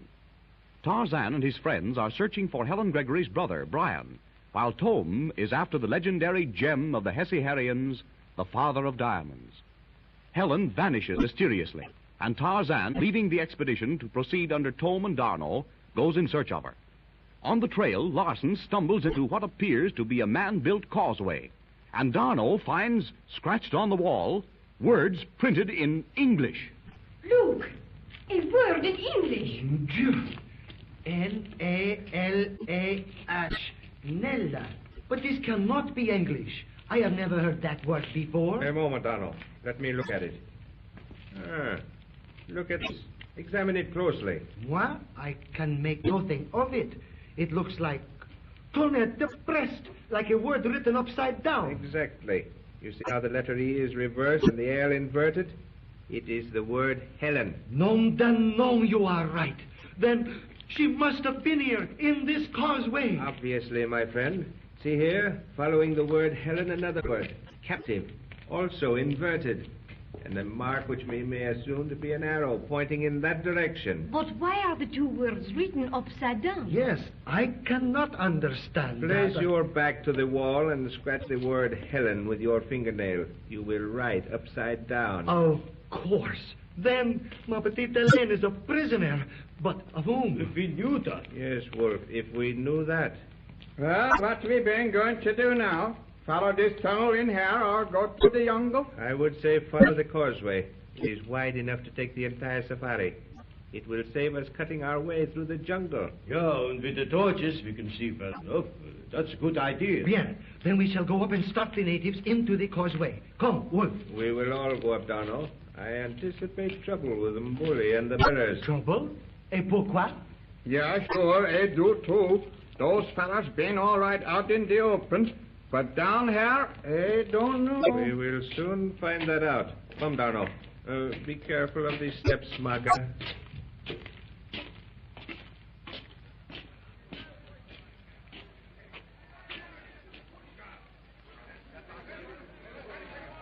Hey, Mbuli, come here. Yes, Bwana. Here. Mbuli come. Bwana, Larson come back? Shatane no catch him? Yes, Mbuli. There ain't no Shatani down there. No Tambi Tupfer. Look, we go this way, Mbuli. No more cut trail. Go plenty fast. Where Bwana Dano go? We go through big hole, along big road down there. No can do. Watamishi Gonga Tapika and Devil Hole. Get sick. That place bad for Watamishi. Plenty taboo. There is no Shetani, no Ketchawi devil. Not there, Mbuli. We go. You come along us? No can do. Plenty taboo along that place. Watamishi no go, Mbuli no go. But we pay double pesa, Mbuli. You go now, eh? No go. This place taboo. That place taboo. Mbuli na Watamishi no go no more. All country here plenty taboo. But if we stay topside and cut trail, you go there, No more go. No can do. All this place taboo for black boy. You see, Darno, it is useless. No argument will persuade them. Whether we follow the causeway or continue to cut trail, we must go on without our bearers. Those black rascals would rather die on the spot than break one of their heathen taboos. If I had been allowed to use the whip, there will maybe... be no whipping, Wolf. If they will not go, they will not go, and flogging them will not help matters. On the contrary, they would very likely turn on us. Yeah, sure, that's right. Well, then we camp right here, huh? And wait for Tarzan to come back, if he does. No, we will go on. Ma petite Hélène has been taken through that causeway. We must follow. We may even find her in there. We must be somewhere near Tu-em-Baka, perhaps even to Ashair. We know Helen is alive. We can go on much more quickly with the natives. Alors, what do you say, Larson? Well, he was hired for the trip, in and out. We ain't in yet. Bon. And you? What? Marcus said it. We can make better time without the natives. Very well, and you and Larson have the supplies brought here. We will go over them and make up individual packs of absolute necessities. Throughout the remainder of the day, Dano, Thome, Wolf, and Larson sort over bales, bundles, and boxes, choosing here, rejecting there. Only such bare necessities as are absolutely essential to their journey are selected and stacked near the opening to the causeway. Well, there we been, Lieutenant. Our supplies for the rest of the trip. Yeah, they won't take us far. They will take us as far as necessary. I don't like the tone of voice you say that in. What do you mean? When these things have given out, we will no longer need supplies of any kind. Exactly, Magra. Either we shall be in Ashair or dead. But according to the map, we are very near Tu-em-Baka. Yes, Darno. Tu-em-Baka is a mountain. It is not Ashair. Well, Larson, you and Wolf make individual packs of this. Let Magra's pack be light, Larson. You may add the extra weight to mine. Yeah, sure. Well, we better get busy, Mo. Mbuli, haya, 22. Here, Banda. You are positive you no more go along this safari, Mbuli? Mbuli na watamishi no can do. This place plenty taboo. Bien, bien. You see all this chekula? You take. You go back Long Bonga. You give this chit paper to Big Francois Buana. He give Mbuli pesa. Can do, Banda. You no come along watamishi? No, we go on. This chit paper tell French commissioner where we go. We are ready, Lieutenant Dano. Come, Dano. Nande zako Mbule. Mbule, nande zako, Banda. That place had big taboo. Much taboo. Bien. Magra, here, give me your hand on these steps. Well, Thome, we are all ready to go on. We will each carry a torch and proceed as far as possible before making camp. I tell you, this been a spooky place. Maybe those natives ain't been so dumb. You know Africa better than that, Larson. If we listen to every native superstition, we would never leave the coast. By the way, have you noticed the roof, Thome? A mass of tangled roots, vines, and creepers. Those things must have been growing there for centuries. Yeah. Oh, this ditch is pretty deep. All of 20 feet, I would say. I wonder where the other end comes out. Back there. This was undoubtedly a canal at one time. Where the water it carried came from, I have no idea. It probably emptied into that river we crossed 8 or 10 days ago. Just look at those huge granite blocks in these walls. Where could they have come from? Nom. Magra, that is not a wall. There is none on the other side. This must have been a wharf where some large ships were docked. Look up there, that heavy iron ring. Donnerwetter, you're right. But that ring is stone, not iron. Look how those blocks fit together. No cement. No, nothing to hold them together. And see up there, ain't that a watermark? Here is the end of the wall, with steps carved into the stone, like those we saw coming back there. Hey, the canal makes a turn here. Maybe we got to camp here. No, we go on, unless Magra is there. Oh, no, let us continue. Look out here. Some rocks and dirt have caved in. Hey, look at that on that big rock. Some kind of a hidden shrine. Bring those torches closer. Look here, Dano. These carvings and hieroglyphs. Nom de mille chiens. They are ugly enough. They look like death heads, skulls, carved in the stone. Oh, I do not like them. They are gruesome. Come away. Ach, I don't like them either. Look how those empty eye sockets stare at us. Pfui, Teufel. They make me feel like someone was watching. Perhaps someone is watching us, Wolf.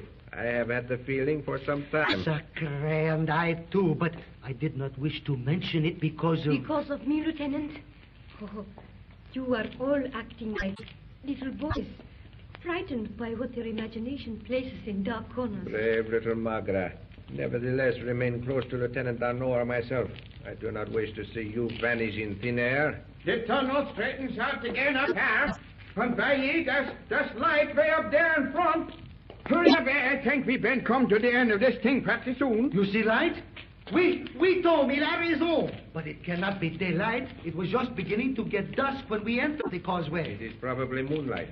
I think Larson is right. We have reached the end of the causeway or some sort of opening. Well, I won't be sorry to get out of this hole. The skulls watch every move you make. Pull yourself together, Wolf. Those things are merely age-old carvings placed there by a long-forgotten race. Yeah, I know. But whatever they are, I don't like them. They look to me like a warning. I feel like they was following us. All hieroglyphs look practically the same to me, Thome, but those with the carvings of those horrible faces, do you suppose they bear any relation whatsoever to the ones we first found? I cannot say, Dano. I made a copy of the first ones we found. But you did not copy these others. No, to tell you the truth, these faces were not agreeable to me either. I was as anxious to leave them behind as our friend Wolf was. At the Naval Academy, I made a study of some of the more ancient languages, Egyptian and some others, c'est-à-dire the spoken tongue. I did not get so far with the hieroglyphs. I wish now that I had devoted more time to that study. It is an interesting subject. But let us go on.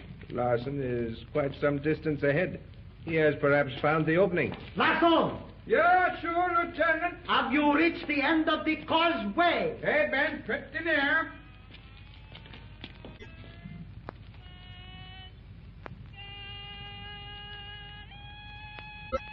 Listen!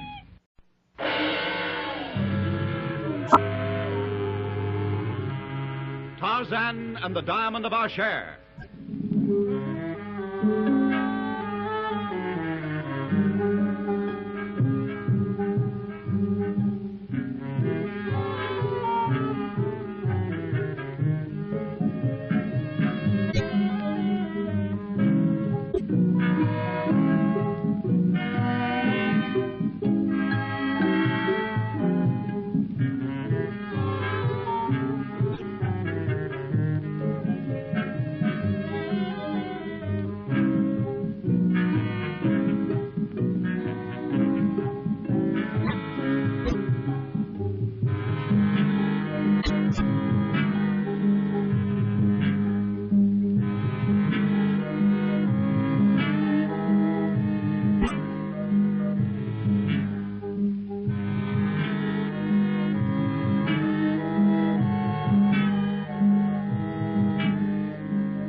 Atan Thome, seeking a legendary gem known as the Father of Diamonds and said to be hidden in the forbidden city of Ashair, has joined the Gregory safari. Helen Gregory is searching for her brother, Brian, whom she believes is in Ashair. Encamped in the jungle, Helen mysteriously vanishes from the safari, and Tarzan goes in search of her. D'Arnot discovers, scratched on the wall of an ancient causeway, a clue to Helen's whereabouts, and the party proceeds along the age-old riverbed without their bearers, who have refused to accompany them farther because of a taboo on the region, and deserted. Arriving near the end of the causeway, the little party hears Tarzan's kill call in the distance.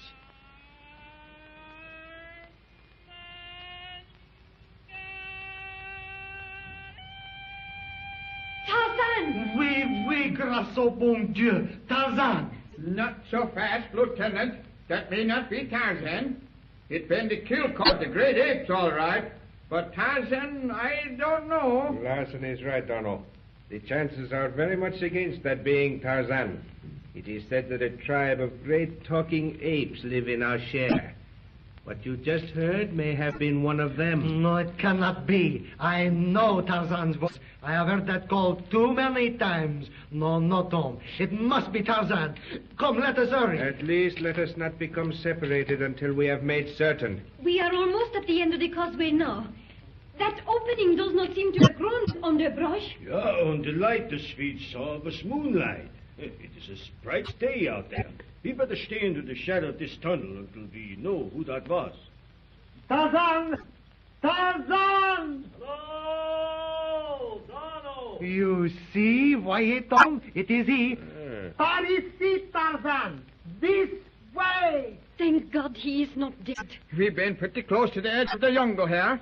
That been open country out there. Hello! Donald! Where are you? Here, Tarzan! Ici! Out there in the moonlight, in the open, just beyond the edge of the jungle. I see him. He's coming. Yes, and he is alone. Well, Donald, Margaret, I'm glad to see you all. Oh, I'm so glad you are back with us again. We had given you up for dead, all but Lieutenant D'Arnot. But you are alone, Tarzan? You found nothing? No, D'Arnot. Not a single trace of Helen. I can't understand it. Did you go in this tunnel? Yes, quite a little way. All I found were indications of a small party having passed through not long ago. And you found no clue to my Elaine in there? Alors, you did not go far enough, mon ami, for we found her name scratched on a stone wall. That is why we came through the causeway. And that is very likely why you found no trace of her in the jungle, Tarzan. She was not in the jungle. You're probably right.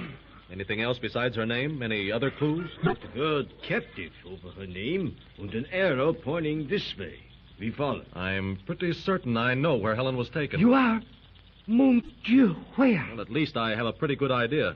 If she was in the causeway, she must have been with the party I found indications of. There was only one direction which they could have gone, from here. They went out there. Into the open country. I am beginning to understand Brian Gregory's disappearance now. If he is alive, he may be in Ashair. My friends, we are approaching the end of our journey. You mean that we are... I mean, if the legend of Ashair and the Father of Diamonds is true, then that black mountain you see out there is our goal. But where been the city of Ashair?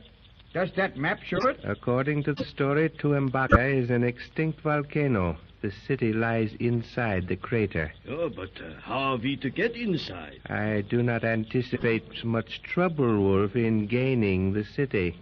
I don't like the way you say that. What do you mean? You have an imagination of your own, my friend. Use it. But you people are alone. What happened to your bearers? When we decided to follow the causeway, they left us. Mbuli flatly refused to go further. For him and the blacks, it was taboo. You see, when we found Elaine's name scratched in the wall of that old canal bed, we naturally followed it, thinking that we might find other clues. And did you? We found hieroglyphs, undoubtedly Egyptian, and death's head masks carved in the wall. Perhaps even a shrine, if it may be called that. And when we saw the moonlight through the end of the causeway and were close to the opening, we heard your call. Oh, it was one of the most welcome sounds I have ever heard. Mais qu'est-ce qu'il y avait? You were attacked, Tarzan? No, I killed for meat. The carcass of Horta, the boar, is over here at the edge of the jungle. But where have you been all the time, Tarzan? We hoped every day for your return. The night I left you, when Helen disappeared, I circled the camp and made sure there was no one near. Then I went to sleep in a tree and waited for daylight. Yeah, and then? In the morning, I came in this direction, following the course shown in Helen's map. I reached this spot and covered the edge of the jungle for miles, up and down. And you found no trace of Helen? None. Oh, if you had only gone a little farther into the causeway. It makes no difference now. However, after traveling along the edge of the jungle, I came back here, found the causeway and indications that someone had passed that way. Then I went out there into the open country. How far did you go? Far enough to convince me that there is a good road leading straight to Tu-em-Baka. A road over that rocky expanse? Yes. You see that black cone-shaped mountain up there? Yeah. Well, that is undoubtedly Tu-em-Baka. I started toward it. Before I had gone a quarter of a mile, I realized that I was on a well-traveled road. It is cut out of the rock? No, Thome, it is worn out. And it must have taken hundreds of years and the constant passage of thousands of feet, either bare or in sandals, because the roadbed is as smooth as glass. The mountain is very far away. It will be many days before we reach it. Not so far, Margaret. But tough traveling over that rock. It was stifling coming through the jungle. But that's going to be worse. Yes, Wolf, it's going to be hard traveling. Rock hard as iron, volcanic. We'll have to be careful of the animals. Animals? What kind of animals? I don't really know. You have not seen any of them? Yes, Thome, I saw something. But it's nothing like anything I had ever seen before. However, we'll worry about the animals when we meet them. Well, was there any indications of water out there? I saw none. We'll carry canteens and as few supplies as possible. Yeah, we've already stripped down to the bare necessities. Anything we can do without, we must leave behind. And now let's all get some rest. I want to start very early in the morning. Bien, bien. I shall take Wolf and Larson, and we shall gather firewood. Come, mes amis. You stay here with Margaret, Thome. I'll go out and bring in that boar I killed. I will help you with that. Not necessary. I can manage Horta. You start a fire. Tu-em-Baka, the mountain of sunrise. It looks awe-inspiring. Cold out there in the moonlight. I wonder, Atan, what we shall find beyond its rim. I wonder. So, this will at least start our animal fire, and we must build it large enough to keep the beasts away. Well, here's the meat. I'll have some ready for that fire in just a moment. Did you find animals in the causeway, Thome? None. We found some indications of them where they had fallen into the canal bed, that is all. There been plenty wood right here off the edge of the tunnel, Lieutenant. That tree. That is it, Larson. Now, here we have fresh meat. Come and help yourself. Vinny Wolf. A desolate, forbidding outlook, my friends, that rock-ribbed terrain over there. Yeah, it is that. But if there is a road, like Tarzan says, maybe it won't be so tough. At least we can make better time. There will be no jungle to cut through and no bearers to hold us back. Well, if we are going on, we'll have to cross it, no matter how bad it is. Now, we'll divide the watch among us 5 men. I'll take the last watch. That gives you a longer watch than us. Never mind that, Larson. It'll be only a half hour or so longer. By the way, Thome, if you have no objections, I'd like to look at the little map. Oh, no objections, of course. Here it is. While you are examining it, I think I shall walk out there in the open before turning in for the night. Wait a minute, Thome. I go with you. I'll stretch my legs a little. Stay within sight and call, Thome, and be careful. As I told you, there are strange animals roaming that rocky country. I'm not going far. Are you coming, Wolf? Yeah. You had better take a rifle with you. I have my revolver. That's enough. You have something to say to me, Wolf? Oh, nothing much. I just want to know how we stand, you and I. How we stand? Do we work together on that diamond proposition, or am I working alone? Oh, I see. My offer of £1,000 no longer interests you, then? Well, those fellows back there may be only after what they say they are, but, looking for young Gregory, and now the girl. But again, they may be after that diamond, too. I don't know. I have Tarzan's word that he is not interested in the father of diamonds. Yeah, his word. A man's word don't always hold good when it comes to treasure. You are not a student of character, Wolf. Tarzan will keep his word once it is given. In that respect, he is the absolute primitive man. He's a primitive savage in more ways than that. If he thought that a man needed killing, he would kill like that. I have often wondered why he has not assisted you into the heavenly paradise. What do you mean by that, Thome? Nothing, Wolf. Nothing. Well, how is it? And where does Magra stand with you? Magra? You will leave Magra out of this entirely. No, she ain't out of this. And I'm going to have her when we get that diamond. Oh, so you love Magra, is that it?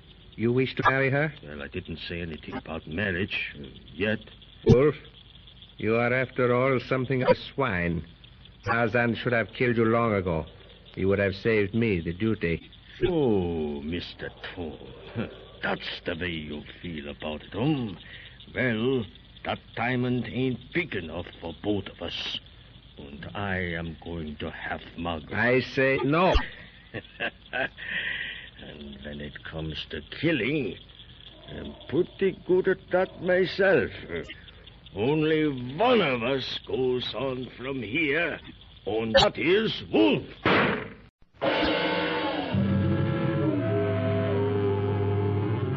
Tarzan and the Diamond of Ashair.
Helen Gregory vanishes from Tarzan's party as if swallowed by the earth. After searching vainly for days, Tarzan joins the remainder of the group at the mouth of an ancient causeway, wherein positive trace of Helen has been found. Before Tarzan and his friends lies a vast stretch of volcanic rock rising in the distance to form the gleaming cone of Tu-em-Baka, the mountain of sunrise. Because they regard this strange land as taboo, the natives leave, and the little party goes on without them. Thome and Wolf wander away from their camp to look over the forbidding prospect they must face on the morrow. An argument ensues. Bitter words follow, until enraged, Wolf whips out his gun. Thome has seen the German reaching for his pistol. Like a flash, he stoops to grasp Wolf's leg. The shot goes wide. A vicious twist, and the German falls to the ground, his gun flying through the moonlit night. Before Wolf can move, Thome is on him, knife in hand. You are right, Wolf. Only one of us leaves this spot, but it will not be you. I know.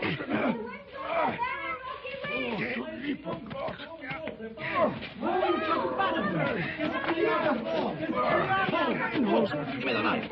Thome, what's this all about, you two? Thome, drop that knife. In a glittering arc, the knife flies from Thome's hand. The ape-man jerks them both to their feet, holds them apart as if they were children. As the little group moves silently back toward the fire, Tarzan picks up the knife and revolver and overtakes the others as they step into the circle of firelight. What's the matter with you? Thome. Wolf. Well, I've got nothing to say. I think you better talk, Dutchman, if you want to keep healthy. I shall explain, Tarzan. Go ahead. Wolf intended claiming Magra if we got out of this business alive. I told him that was impossible. Is that all?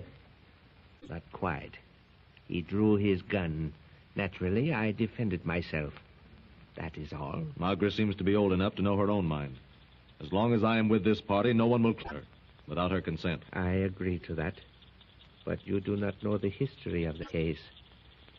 Magra is my ward legally. Vous dites, Monsieur Thome? Yes. Magra's father was my best friend. We worked together in the same business for years. Before he died, I gave him my oath that I would watch over Magra as long as I lived. I have kept my word and shall continue to do so. You mean then, Monsieur Thome, that you do not believe Wolf to be the man for Magra? That is Magra's affair, Donald. However, I mean more than just that. Magra never knew her mother. She died when the child was not a year old. Since then, I have been both father and mother to Magra. And you have been wonderfully kind to me, Atan Thome. The child grew into the beautiful woman who sits beside you, Tarzan. I love her. It is my intention to make her my wife if we both get safely back to civilization. And if she will have me. I am glad, Thome, there is something about you I can admire. But there'll be no further argument as to who Magra does or does not want until we finish the work we're facing. You understand, Wolf? Yeah, I understand. As far as I am concerned, the question is settled. You are a fool, Wolf, to quarrel with me. We will need our combined brains and strength to get the father of diamonds. Yeah, I said I understood. We forget it. Then we start early in the morning and go forward quickly, no? How fast we can proceed remains to be seen. We don't know how far Tu-em-Baka is, but we do know it's going to be no easy trip. See what you mean. We got to go easy on the grub. Huh? Yeah, sure. But what being still more important, we have to go pretty slow on the water. All we got in our canteens. And ma petite Helene, she is out there somewhere, and I cannot help her. We find her, Lieutenant. And when we catch the fellows who took her, Merci, Lasson, mon brave. I wonder what kind of people they been. Well, I wouldn't be surprised if Mr. Thome could tell us something about that, if he wanted to. Oh, Monsieur Thome, if you know anything, tell me. I am afraid I cannot help you much, Lieutenant.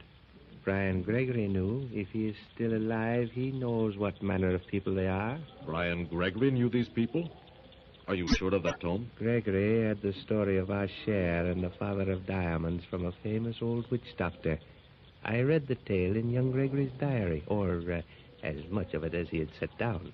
There probably were details which he had not put in writing. And how did you come to read the diary? Did Gregory show it to you? I was as determined then as I am now to get the great gem if it existed. I found the diary one day when he was absent and read it. May I lord the story, Thome, and the people continue. There was nothing definite. Simple mention of a great temple in which the diamond is kept under the guard of some talking apes. But the inhabitants. As to that, I can only tell you that they call themselves the Hesse-Herians. The legend has it that they are descended from a very ancient race. More, I do not know. There is only one thing, however, of which I am now positive. And Tarzan has guessed it. What is that, Atan? That both Brian Gregory and his sister are prisoners of the people of Ashair. The similar manner in which they vanished is rather significant. Yes. Both of them disappeared without leaving a trace of any kind above ground. Of course, you did not know of the causeway at that time. I think you're right, Thome. We'll find Helen and her brother, if he is alive, in Ashair. Alors, if we start early, we had best get some sleep now, n'est-ce pas? Yes, and suppose you take the first watch tonight. Sûrement. Magra, will you hand me my rifle, please, there beside you? Do you mind, Lieutenant Darno, if I go with you for a little while? I am not the least bit sleepy. Bien, venez avec moi. Come with me there. I shall take the second watch. Call me. Bien, Monsieur Thome, entendu? Good night, Tarzan. Good night, Larson. Good night. Well, a good night's rest before we strike out into that hell. We'll be sleeping on rocks after this. Good night. Good night. What do you think about those two, Tarzan? Thome and Wolf? Yeah? Nothing, Larson. They're just characteristically civilized human beings. Yeah. Thome maybe been all right. If he could get the thought of the diamond out of his head, he'd been pretty frank with us tonight. But Wolf... I wouldn't worry about Wolf. Thome can handle him.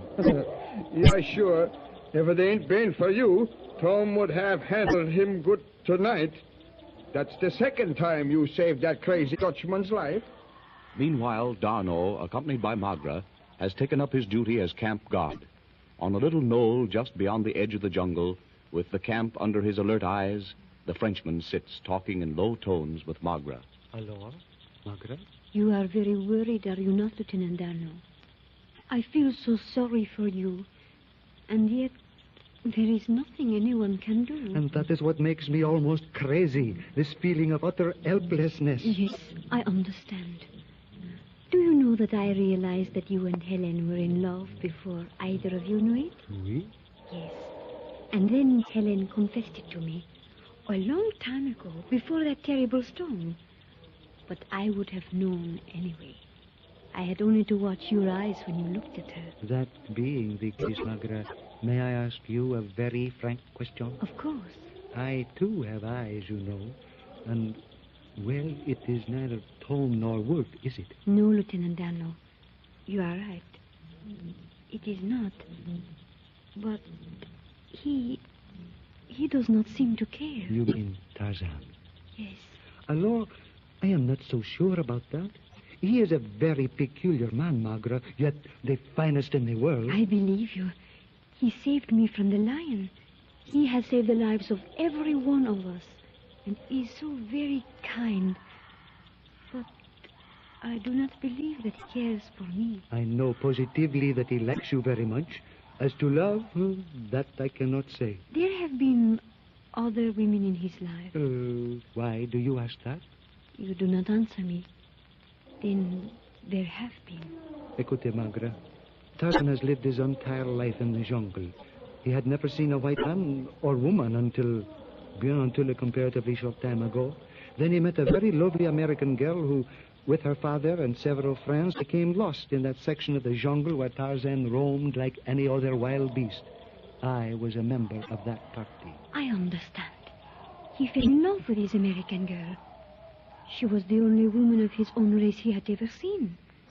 Yes, it was natural that he should. Tell me, Lieutenant Darno, was this lady very beautiful? She was, Margaret. And did she love him? Yes. Then why did she not marry him? There were good reasons why she did not, Margaret. Reasons which possibly you and I could not understand. Yet... Mon Dieu, Margaret, what is it? Look! Look behind us! There! High in the trees! Oh, it is terrible! Horrible! Sacre bleu! A death's head, and it glows like fire. Tarzan! Tarzan! Yes, Darno? It is like the carved masks we saw in the causeway. It is coming after me! Slowly swinging toward them through the branches of the trees and out of the black maw of the jungle appears a grinning mask of death. The specter with its hollow eye sockets, its large calcined cheekbones with a sunken house beneath, and the large jawbones with fleshless lip drawn back in a mirthless, ghastly grimace, seems to throw off a phosphorescent gleam like liquid blue fire. Suspended 10 or 15 feet above the ground, the gruesome apparition, silent as sheeted death, sways closer. Closer. With an effort, Darno throws his rifle to his shoulder. As he does so, Tarzan leaps to his side. Wait, Darno. Don't shoot. But it is coming for Magra! As Darno's trembling voice dies away, the ghastly thing opens its fleshless lips and speaks.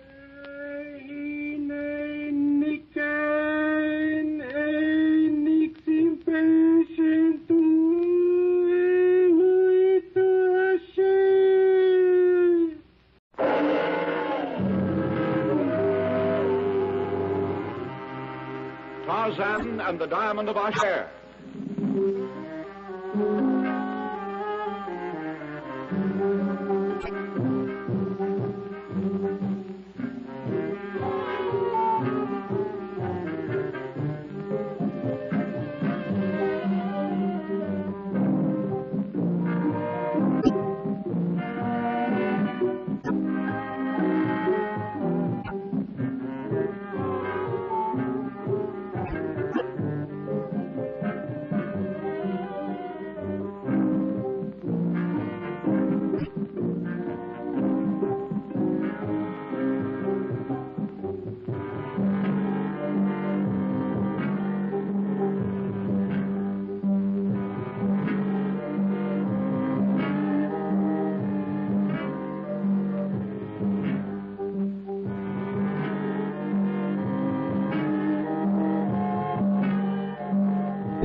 As the Tarzan Gregory Expedition forges ahead through the jungles of the Belgian Congo, Helen Gregory mysteriously disappears from her tent in the midst of the encampment, and Tarzan goes in search of her.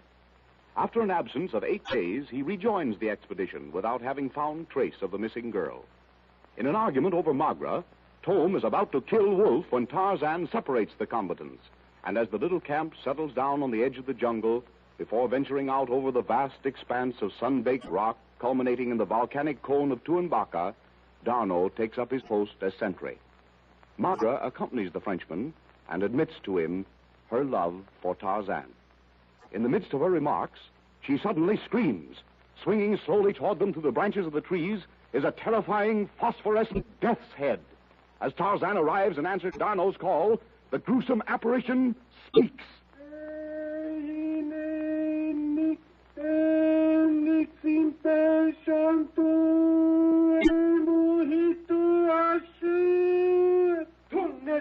Tarzan, I am going to shoot. No, Darno. Take Magra back to the campfire, and don't leave the others. Don't let anyone leave until I get back. Look, Darno. It is fading. Oh, thank heaven. It is gone. Come, Magra. Back to the fire. We must not let the others leave. Hurry. What was that, Darno? That voice? We are coming, Thome. Stay where you are. Do not let last no wolf leave. You must remain close to us now, Magra. We want no more disappearances. What been all the excitement, Lieutenant? The most astonishing and fearsome thing I have ever witnessed, mes amis. What was it? Why, Magra, child, you are trembling like a leaf. What is the matter? Oh, it was horrible. Oui, it was just that.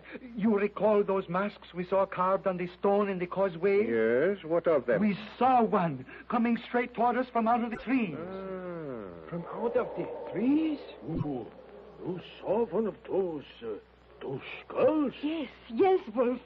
Oh, it was ghastly. Exactly like those in the causeway, but much larger. It seemed to swim toward us in the darkness, oh, so slowly, and it was etched in livid fire. Sacre sacre, I am not a superstitious man, but it almost petrified me. That was the idea, of course, to frighten you into a state of helplessness, and then perhaps one or both of you would have vanished. I tell you, we've been up against something pretty strange.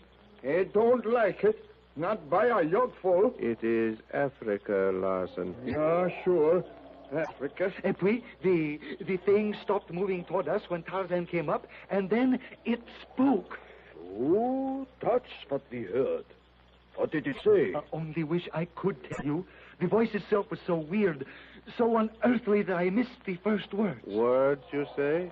Did you recognize none of them? No, Monsieur Thome, but I am positive that they were words and that they formed a complete sentence. Vous savez, the voice used mostly long vowels like...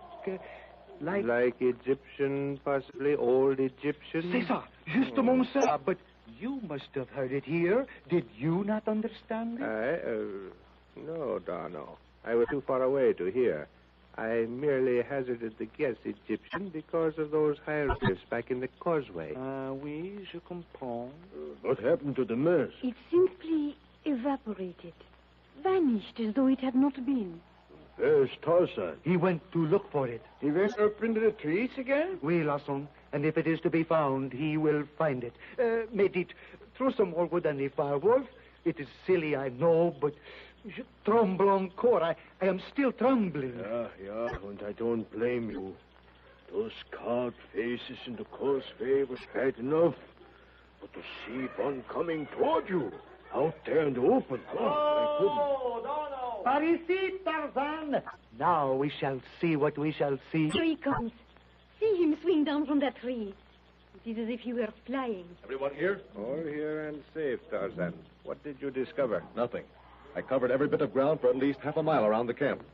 Whatever it was is gone. And so, mon ami, you have discovered something in the jungle which you do not understand or know, eh? I am positive that this strange apparition is not of the jungle, Darno. You mean it is part of that country out there? Yes. It is not in the jungle now. Whatever it was and however it was done, I am certain it was simply to frighten you, Darno, and Margaret. Exactly my thought, Tarzan. Well, it been gone. He can't bring it back by losing sleep over it. Right, Larson. We'll have plenty to do in the morning before we start out across that stretch of rock. Now get some rest, all of you. You'll need it. I shall continue my guard duty, Tarzan, no? I'll watch the rest of the night. You turn in, Darno. The little group composed themselves to sleep about the campfire. Far down in the black velvet sky hangs the ghost of a waning moon. Crickets thicken the air with their shrilling, and quiet waiting, like sheeted death, steals over the forest. Above the sleep camp on a giant limb, Tarzan, lord of the jungle, keeps his lonely vigil through the long hours. Ears that can hear Hista the snake pass through the grass, eyes that, like a cat, see in the dark. His every jungle-trained sense is alert to catch some unusual sound. At the first long slit of daylight, Tarzan awakens his friends, and as if sleep were an unnecessary waste of time for him, goes directly about the business at hand. Strip down those supplies. The lighter we travel, the better. Yeah, well, a couple of cooking pots anyway. No, Wolf, just the bare necessities. You think it's hot here. After we've covered the first mile of that smooth red rock under a blazing sun, you'll wish you were back in the cool jungle. And besides, Wolf, what are we going to use out there for a fire, eh? You've been wrong again, Dutchman. But that's nothing unusual. Mon vieux, you have forgotten one thing. It means nothing to you, but to the rest of us, it is important. Our tobacco supply. All right, Darno. Take it. I suppose it is a necessity. Fix the packs in military style, Darno. I'm going to take a last look around before we start. I'll join you at the edge of the jungle. Vinny, and help me with the packs, Larson. Yeah, sure. You might as well throw that cooking pot away, Wolf. Staring at it will make it none the less taboo. Yeah, I guess it's useless out there, all right. Well, here it is for the next traveler to Ashair. As soon as you have finished with the packs, Darno, we will go on, eh? Tarzan will probably be waiting for us. We've been through now, Tom. Here, Lieutenant, I carry that. It been the track. Bien, mes amis, it is finished. Let us go.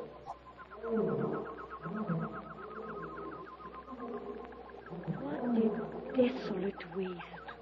Nothing but rock and sun. Come Over here and I'll show you the road. Hey, Jiminy, it's been a road, all right. And smooth as glass. Just like Tarzan said. And wherever it leads, that's where we're going. Now, come on and keep your eyes open. Mon Dieu.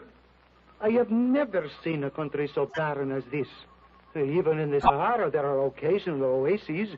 It does not seem possible that any kind of life can exist here. No, what gets me is the absolute straight line this road follows. It looks like a surveying job. I hope we don't have to go too far. Shoe leather ain't going to last long on this rock.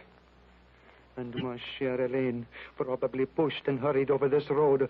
Never in my life have I so wished for an aeroplane. Well, we are making good time, Darno, and in the right direction. You must try to be patient, Lieutenant Darno, and save your energy until you can use it against those who have carried Helene away. You and I have been in worse spots than this, Darno, and come out. Now let me set the pace. You are right, and I'm sorry, Tarzan. It is only that I am so anxious to find and help Elaine. Hour after hour, the little party plow onward over the hard, smooth roadway, which reflects the brassy glare and stifling heat of the sun like a blast from the suddenly opened door of a giant furnace. Before them, the road slopes gradually upward with each succeeding mile, until late in the afternoon, Tarzan, who was well in the lead, pauses and lifts his hand. Do something different for a change. Hurry up. We shall be there in a moment. Just a few more steps, Magra. Can you make it? I shall be there. With the rest of you. The road turns here around this big boulder. Now look. A valley. When did you ever see such cliffs? Straight up, hundreds of feet on both sides. And look at those boulders. They are mountains in themselves. And shade. Just a few yards away. You'll feel better when you've been out of the sun for a while, Margaret. You look worn out. Come over here. Oh, what a relief. It is almost like a cool bath. Oh, that is good, Tarzan. Yeah, sure, it ain't fine. But I been worried. Well, what now, sweet? All day long I feel like someone been watching me. And right now I feel it worse than ever. You got it, did you? Well, I am the same way. Don't let your imaginations run away with you, you two. We're probably the only human beings in this valley. Look up there on the side of... There is some sort of inscription carved on the rock. Nom d'un nom, so it is. And a narrow path leading to... let us go up, Tarzan. No, Darno. Not all of us. Thome, do you think you can read it? I doubt it, but I should like to look at it closer. We'll go up. The rest of you wait here. You better leave your gun, Thome. That's a stiff climb. Tarzan and Thome begin the ascent up the almost perpendicular trail. The remainder of the party stand in the shade, watching. Higher and higher the two men climb. The ape-man without effort, Thome with great difficulty. At last, with Tarzan assisting his companion over the frequent, almost inaccessible spots, they suddenly find themselves on a large, smooth ledge. There's your rock riding, Thome. And over here is something we couldn't see from the valley. The mouth of a cave. Shall we go in? You study that inscription. I'll investigate the cave. Thome, there's been someone here. What? Recently. Look at these scraps of meat. They aren't spoiled yet. And this, a piece of cloth. Here is another. Do you recognize it? It's torn from Helen's wrap legging. Come on. We'll search this cave. Do you think it is safe to go in? It may be a trap. You stay here, then. I'll go in. Tarzan! Tarzan, what is it? That horrible monster just inside the cave. No. I've never seen anything like it. I know what it is, Tarzan. But it can't be. It's a Tyrannosaurus. But they've been extinct for ages. It's one of the flesh-eating dinosaurs. This one's not extinct. Quick, get your rifle. Look out, Tarzan. He's coming. He's coming for you.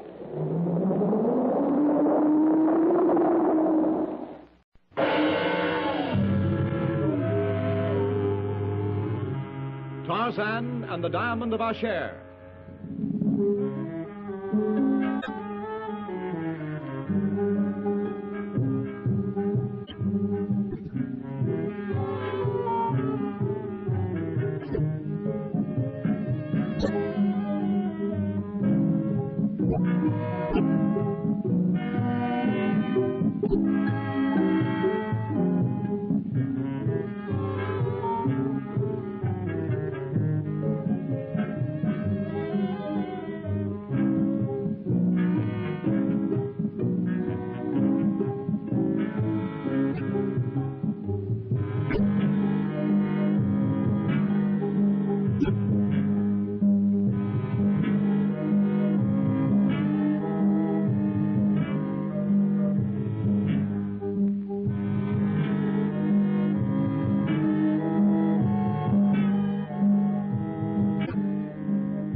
Tarzan leads his party through the jungle to a point where all vegetation ceases.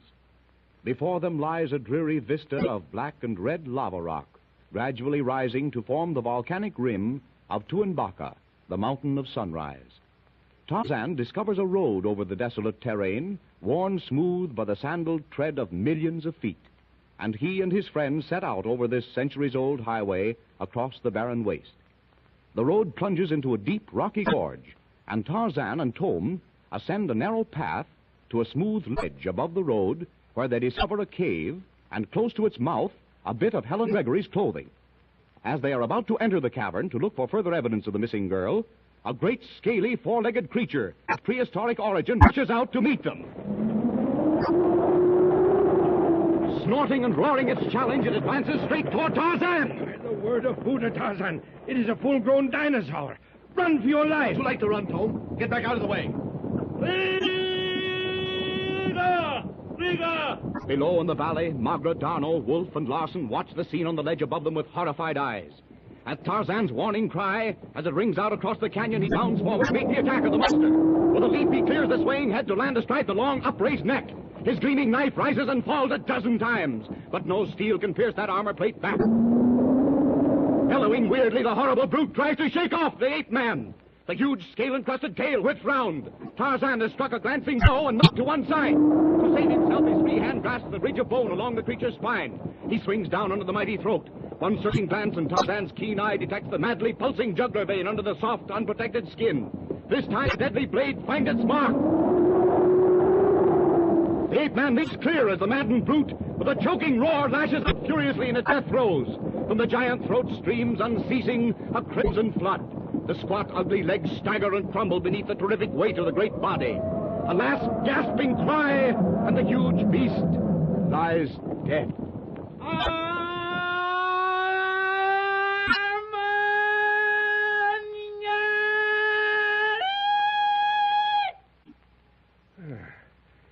Oh, by Buddha, we can search the cave. Be careful. There may be another of those things inside. By the gods, Tarzan, when that beast's tail struck you, I thought you were gone. If it hadn't been for that ridge on its back. Well, as it was, I was almost knocked off. There's nothing to indicate that a human being has ever been in this den. Right. Come on. We'll get back to the road again. Down the precipitous cliff path, Tarzan helps Thome to find the safest hand footholds. In a few moments, the pair reach the roadway.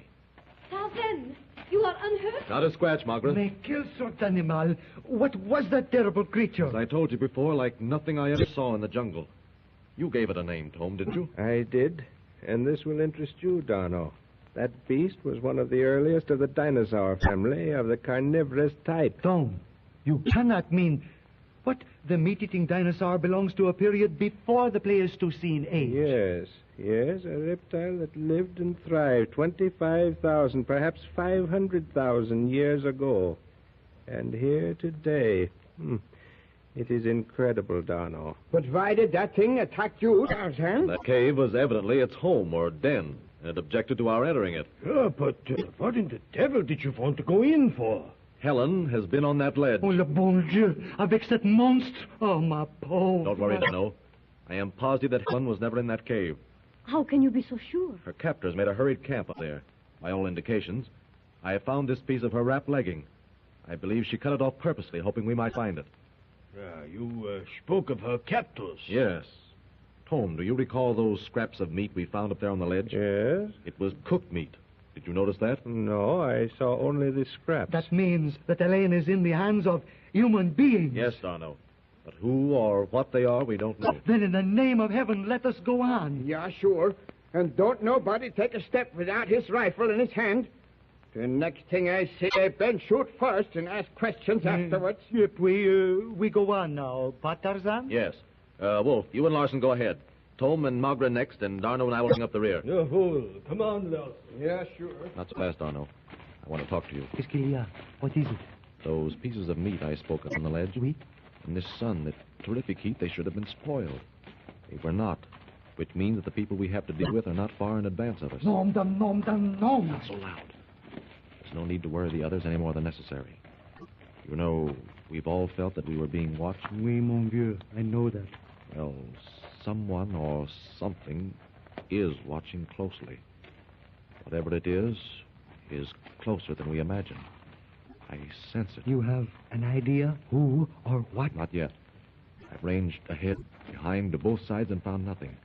We must keep on going and wait. Whatever it is following us will show itself sooner or later. And then... But now let us join Margaret and Thome. What is it now, Larson? Come here, Tarzan, quick. They don't know what it is. Come on, all of you. Now stay close together. Where, Larson? Up there in the rock. Sacre bleu, what a creature. Yeah, it's got wings like an airplane. And a bill like a sword. Look, it's got 4 legs.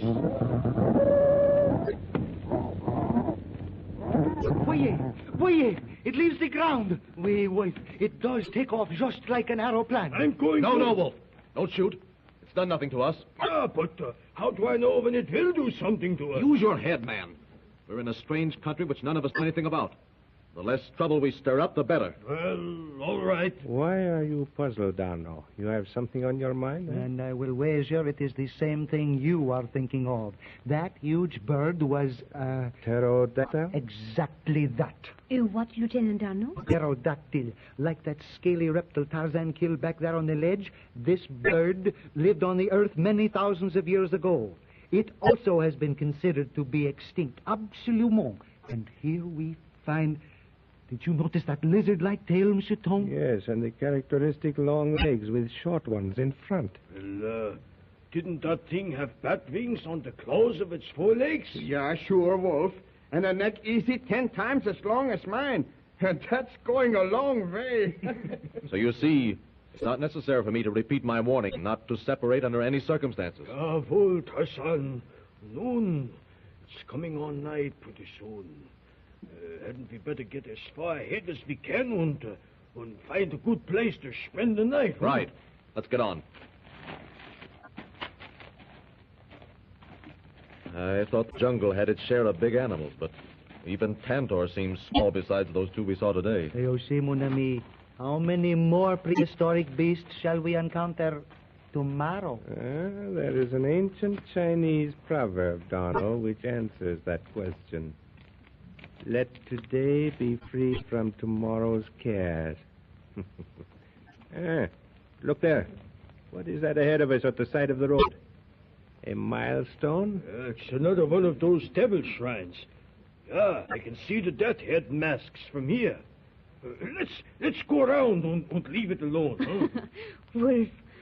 Wolf, with a name like yours, one should not fear such things as carved stone masks. It appears to be exactly like the one in the causeway. And identical with the one Tarzan and I found on the ledge this morning. Perhaps it is a road direction of ancient days, Or a warning. A warning, Tarzan? What makes you think that? Simply the fact that I doubt very much that any stranger was ever welcome in this country. By the way, Thome, you can't read these inscriptions? Why, no. No, of course not. Why do you ask? Because they seem to interest you so very much. As does anything related to the study of archaeology, my friend. Well, here's our campsite.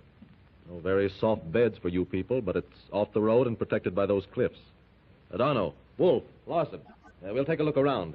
Now, spread out. We'll be back in a few minutes, Thome. Very well. Magra, have you by any chance mentioned my knowledge of hieroglyphics to anyone in the party? Why, no. I was... For reasons of my own, I do not wish them to know. Therefore, say nothing. It may mean the saving of our lives. As you wish, Atan. But what did the inscription say? Could you read them? Easily. Tarzan guessed correctly, my child. They are a warning, age-old, but still sinister. Advance, and thou bringest upon thine house the curse of the eater of souls of Ashair. Oh, Atan. They are returning. Well, Tarzan, did you find anything? Nothing. You can all rest easy tonight. I'll take the first watch.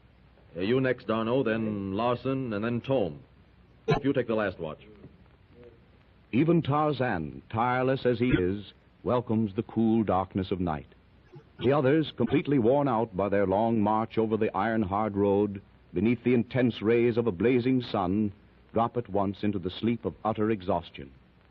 At the end of his watch, Thome awakens Wolf and reports no sign of any living.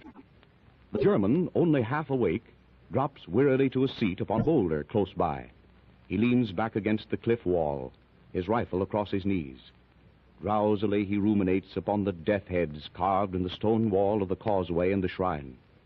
In imagination he beholds those great, hollow eye sockets fastened upon him in a baleful glare. He tries to struggle to his feet. Desperately he fights in the clutch of an awful nightmare. He tears open his eyes. An icy chill runs over him as he realizes he's not dreaming. In his ears is a strange, weird wailing. He lifts his head and stares directly into two great gleaming orbs. Tarzan! Tarzan! Help! Help!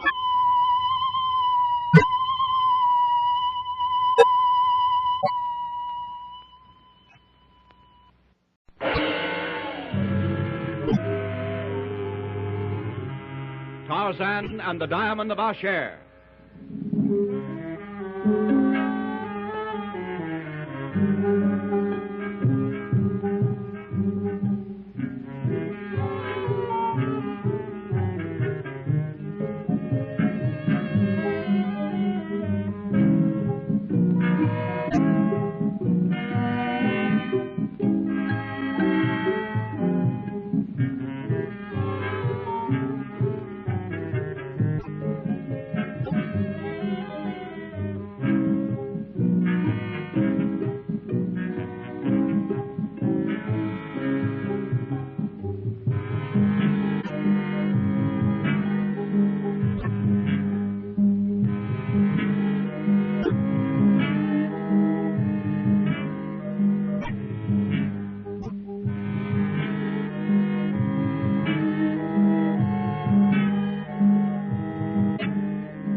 Leaving the jungle, Tarzan and his little party enter the volcanic region of Tu-em-Baka on their way to the forbidden city of Ashair. A livid, gleaming death's head appears mysteriously to Magra and D'Arnot and evaporates into thin air after speaking to them in a strange tongue. On the trail, Tarzan comes upon evidence of Helen Gregory, whom he believes has been captured by the Hesse-Herians. Then the ape-man is attacked by a dinosaur, which he kills. During the early morning hours of Wolf's watch over their camp, he falls asleep, dreaming of the carved death's head masks. In the midst of his nightmare, he is awakened and stares up directly into two great gleaming eyes. Help, Tarzan! Help! Kara, silence. Arise and answer. Whence come ye, and what seek ye here? I'll answer that, Wolf. But I'll answer only to one who has the authority to question. That authority is vested in me. I am Hakeru, chief of the warriors of Hesse-Heria. Who art thou? I am Tarzan of the Apes. Whence come ye, and what seek ye in the country of the Hesse-Her, Tarzan of the Apes? I am from the jungle. I come to find a man and woman whom we believe are in Ashair. Say ye, Tarzan, what's the matter? Shut up, Larson. We're in trouble. Tarzan, who are Quiet, they? Magra. Let Tarzan handle this. D'Arnot. Ici, Tarzan. Mon Dieu, what are these phantoms surrounding us? These people with thee, Tarzan of the Apes, who are they? My friends. They must not be harmed. No harm shall come to them or to thee, but ye must come with me. Ye are awaited in Ashair. Ashair? Then these The are... Hesse-Herians. And in Ashair we are expected. I wonder who's been waiting for us. I don't like this. If only I could see their faces. You will have that opportunity very soon, my friend. It is getting gray over there in the east. Follow thy guide, Tarzan of the Apes. Ye are under the hand of Suten, Atef of Hesse-Heria. Take thy weapons and follow. Come, Magra. Thome, the rest of you. These people apparently don't intend us any harm, but stay close together. mystique, Tarzan. You are taking this thing coolly enough.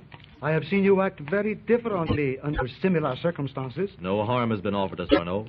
Not one of our party has been so much as touched. And we are going to Ashair. Tarzan is right, Lieutenant Darno. This is the quickest and simplest way to reach our destination, as prisoners. We can hardly be called prisoners, Magra. Let us say that we are under escort. We have not been deprived of our weapons, my child. Well, even so, I don't like the smell of things. Have you noticed how absolute silently these fellows move? Not a sound, not a whisper. Just like shadows. Creme, oui. Now that you speak of it, Wolf, they move as silently as... As Tarzan, Lieutenant Darno? Thank the Lord it pinged that thing light. Pretty soon we see but... Hey, look, Wolf! Hey, Larsen, look at what? Oh, Himmel, yeah. Oh, they're not human, Tarzan. Those things that have captured us are skeletons. Look! Steady, Wolf. Oh, Tarzan, I'm afraid. There's nothing to be afraid of, Margaret. Don't let your nerves get jumpy. By Wotan, these fellows got faces just like the masks carved on the rocks in the tunnel. By Jiminy, I wish I was back in Bonga. Yeah, Larsen, so do I. Did you notice, Darno, the leader of our escort speaks very good English? Mais oui, Tom. You see, he uses the old familiar form of address. I wonder what language they speak. Leader has not given a single word of command or addressed any one of his followers. We shall no doubt learn that soon enough. And I hope, Wolf, that you are no longer worried about our getting into Ashair. Nein, but what I'm worried about now is how are we going to get out? The time about that is when we try it. We ain't in yet. From a dull gray, the heavens in the east begin to show crimson and yellow pennants, streaking the blue-black sky with the forerunners of sunrise. Darno stares at the forms and features of their escort, beginning now to become visible. 30 men, all with the faces of death. Their grinning, awesome features are surmounted by a mop of long, coarse, black hair falling to their shoulders. Long, voluminous white robes completely cover their silently moving figures. With an odd feeling of relief, the Frenchman realizes that what he had at first assumed to be the true features of this ghost-like company are merely cleverly constructed masks, effectually concealing the faces of the wearers. Tarzan. Yes? Do you see? Those faces are masks. I know it. Thome has already made the discovery. Hakeru. Yes, Tarzan of the Apes. Has a woman been brought to Ashair lately, known as Helen Gregory? Strangers from the outer world be unwelcome in the city of Ashair. Then, Elaine and her brother are not... Oh, Tarzan, where can she be? We must... Tarzan did not ask if strangers were welcome in Ashair, Hakeru. He asked if Helen Gregory is there. I know not of such a woman. How art thou named? I am called Atan Thome. Thou art then a chief in thy country? A chief? In the language of the Hezi Hair, Atan has the meaning of chief. I am the Atan Hakeru. Then your language is that of Egypt? I know nothing of Egypt. I speak the language of the Hezi Hair. But, Elaine Gregory, she must be in Ashair. I have told ye I know not of it. And her brother, Brian Gregory. Ask thy questions of Suten, Atef of the Hezi Hair. But where can she be, then? And Brian? Enough, Magra. The man cannot or will not answer. How do we enter your city, Hakeru? Over the rim of the Tu-em-Baka. And you say we are expected in Ashair? Ye are awaited. By whom? Suten, Atef of the Hezi Hair, and his queen, Tira, daughter of the sun. But how did they know we were coming? Suten sees and knows all. One more question, Atan Hakeru. Where did you learn English? From my father, the Atan Smetu, who was chief of our warriors before me. Peace now. I may answer no more of thy question. Atan Hakeru, Atan Thome. Strange, Thome, that you should be called Atan. But I called your attention to that, Tarzan, after your first meeting with Monsieur Thome in the hotel at Loango. Yes, and it means chief in the Hessaharian tongue. And so you told me, Darno, in Egyptian. And so it does, I believe. The name, or title, if you will, was handed down from my ancestors. My forefathers were all named Atan, They were chiefs of my native land. Then you are an Arab, Monsieur Thome? I am an Egyptian, Lieutenant Bano. Oh, I see. At the pace that fella Hakeru is setting, we will arrive at the foot of that black mountain before nightfall. I'm still wondering how we are going to get over the rim. From here it looks almost straight up. I hope we don't have to climb. You expressed the wish to know what sort of people we would find here, Lasson? Alors? You have found out? Yeah, sure. I've been satisfied. It's the Dutchman who's been wondering now. Oh, is there any way you can find out about that diamond from Hakeru? It were wiser, my friend, to leave the question of the father of diamonds until we are in Ashair. I have been thinking of something else. What? Listen. Hakeru. Atan Thome. In the outer country, there is a tale of great talking apes who live in Ashair. Is the story true? The great hairy men of Aao who speak are the guardians of Ma'at-Shu. Ma'at-Shu? Who is that? In thy language, it is the eye of the sun, the father of diamonds. Ah, you hear, Thome? These great men of Aao, as you call them, what language do they speak? None but the priests of Ma'at-Shu and the Atef, Suten, understand the language of Aao. These guardians of the father of diamonds, I suppose they are big fellows, yeah? You may perhaps in due time judge that for yourselves. And so, Wolf, your questions are answered. Look, Tarzan. What is that straight line running up this side of the mountain?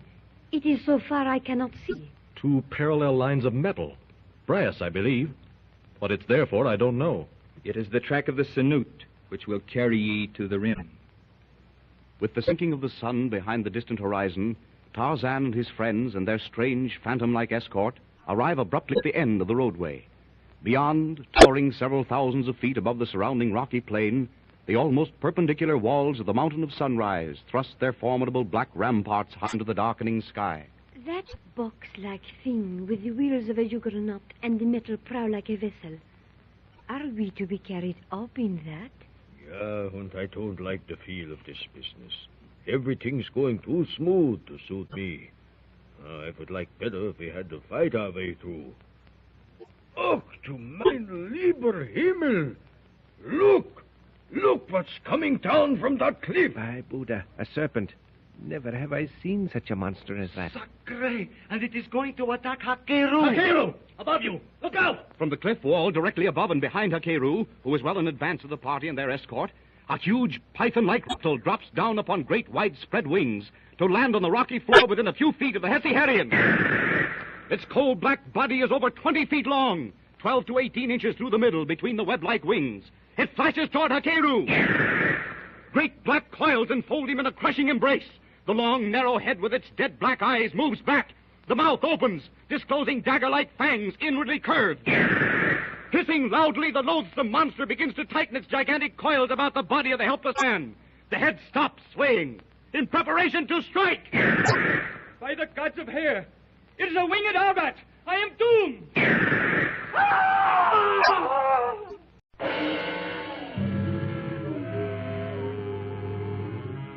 Tarzan and the Diamond of Ashair.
Camped on the lava beds of Tu-em-Baka, Tarzan and his friends are surrounded by a shadowy band of Hesperians, the people of the savage face.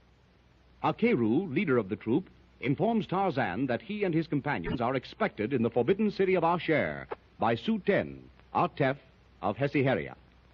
Nearing the foot of Tu-em-Baka, Hakeru, who is well in the lead of the little party and its escort of skeleton masked warriors, is attacked by a huge flying eret or python.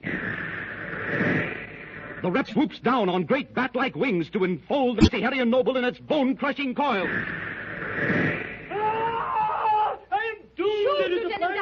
I dare not shoot. That swaying head is too near Hakeru. Don't shoot, Darno. Wait. As the ape-man speaks, the reptilian head of the winged horror stops its swaying. Its wide-fanged mouth opens, preparing to strike. In an instant, Tarzan strings his bow, puts an arrow from the quiver at his back, fits it into place. The great muscles of his arm tense as he draws the deadly shaft back to its head. An instant's pause while the keen eye gauges the distance. Then, the flying missile screams through the air to embed itself squarely between the eyes of the great serpent. The writhing, sinuous black coils tremble, struggle to retain their grip. Slowly, the hideous mass relaxes, slides to the ground, inert, dead. Hakeru lifts his arms. He turns, walks slowly back to meet Tarzan. O Tarzan, man of might, thou hast slain this death from the sky? Thou and thy flying stick? Ja, it was Tarzan, all right. And what a shot. With a bow and arrow. He thought I been good shot with a rifle, but to split a snake's skull with an arrow, that been something. The Afridis on the Indian frontier of Afghanistan are known to be the world's greatest marksmen with the bow. But their best shot could not have hit such a target. There are no bones broken, Hakeru? Nay, O Tarzan. The winged monster hath harmed me not, and I, the Atan Hakeru, thank thee for my life. Thou hast preserved it. It is thine. If ever I can help thee, it shall be done. I'll remember that. And now, do we go on? Aye. The Sanut, there at the foot of the rails, is ready. By Buddha, it is a car and large enough to hold 50 men. How it shines in the sun, like burnished iron. But that track leading up the mountainside is almost perpendicular. Where does the power come from to move that car? It's too much for me, Lieutenant. I don't understand it. Hakeru, do we go up in this car with you? Yes. I don't like it, Tarzan. What is it you don't like now, Larson? I ain't been afraid of anything in the jungle. But those skeleton masks, look at them. Climbing in that car without making a sound. You know they're only masks, Larson. Yeah, sure. But what's under them? In due time, he of the yellow beard will see what lieth beneath the savage faces of the Hesiher. Well, I can't say that I like the idea either, Larson. But if we don't go up, what will we do down here, alone? Come, the warriors of the Hesiher are waiting. Ye of the outer world ride with Hakeru. Permettez-moi, Magre. This step here is high. Be careful. Now, you will seat yourself here, Magre. Thank you. You are there, all right. Mais, alors, we have the observation seat, n'est-ce pas? Do you see, Darno? The entire car is sheathed in metal. And look, from these windows, how far one can see. Yeah, sure. Lars Larson can see his finish. Darno, these Hesiherians are removing their masks. What? They are white-skinned and handsome. Are you satisfied, Larson? Yeah, he been satisfied. Almost. Why the masks, Hakeru? Thou hast saved my life, O Tarzan of the Apes. But even thou mayest not speak lightly of the ancient warrior masks of the people of the savage face. There are few of the outer world who have ever beheld an Hesiherian countenance. This Sanut travels fast, Hakeru? Aye, Atan Thome, like the wind. Voyez, we are moving.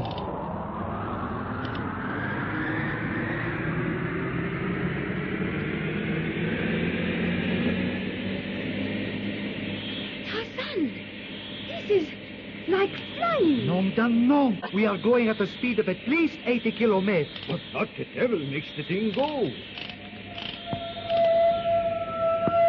There it is, Wolf.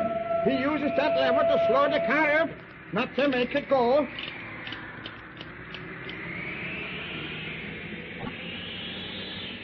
What power lifts the coach, Hakeru, at this speed? At the end of these copper rails on the rim of Tu-em-Baka, there is a great stone.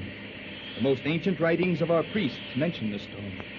It has been there scores of centuries. And what name do you give to this great rock? It is called the stone which hath the power to pull. Well, they've been around this world plenty, but they never see such a stone. You have very likely hit upon the answer, Larson. This stone is not of this earth. Probably it is a meteorite. Oui, c'est ça, Thome. What the English call a lodestone. This car being sheathed in iron is attracted by the magnetic pull of that stone up there. Hakeru breaks the car to keep it from leaving the rails. Is that not right, Hakeru? It is so, Atan Thome. Glistening in the sunlight like some giant, prehistoric, silver-colored beetle, the bulky conveyance rushes up the smooth side of Tu-em-Baka at breathtaking speed. Presently, the outline of the great meteorite can be clearly seen. Hundreds of tons of black rock balanced on the rim of the volcano. As they near the top, Hakeru pulls back on the lever with all his strength.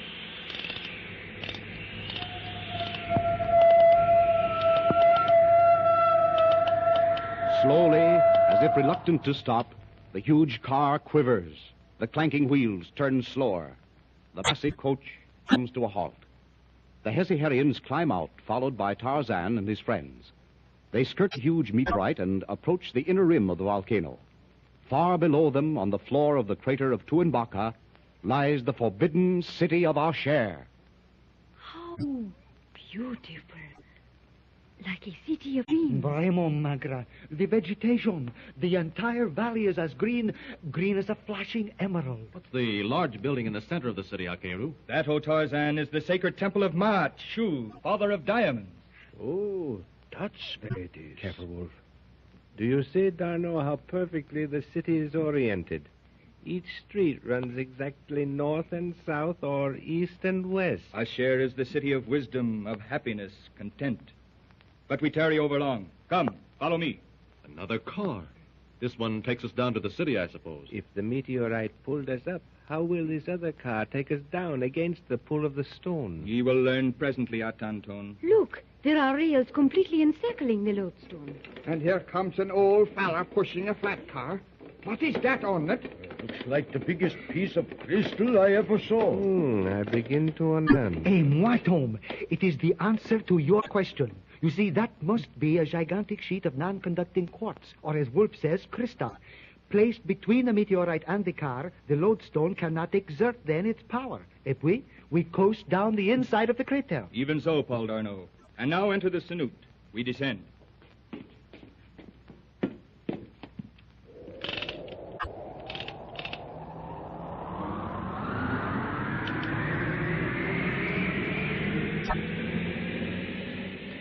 With the speed of an arrow, the great car and its burden slides down copper rails. All the captive party, save Tarzan, grip their wooden benches till the knuckles of their hands show white through taut skin.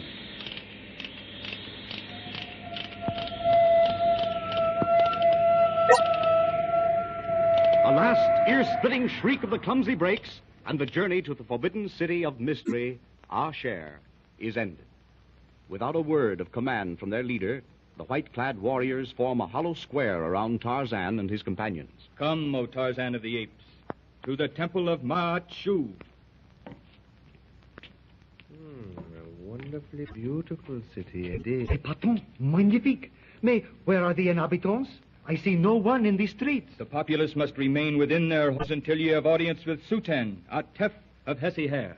See those copper plates at the street intersections down there.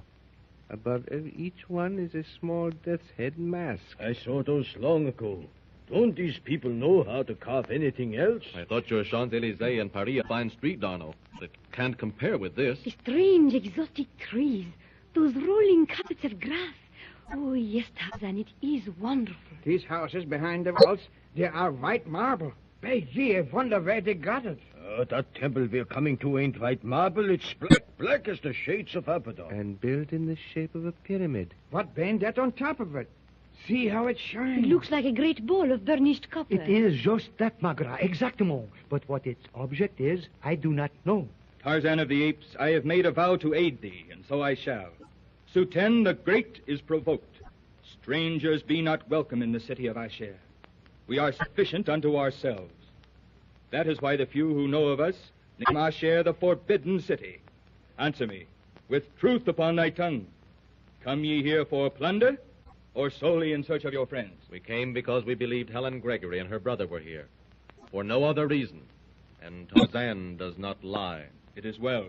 I shall intercede for ye at the feet of Suten. Look at those stones in the temple. Solid copper. And they must be 20 feet wide and twice as high.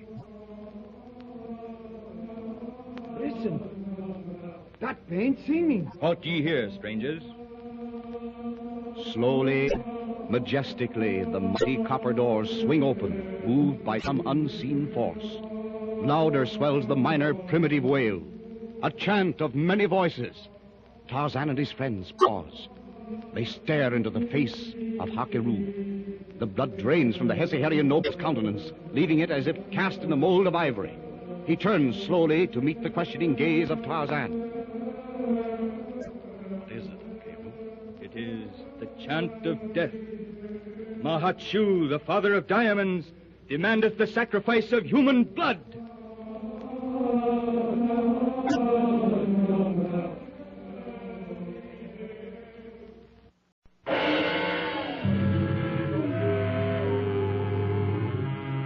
Tarzan and the Diamond of Ashair.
While encamped near Tu-em-Baka, the mountain of sunrise, Tarzan and his friends are captured by a band of Hesiharians and proceed toward the forbidden city of Ashair under their escort.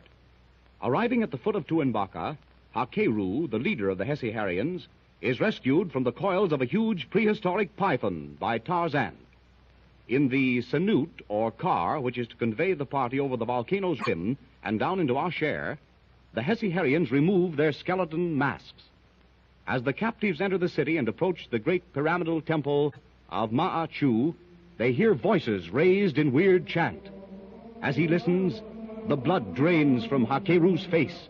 He turns to meet the cool, questioning gaze of Tarzan. What is it, Hakeru? The chant of death, O Tarzan. It is sung for thee and thy companions. He will be offered to Ma'achu at the beginning of the moon. But because my life is thine, I shall intercede for thee and thy friends with the Atef Suten. Come, follow me into the temple of Ma'achu. What is the matter with Wolf, Tarzan? He stares into space as though watching something. Wolf? Yeah, Tarzan. I am coming. Look, Atan, how those great doors open before us. It must be done by machinery, I don't know. Wait, Thome. You hear that dull ratchet sound? No 10 men could move those massive doors. It's been spooky in here. Those little blue lamps don't give much light, even if there been plenty of them. We are approaching another great door, Atan. I am... Halt ye here, strangers. Ye stand before the portal of the Chamber of 15 and the throne of the Atef Suten. Shenu eta shema tabu teisenechem. Atef. strangers from the outer world await thy pleasure, O Atef. You hear, Thome? He repeats in English what he says in his own tongue. He been talking to someone behind that door. Steady, all of you. This is no worse than Opar, Darno. Enter the chamber of the Council of 13, O Tarzan, and ye others. As the ponderous bronze barrier slowly opens, the little party led by Hakeru crosses the threshold. Before them spreads a vast chamber, illuminated by countless small golden lamps giving out a blue, eerie light. A forest of mighty stone columns support a high, deeply shadowed ceiling. In the center of this immense chamber, at the edge of a deep pit, a large casket of white marble rests upon the stone floor. Beyond the great pit is a great black marble altar, supporting upon its top a glittering copper knife. On a raised platform against the far wall, and reclining upon a high-backed stone seat, a man, tall, black-haired, handsome, watches the approach of Tarzan and his friends with sinister, unwinking eyes.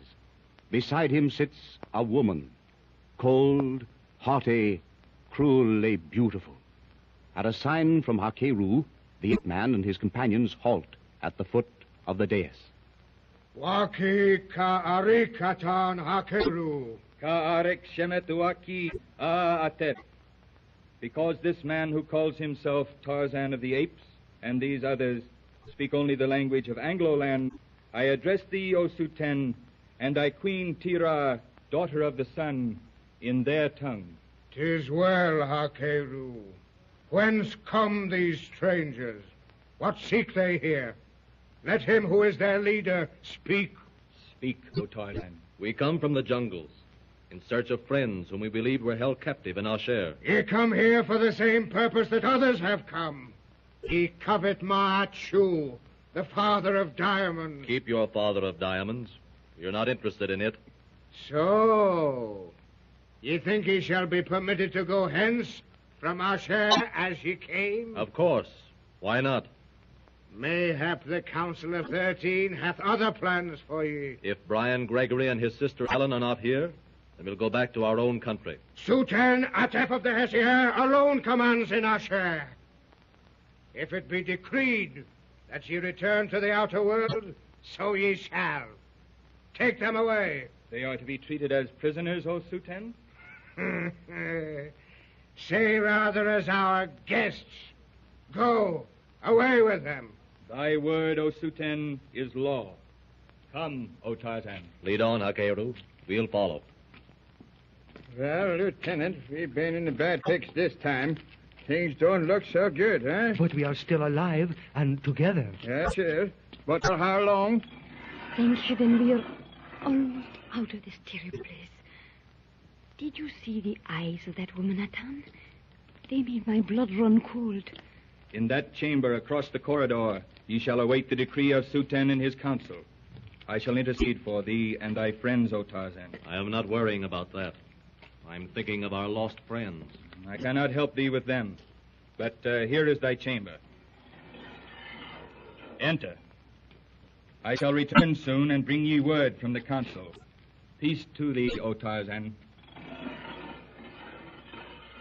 Eh bien, at least we have not been separated. Nor have our weapons been taken from us. For a prison, this ain't so bad. Those stone benches around the walls been covered with soft-looking skins at first. And I suggest that we all lie down and rest while we can. Are you not worried, Tarzan? Worried? What about? About what will happen to us? It isn't time to worry, Margaret. They'll have to take us out of here sometime. When they do, we'll make a run for it. Wolf, you are still willing to share with me in the Father of Diamonds? That's what I'm here for. But where is it? You saw the white casket beside the pit in there? Yeah. And you... What else could be in such a casket? It is their ceremonial chamber, that great hall. It must be in there. The casket is the logical place for it. And how do you propose to get out of here and into that big hall? Leave that to me. I shall open the doors. Now lie down, but do not go to sleep. Donnerwetter, how do you know? Never mind how I know. By opening this door will probably waken the others. We must be outside with the door closed before they can follow. What are we waiting for? Look, Magra, Dano, and Larsen are dead to the world already. Why not get it over with? Tarzan? He may be asleep, but not soundly enough. What about those apes Hakeru told us about? You know, the guardian apes. Do we mix with them? It is the chance we must take if we expect to get the diamond. They are probably kept in the pit beside the casket. We must stay clear of it. Well, let's get started then. If you know how to open the doors, we are wasting time. I think we can try now. No weapons other than our pistols. Rifles will be in the way. Come. Cautiously, the two men leave their couches. They advance quickly, silently to the bronze door. Thome examines the granite blocks of the wall, presses lightly against one. The low, clicking sound which accompanies the movement of these strange barriers is heard throughout the silent chamber. Larsen grumbles in his slumber. Thome and Wolf stand tense, watching the apparently soundly sleeping ape-man. As the heavy portal swings slowly open, they step quickly out into the dimly lit corridor. Thome presses another stone, and as the heavy barrier closes behind them with a soft, metallic clang, Tarzan sits up, reaches over, and lays a hand lightly on D'Arnot's shoulder. Qu'est-ce qu'il y a? Shh! Quiet. Come with me. Entendu, but I... No questions. No time now. Hurry. I am ready, but I do not see Thome or Wolf. You will in a moment. Stand away from the door. Dieu, comment savez-vous? Not loud. Come on. They're ahead of us. Wait. There must be a stone out here to close. Ah, here it is. But we are leaving Magra. They're all right. We'll be back before they wake up. Now hurry. We're following Thome and Wolf. Thome and Wolf? Thome must have known all the time how to open these doors. When they thought we were asleep, they went out. I watched Thome open the door. Now they're somewhere in the council room behind this big door. And what are you looking for? A wall stone, lighter in color than... Here it is. There they are. Yes, making for the white casket. Yes. Leave the door open. Now come here. Behind this pillar, it's close enough. Listen. Écoutez. They are arguing. Now, Thome, we have an understanding. We split 50-50. Yes, sir. No more. Magra, you and I. That's better. Now, lift up the lid on that box. If the diamond is there, I get it. Help me. It is heavy. Together, then. Now. Himmel! A disc of gold. But there's the diamond. Get the disc. The diamond is in the center under that lid. Lay it on the floor and pry it open with your gun barrel. With the golden disc on the floor between his knees, Wolf pries impatiently at the slot-like opening in its center. Thome, contemplating the excited German's half-closed eyes, stands thoughtfully fingering the butt of the gun at his hip. With a low, insane laugh, Wolf wrenches savagely at the disc. Abruptly, it flies open. Instantly, the vast chamber is flooded with an intense, blinding glare. The eyes of the four men are glued to the great glittering gem which lies embedded in the golden eye. Helpless beneath the sway of some superhuman power that holds them nerveless within its grip, they stand like graven images without power to speak or move. A huge, shaggy head appears above the rim of the pit behind the German. Small, red, wicked eyes glitter evilly in the white glare of the diamond. A torso, huge, long-armed, short-legged, and covered with thick red hair, clambers grotesquely over the rim of the pit.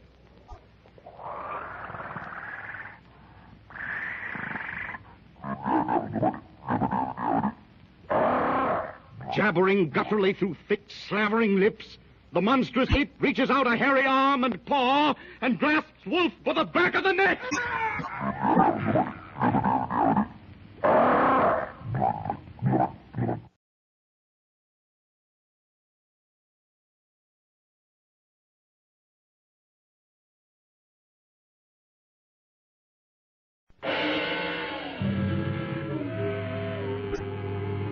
Tarzan and the Diamond of Ashair.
Tarzan and D'Arnot have followed Thome and Wolf to the audience chamber of the temple of Ma'at-Chu.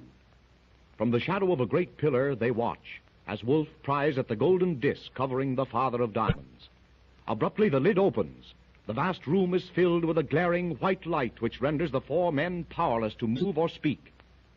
Because of this unhuman power, Tarzan is unable to save Wolf from death at the hands of one of the guardian apes. The spell is broken when the German's body falls upon and covers the diamond, and Tarzan kills the monster in defense of D'Arnot. Thome, in trying to find his way back to their quarters, enters the apartment of Queen Tira by mistake and agrees to act as her spy against his companions. Tarzan and D'Arnot, giving up the search for Thome, return to their quarters when they find Magra gone. Thank heaven you been back, Tarzan. They took Magra. She been gone. They? Who? A bunch of those hessy herrings. They work up. The room was full of them. Some of them held me. The others took Magra. Thome and Wolf been gone, too. But could you not have used your gun? They took it away while they was asleep. They took all the rifles, everything. They busted a couple of their good-looking faces, but there was too many. Where did they take her? I don't know. I didn't understand their lingo. How long ago was this? Half an hour, maybe longer. I don't know. What we going to do about it? Find her, of course. Now that we know how to open these doors, we can get out and search. Come on. Momo, Tarzan. What could we accomplish by running out there through those many corridors? Even if we found our way out into the open, where would we start to search? You're right, of course. We've got to get hold of Hakeru. Exactement. But we must wait for him to come to us. Remember, he said he would return. The lieutenant been right, Tarzan. He don't like it any more than you. But, well, we would be caught and locked up in a jiffy. You see, mon ami, if Hakeru refuses to tell us where Magra is, we will force him to lead us to her. Yeah, sure. That been the idea. But they wonder why they took Thome and Wolf and not me. Wolf is dead, Larson. What? That tough Dutchman? How do you know? He was killed before our eyes. And this time Tarzan could not help him. Wolf? Dead? How, Lieutenant? He and Thome tried to get the diamond.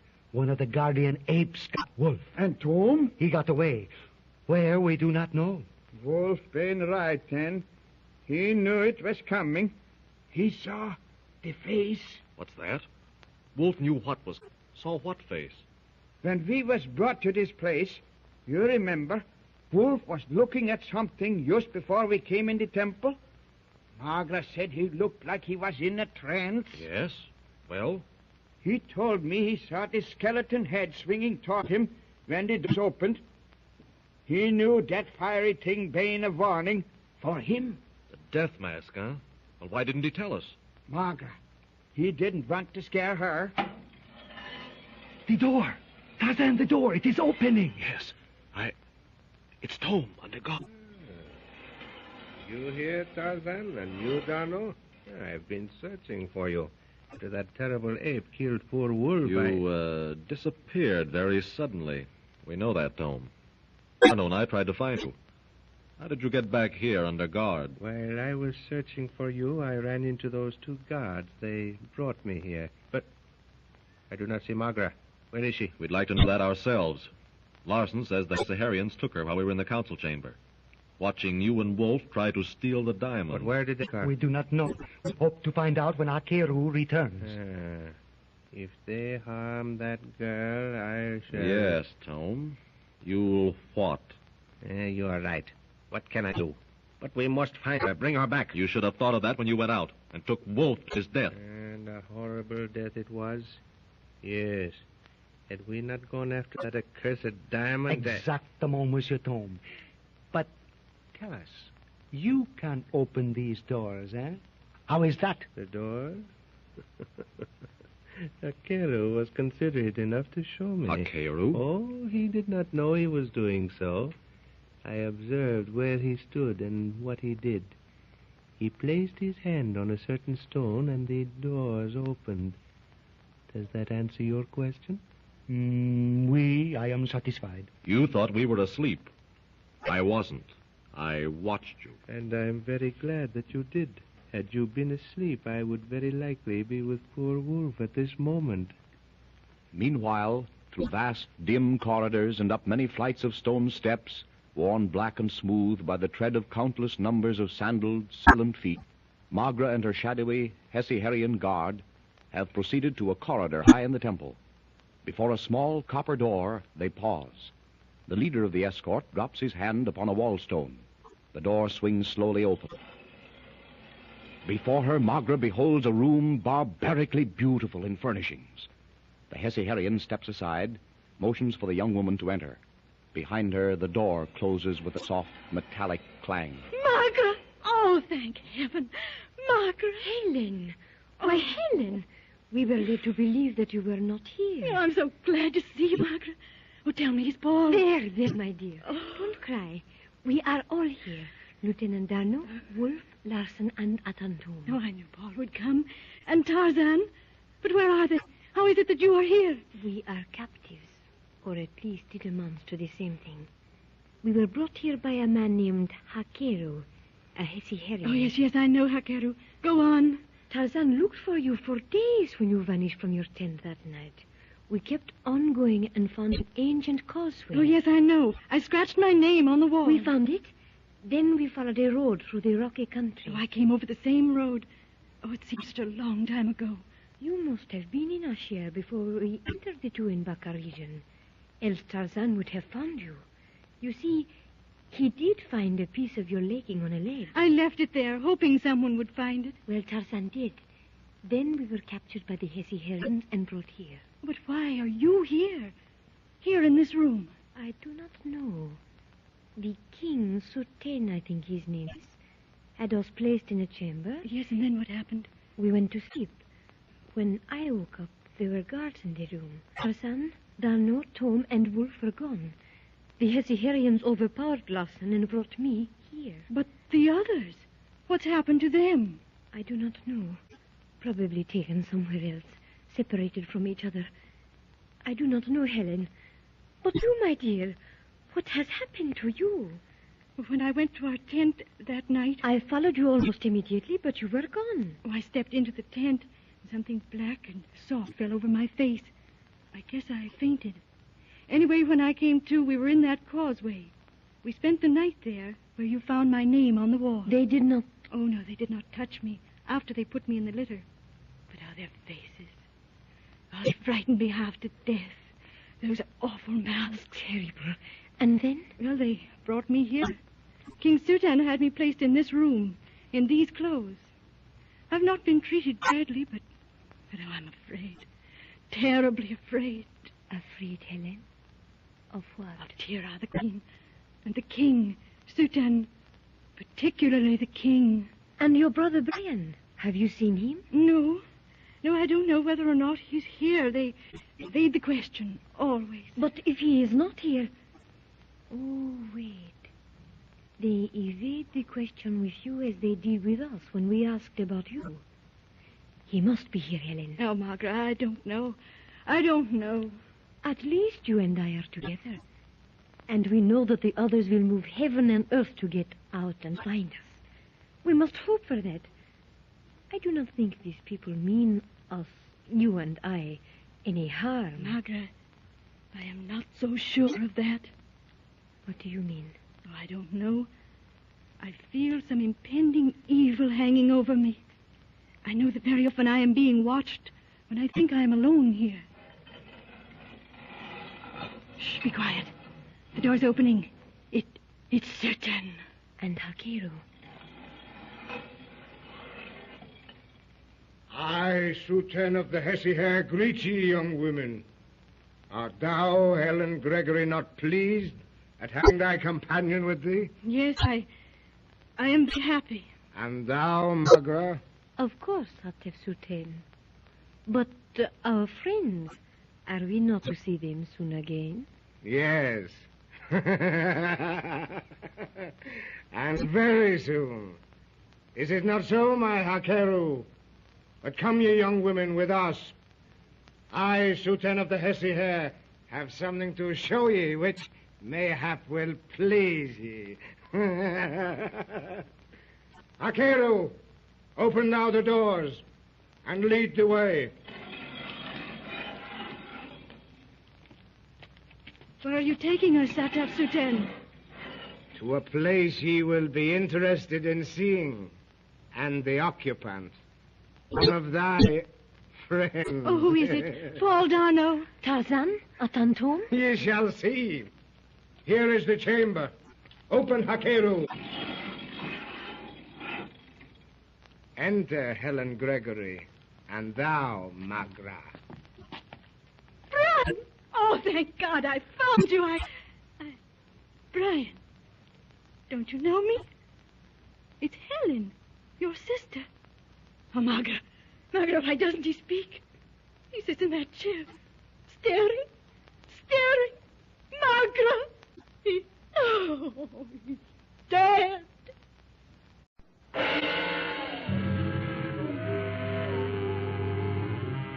Tarzan and the Diamond of Ashair.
Tarzan and his friends are being held in the city of Ashair. Wolf, attempting to steal the father of diamonds, is killed by a prehistoric ape. Tarzan later kills the ape. When he and Darno return to their quarters, they learn from the sweet hunter, Larson, that Magra has been carried away. Thome, meanwhile, has talked with and agreed to become the ally of Tira, queen of the Hessier. Magra is taken to Atef Suten's palatial quarters in the great temple of Ma'at Shu, where she finds Helen Gregory, a prisoner, in a lavishly barbaric apartment. King Suten and Hakeru take the two young women to a secret chamber where they find Helen's brother, Brian, apparently dead. Magra, do you hear me? Brian is dead. Control yourself, Helen, dear. It will not help to act like this. No, I've controlled myself long enough.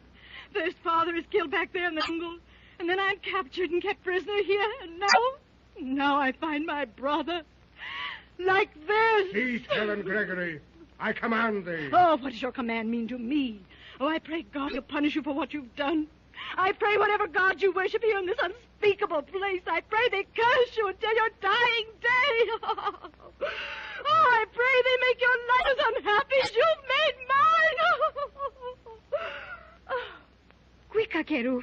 She has fainted. A moment. I shall bring water. Helen. Here, bathe her brow. There, Helen.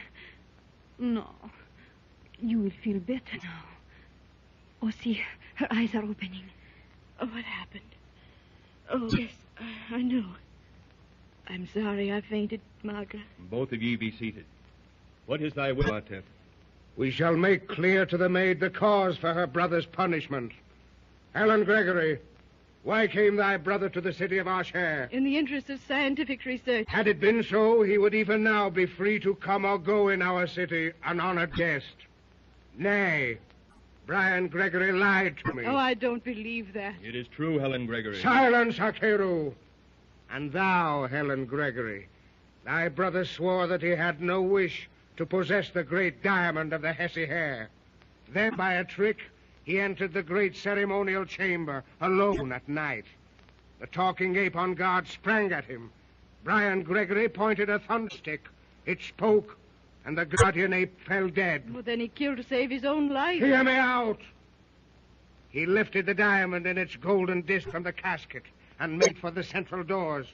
He was caught with the gem and brought back to the sacrificial altar. But he seems so lifelike. It is the punishment meted out to those who attempt to steal the Father of Diamonds should they escape its guardians.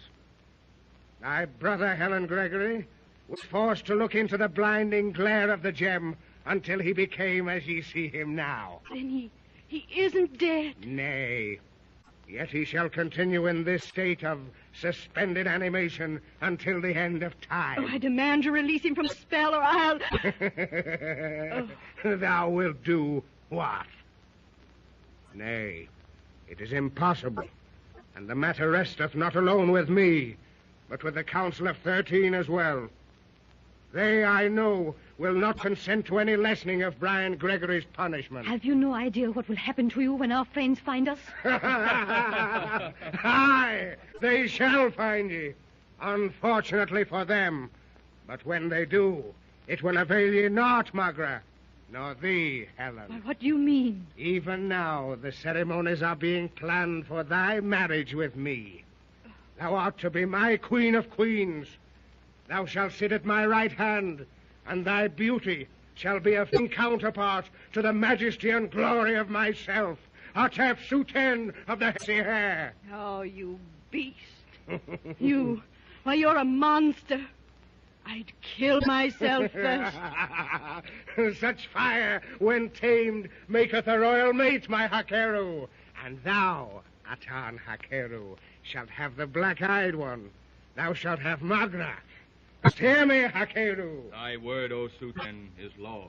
You have never seen Tarzan of the Apes in fighting mood, Atef Suten. No. Nor have I seen him in a laughing mood or a tearful mood. His moods interest me not, nor his professed great strength. I have spoken. It is finished. Tarzan has the strength of 20 lions, the speed of the bird, the cunning of the serpent. Beware of his wrath, Suten. And with all these he will still be helpless as a babe when he meeteth the decree of the Council of 13. Hath their fate been decreed by the Great Council, O Suten? Aye. A punishment so terrible that they will pray for the release of death.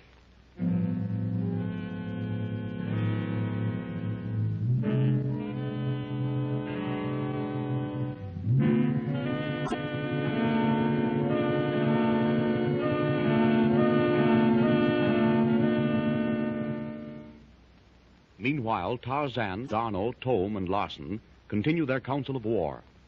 The Swede and Atan Thome lie sprawled upon a fur-covered bench. D'Arnaud paces up and down with short, quick steps. Tarzan leans against the wall, unperturbed and calm, his brow slightly wrinkled in serious thought. I tell you, Tarzan, the lieutenant's right. You know how to get through the doors. We all know you've been a friend of nothing. What we been going to do when we get out of this room? I can't tell you from here, but I'll find something to do. Mais Tarzan, I repeat, Hakeru said he would return to us, and think of Magra, alone, somewhere in the city. But to rush out now is to strike blindly. Very well. If Hakeru does not return within an hour or two, I'm going out to find Magra. And if Hakeru will not speak, leave him to me. I know a method which will loosen his tongue. Quiet. Someone is coming. The Hessiarians. You don't know what he means, but he is pointing at you, Tarzan. Narno, have you or Thome any idea what he wants? Non, mon vieux, pas du tout. I don't understand you, my friend. What do you want? I think I understand, Tarzan. Not the words, but his last word was tira. He points to you and then toward the open doors. I believe he means for you to accompany him to an audience with the Queen. That's what I gather. Very well, I'll go. It don't take you better. That tira, she's got an awful cold eye. Nevertheless, if I were Tarzan, I would accept the royal invitation. She may have something to offer which will be helpful to us. Thome a raison, Tarzan. But I insist absolument that I go with you. I'm alone. This is my... Let the lieutenant go with you, Tarzan. Sometimes two heads been better than one. Right. Come on, Darno, let's go.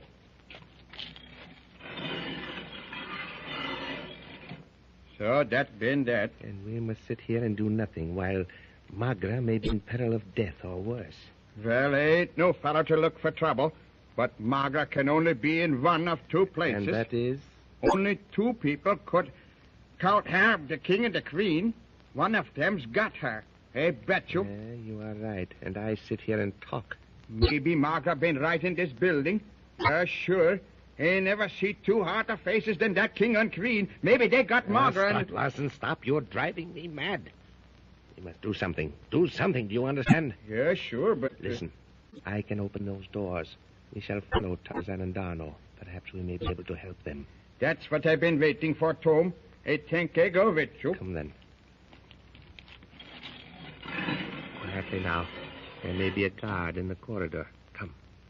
Wait, I think we'd better close this door. It sure been dark here with those little blue lamps. Which way do we go? Through this ceremonial chamber. Those big doors at the end of the corridor. Go ahead. But I don't like this place for no good. I feel like plenty eyes was watching me all the time. It is a ghostly-looking place, but do not let your imagination suggest things that do not exist, Larson. I ain't afraid of anything. I can see. But remember what the natives said about this place. It's been taboo. Here. Press on that light-colored stone. It will open these doors into the ceremonial hall. Come.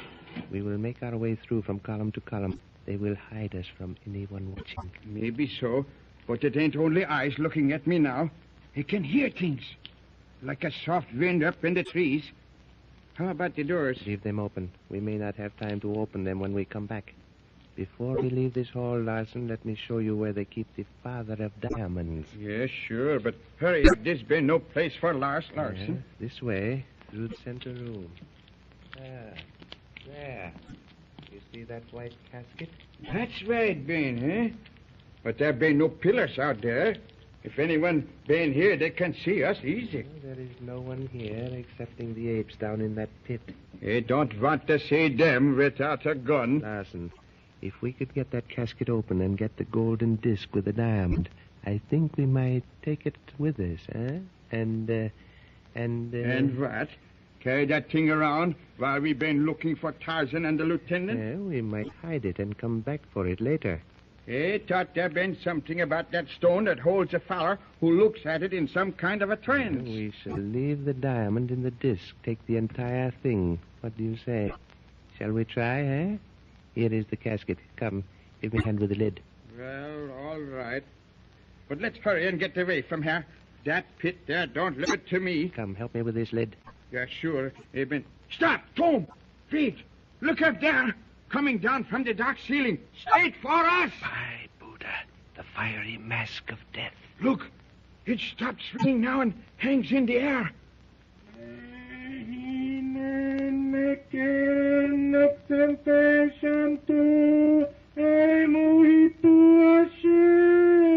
You hear that, Thome?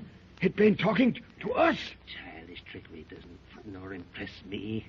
Hey, Jiminy.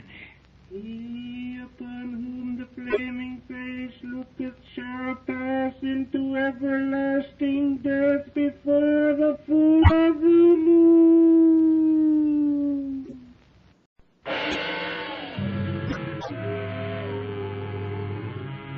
Tarzan and the Diamond of Ashair.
Tarzan and his friends are in Ashair, the Forbidden City.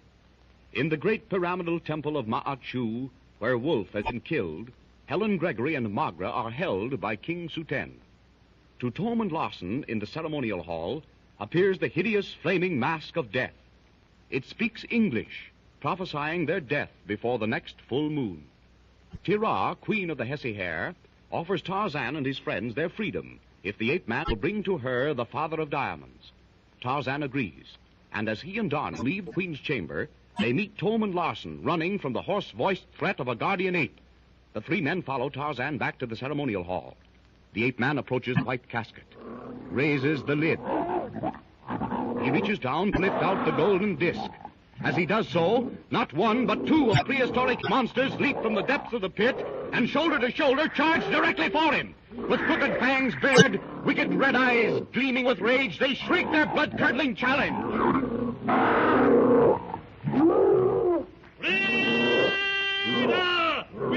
Sacre Tarzan! Run!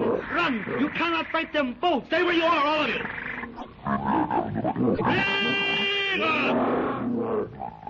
So quickly that the eyes of the three men who are watching can scarcely follow his movements, Tarzan slips the grass rope from his shoulders. The running noose whirls up and over the ape man's head.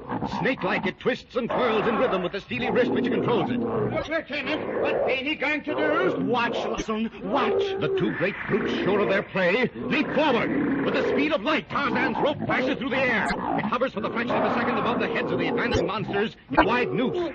Swiftly it drops down to encircle the huge, hairy shoulders.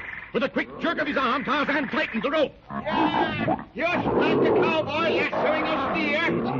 It is miraculous. Tarzan leaps behind the great pillar. As the brutes crash into it, he circles pillar and ape, lashing the two helpless monsters securely to the stone column. Coming down, oh, quick! Look down there and see if there are any more apes. Oh, don't do, Tarzan. I shall look. No, I can see no others, but hurry! Right, I got the diamond. Come on, Thome. To Tira's room. They've been right behind you, Tom. Meanwhile, Helen and Magra, in their barbarically splendid quarters, discuss their hopeless situation. You must not antagonize the king, Helen. He is all-powerful, and we must be diplomatic with him. You're probably right, Magra, but I simply can't do it. Think of Brian, worse than dead. And what have they done to Paul, Tarzan, and the others? Right now, they may be suffering torture. I know, dear. But to antagonize the king openly only makes matters worse for us. We must do everything, anything, to gain time, to put off this double marriage as long as possible. Tarzan will find some way of saving us, I am sure. Oh, I hope so. But do you think Hakeru I can... have faith in Hakeru. I do not believe he has forgotten that Tarzan saved his life. But, Helen, he does not dare dispute the word or will of the king, at least openly. No, of course not. Oh, if I only knew that Paul and Tarzan were trying to help us. Shh, the door is opening. We greet ye, Helen, Gregory, and Magra. I tell thee, Hakeru, the beauty of these two maidens is such as hath never been seen in Haker. Thou speakest truly, O Atif. To what do we owe the pleasure of this visit, your majesty? We come to tell ye that the day is not far distant when ye shall become the brides of two of Hesse Harrier's noblest sons. If you only knew how much I hate you. Hate is akin to love, Helen Gregory. They lie but a hair's breadth apart. Soon I shall teach thee the difference, my beautiful queen-to-be. Do you mean that the day is set, Atif? Even so. I, Atif of the Hesse Hare, have decreed that the ceremony shall take place at the annual unveiling and elevation of the Father of Diamonds. When we stood before you in the great hall, there was a woman beside you. Was she not the queen? Aye, and she still is, but not for long. Why, what do you mean? On the day thou and I are wed, Tira shall no longer be queen. But Suten, Atif, it is against all the laws of the Hesse Hare. Silence! I am Hesse Harrier. But now, Helen Gregory, I am come to discuss thy wedding. What shall it be? From you, I want nothing. And oh, King Sutan, if there's any kindness or decency in you at all, please, please break the spell that holds my brother Brian.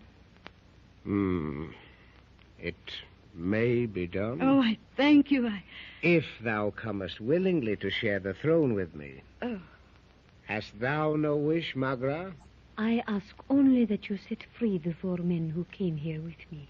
The fate of the stranger within the gates of Ashair lieth not wholly in my hands. There be the Council of 13. And what do they say? Their decree shall be made known to ye and to thy friends at the unveiling of the Father of Diamonds. Didst know that the man called Wolf hath already met his death? Wolf dead?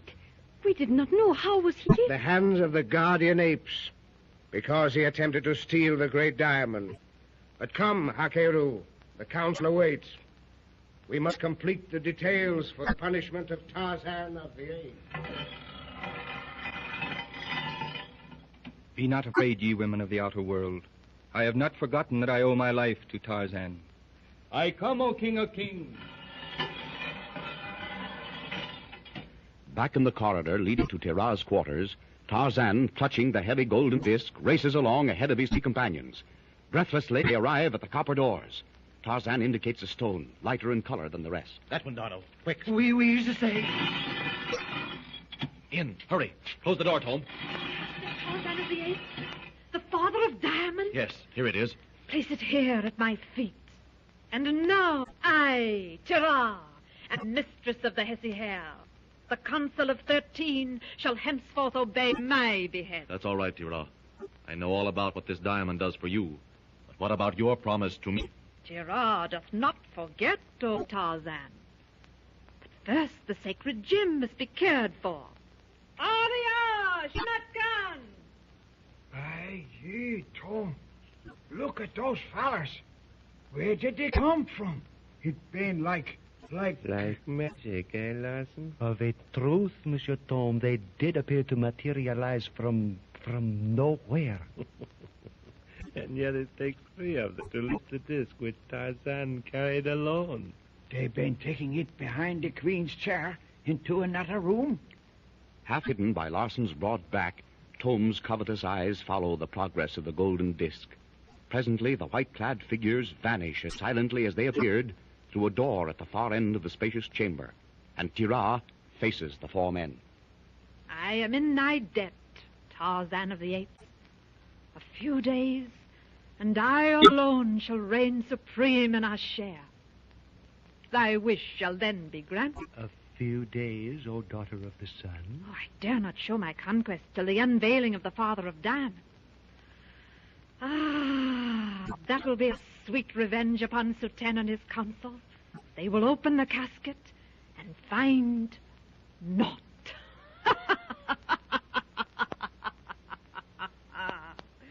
And now, what about Helen Gregory? Having the diamond, you should know if she is here. Is that right? Oh, not until I have gazed into its depths through the blue veil, which I may not do until the time of the unveiling. I will then know where to look for the woman. And what about Magra? I have learned that she is even now not far from here, in the quarters of the Archef Sutan. But she, too, must wait. No, Tira. There'll be no more waiting. We'll get her now. Where is she? But she dare not enter there. Sutan I will... beg, Tira, tell me where I may find Magra. Well, if ye will go, see ye yonder small door with the symbol of a savage face? What of it? It openeth into a secret passage, which leadeth directly to the chamber where Magra now is imprisoned. Then open it, that we may go to that chamber. Very well. But remember, if aught happens to ye, Tira is not to blame. Open the door. As ye wish. Come on, Dono. Thome, Larson. As the 3 men approach the open panel, Tira smiles wickedly. She turns and walks quickly to the room where the Father of Diamonds now lies. Behind her, Atan Thome cautiously, silently follows. The Queen touches a block of stone. It swings aside. Behind it, Thome glimpses the golden disc. He smiles grimly, darts quickly behind the great stone seat, then swiftly to the open panel through which his companions have vanished. Behind him, the door softly clanks shut. In the dark, gloomy passageway, Tarzan, D'Arnot, and Lawson hurry forward. If you do not hurry, Thome, you will be left behind. Thome! Tarzan, Atan Thome is not with us. He must have remained behind. He'll have to look out for himself then. We'll probably find all we can take care of ahead of us. Hurry up, Lawson. Hey, been coming. Hey, look at the roof in front of you, Tarzan. It's been caving in. Stand still, both of you. As the three men pause, a massive hinged block of stone swings down from the roof of the passageway before them. An insistent hissing sound becomes audible, grows louder, louder. Suddenly, down through the opening in the ceiling, pour roaring yellow clouds of live steam. In an instant, the passageway is a seething, boiling cauldron of death.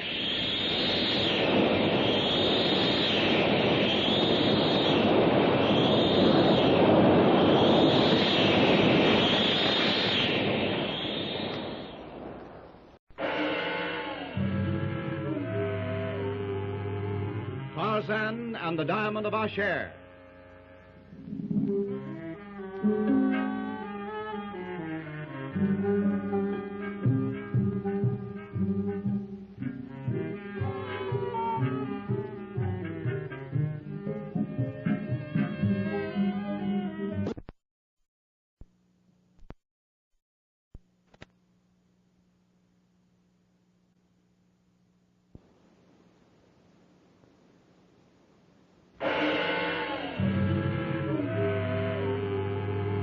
Tarzan and the Diamond.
In the great temple of Ma'achu, in the forbidden city of Ashair, Tarzan secures the golden disc containing the father of diamonds, and with Thome, D'Arnot, and Lawson, carries it to Tira, queen of the Hesse Hare.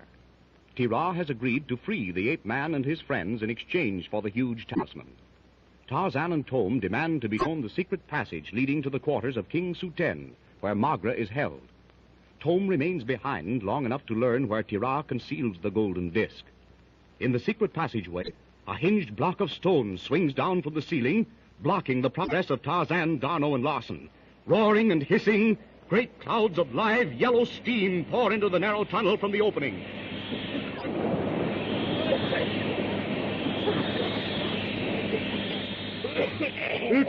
It is steam. Come near. It will strangle us. It's been steam, all right. But it tastes just like sulfur. It is sulfur. Oh, le bon Dieu. It will burn as well as suffocate us. On the floor, D'Arnot. Listen, keep down. Where you been going? I'm going to try to shut off that steam. Oh, mon Dieu. This is terrible. My lungs are bursting. Stay close to the floor. This road is hinged. If I get it back in place. Tarzan calls along the tunnel floor to the great hanging stone. The steam clouds envelop him as in a thick yellow mist veil. The sulfur fumes burn and sear his throat and lungs as he crouches low under the granite trap. His mighty shoulders press upward against the slab. His bare feet grip the floor. The muscles of his powerful legs bulge and crawl as he rises slowly, steadily, lifting the great stone upward. Higher, higher. Arms like columns of wet, glistening bronze reach up. Great hands with fingers splayed wide press against the huge slab, forcing it upward. With a last tremendous effort, Tarzan's body stiffens. A muffled clang, and the massive granite trap is closed. The suffocating sulfur clouds shut off. The steam is shut off. Tarzan did it. Stay close to the floor until the passage clears. The steam is rolling back the way we came, lifting. And that woman, Sirah, must have done it. I told you, she is not to be trusted. Too late to worry about that. Are you two all right? But my lungs feel as if they were on fire. Yeah, mine too. But the steam been gradually thinning out. It's been drawn up somewhere through the roof. Yes. The passage must have ventilation. Grâce au bon Dieu for that. I about given up ever seeing daylight again. Those little blue lamps.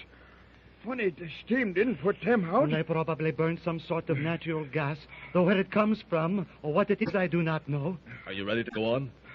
Sulfur fumes are pretty well gone. Been ready. Oui, mon ami. Mais mon Dieu, Tarzan, your hands and shoulders, they are like raw meat, that live steam. No, it's nothing. Come on. Careful here. The passage goes up steep. The stairs are cut right into the floor. What is there ahead of you, Tarzan? A door. Bronze, way up there. Did you see what he did, Lieutenant?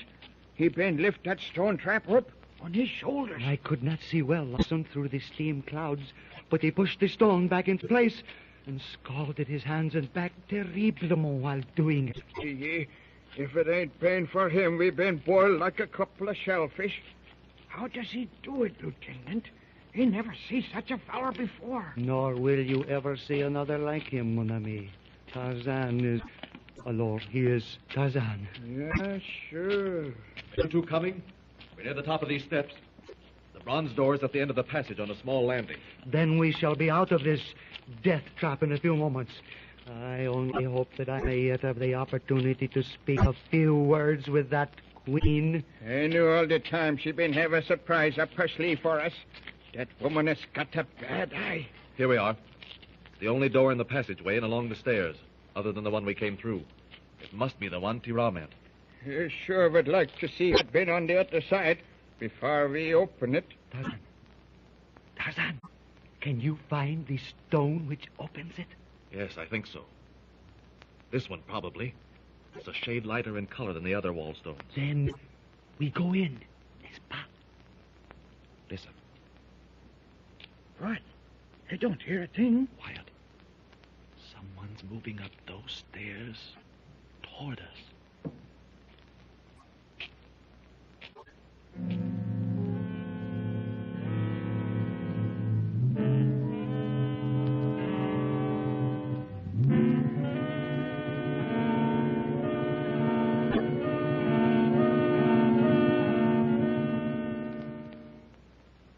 Meanwhile, Helen and Magra, in their quarters in the upper part of the temple, are trying to hit upon some plan which will postpone the evil day of the double marriage ceremony.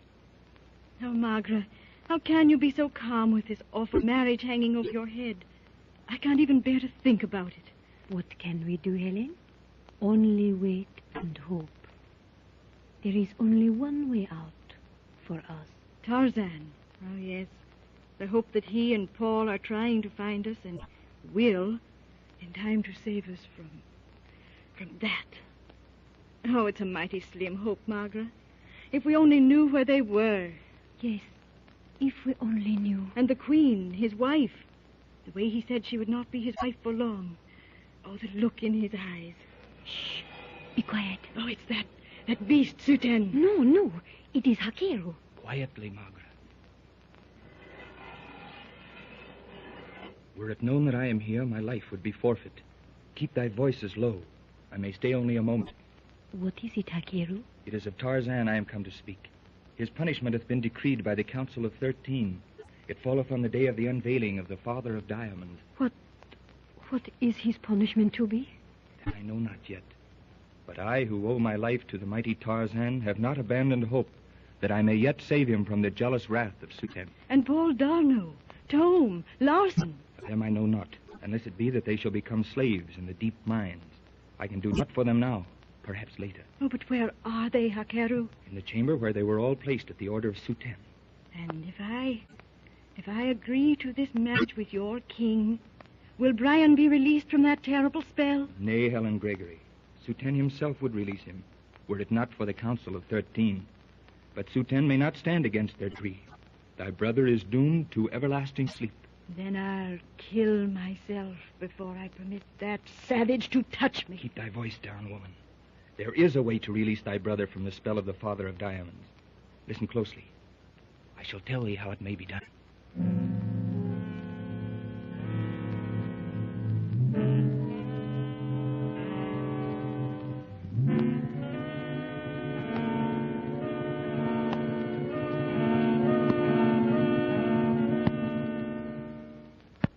Back in the secret passage at the head of the stone stairway, Tarzan, Darno, and Larson stand motionless, tensely awaiting the approach of the person whose cautious footfalls they hear advancing up the stairs toward them.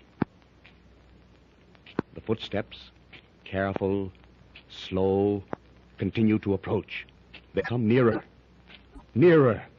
Tarzan throws a quick glance over his shoulder at Darno and Larson. They stand grimly alert, ready. As the stalker reaches the head of the stairway and pauses, Tarzan draws a deep, slow breath, steps swiftly, noiselessly out of the shadow of a projection in the wall. Tarzan, man, you gave me a fright. Hey, ye, it been Thome? What kept you, Thome? We missed you back there shortly after we left Tirah.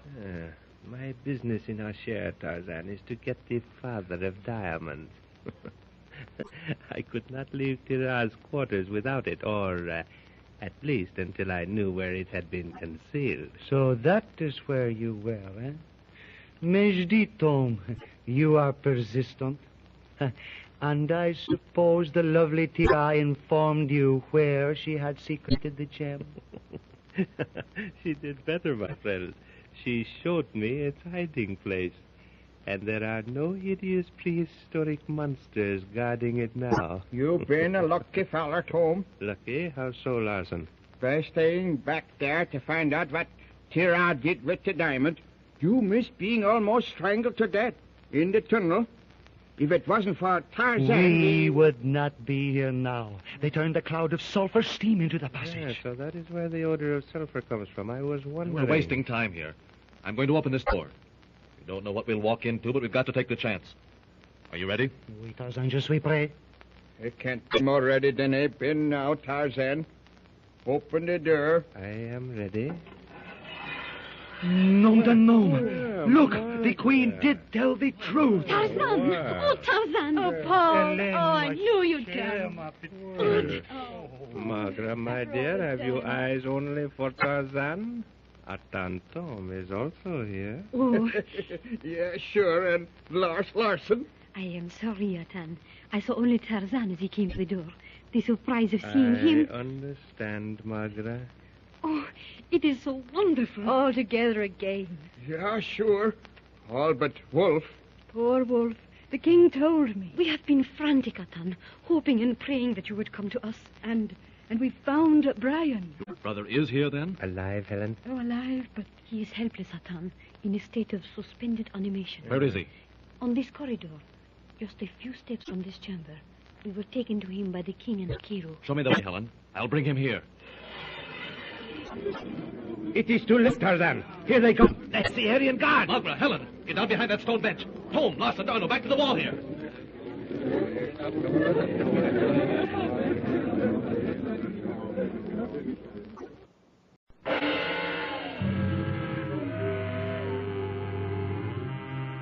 Tarzan and the Diamond of Ashair.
While attempting to steal the Father of Diamonds from the ceremonial hall of the Temple of Ma'achu, Thome and Larson see the fire mask suspended above them and hear it prophesy their death.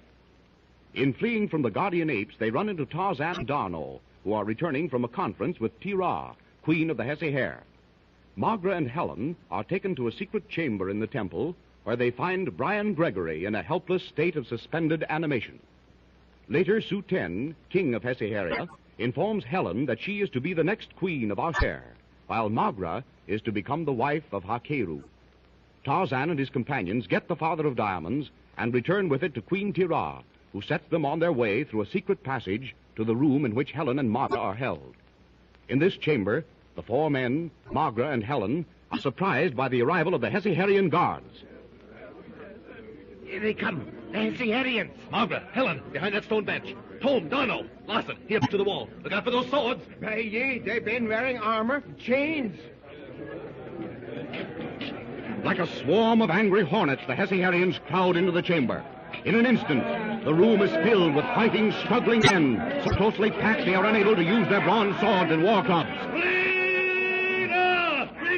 Tarzan grasps the foremost Hesse-Herian, lifts him high above his head, crashes him into the faces of his followers. They topple like straw before the storm, only to return in added numbers to swarm over the ape man and his companions like ants. Magra and Helen, protected by the stone seat, watch in terrified silence. They do not see several Hesse-Herians creeping along the wall on the outer fringe of the battle toward them until...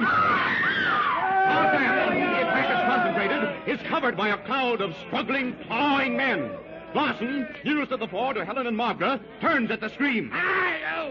With a bellow of rage, he leaps over the stone bench, full on the back of the foremost Hesse-Herian. Tarzan, like an angered bull, throws off the clutching hands of his attackers. Over his shoulder, he sees the guard behind Larson lift his bronze sword. Look out, Larson! Behind you! Larson tries off aside. Too late. The heavy bronze sword plunges to the hilt in the loyal Swede's back. With a choking cry, Larson staggers forward, drops to hands and knees, slumps down at the feet of Helen Gregory. Dead. Come, Kappa! Cease fighting! Hakeru, in with thy men! Come, Waki Fastu! Let the strangers arise. What is the meaning of this? How come ye here, Tarzan of the Apes? We came for Magra and Helen. What else would bring us here? And how came ye to this chamber? From the ceremonial chamber, Su-ten-Hatef. We came across a corridor and stairs which led us to this room. And did you know the women were here? Not until we entered that door through which your majesty has just come. Oh, Larson, no. Why are the women unhappy? Why do they weep? Because your men killed one of our friends, Larson. There be none to weep for those of mine ye killed or maimed, and they be many. Thy friend shall be given burial fitting to a soldier. Thou, Hakeru, see to that. Thy word, O Su-ten, is law. And ye others shall be placed where ye can do no further harm. The women. Do they go with us? Think ye so? Nay.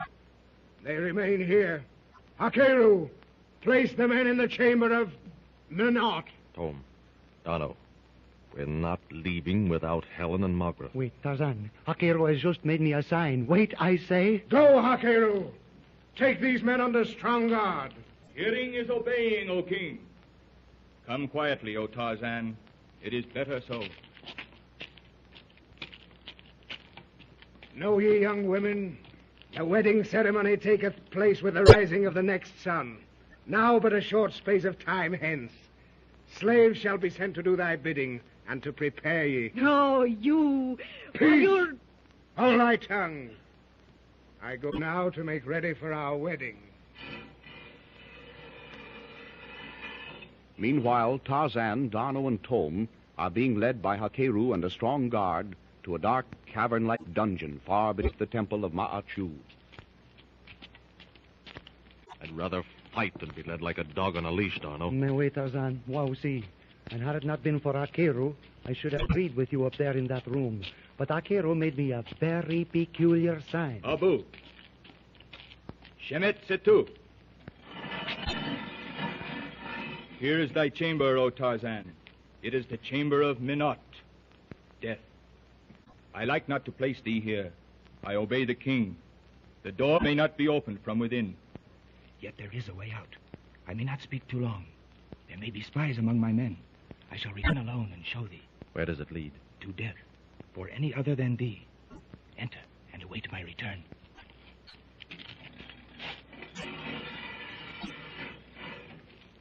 Alors, mes amis, we are here. Nous sommes ici. Nom d'un nom, but this is a dark, dark hole. Akira said this door could not be opened from within, but there must be a storm. I'm afraid you won't find it, Thome. Akira would have no object in lying to me. You are right, of course. I merely wish to satisfy myself. However, did I not hear him tell you there is another way out? Yes, but he hadn't time to explain. Afraid of spies among his men.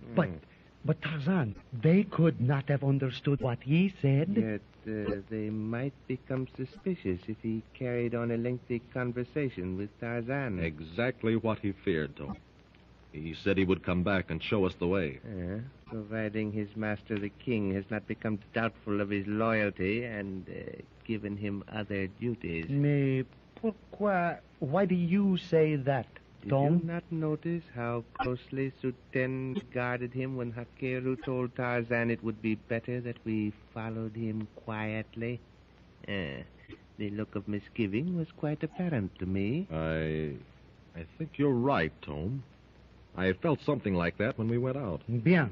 We shall do without Monsieur Hakeru. If there is another door here, we shall find it. Strike another match, Thome. It is as black as pitch in here. Thome, you and Darno follow the wall that way. I'll go this way. We ought to meet opposite the door. If you find anything, call out. Watch out for open pits in the floor. It seems that our apartment is round or oval. The wall curves. Darno, Thome, come over here. What do you make of this? What have you found, mon ami? I don't know. This stone be about opposite the door. Projects outward like a smooth, round boulder. What do you suppose it's here for? Wait a moment. Strange. It has a high polish. Very smooth to the touch. Parbleu! It is swinging back into the wall. Probably the other opening Hakeru mentioned. Get down here, Tarzan, and look inside.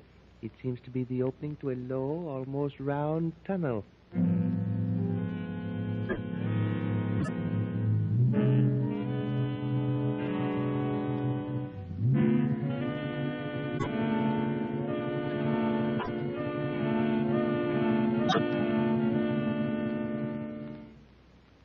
Meanwhile, several slave women are preparing Helen and Magra for the coming ceremony. They are bathed and anointed with strange scented oils, clothed in the short, white, sleeveless tunics worn by the Hesiharian women. Jewel-studded bands of beaten gold are fastened about their throats, arms, and ankles. Soft leather sandals cover their feet and are held in place by narrow, jeweled straps. Well, if it weren't for the thought of what's before me, Magra, I could almost admire myself in this costume. There is not enough of it to call costume. If it were not for these heavy gold ornaments, I should be afraid of catching cold. Well, I hope they leave us a blanket or two. Oh, I wish I only knew what they'd done with Paul and Tarzan. Yes. Tarzan is so brave, so strong. They cannot hold him or harm him as they did to poor Larsen. Oh, Larsen. Oh, it was terrible. I can't even bear to think about it. I'd rather it had been me. Oh, the horrible thought of spending the rest of my life with that savage. Slaves have taken word to Suten that ye are prepared for the ceremony of Kashu, marriage. I am come, Helen, Gregory, and Magra, to escort ye to the audience chamber.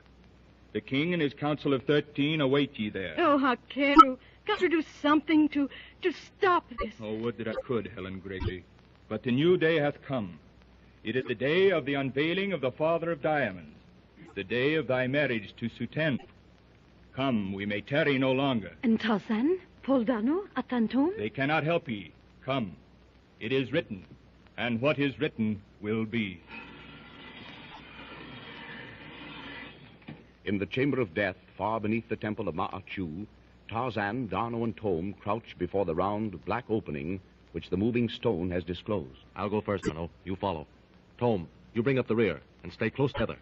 Akero said we might run into something unpleasant. Come on. If anything, it is blacker than this cavern.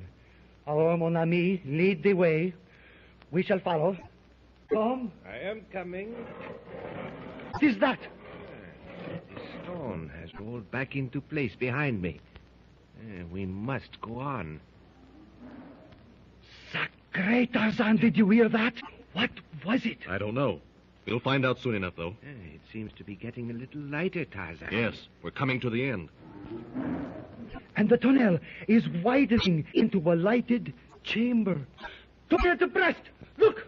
There! In that room! Mon Dieu, Tarzan, it is... It is a saber-toothed tiger!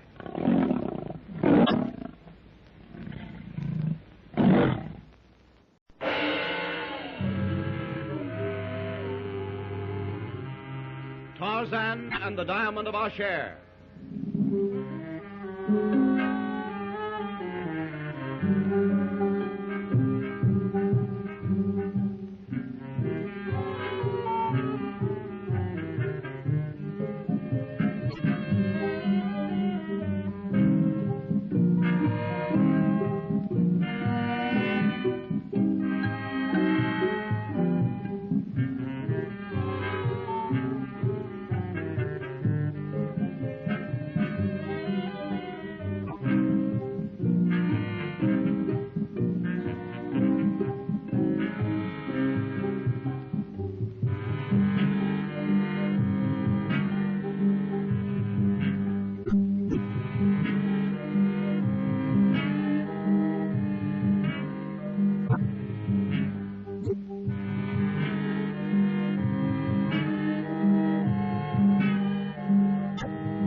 Tarzan has delivered the father of diamonds into the hands of Tira, queen of the Hesse Hare. Tira shows him the secret passage leading to King Suten's quarters, where Tarzan, D'Arnot, Thome, and Larsen find Helen and Magra and are surprised by an overwhelming number of armed Hesse-Harian guards. Larsen, the loyal Swede, is killed while defending Helen and Magra. The Atef Suten arrives and orders the three men confined to the chamber of Menot, the chamber of death. Because of Hakeru's promised help, Tarzan quietly submits. Helen and Magra are dressed in white tunics and covered with magnificent jewel-studded gold ornaments by Hesse-Harian slave women. They are led to the ceremonial hall, where the double marriage is to be solemnized. In the underground chamber of death, Tarzan discovers a stone which pivots, disclosing a pitch-black opening. On hands and knees, Thome and D'Arnot follow Tarzan into the tunnel. There comes to them the distant warning roar of an animal. Cautiously they proceed, to emerge abruptly into a lighted pit-like chamber. Mon Dieu, Tarzan! Look! That beast! What is it? A saber-toothed tiger! Hurry down, Tarzan! Look out! It is going to charge! Raider! Raider! Look out, Tarzan! Those teeth! They are like daggers! As D'Arnot shouts, Tarzan springs to one side. The great cat misses its prey. The brief second it takes to turn and face Tarzan is a fraction of an instant too long. With one bound, the ape-man lands astride the tawny back. In his hand, the knife, flashing like a blue snake, buries itself deep in the hide's shoulder. The brute catapults itself and its human burden high in the air. Like a band of steel, Tarzan's left arm encircles the beast's throat. As it drops back to the floor, coughing hoarsely and clawing the empty air with great taloned paws, the knife finds its mark again and again in the strange creature's heart. The ape-man throws himself clear. As D'Arnot and Thome stare wide-eyed, the fierce prehistoric animal staggers, stumbles, falls to the stone floor, dead.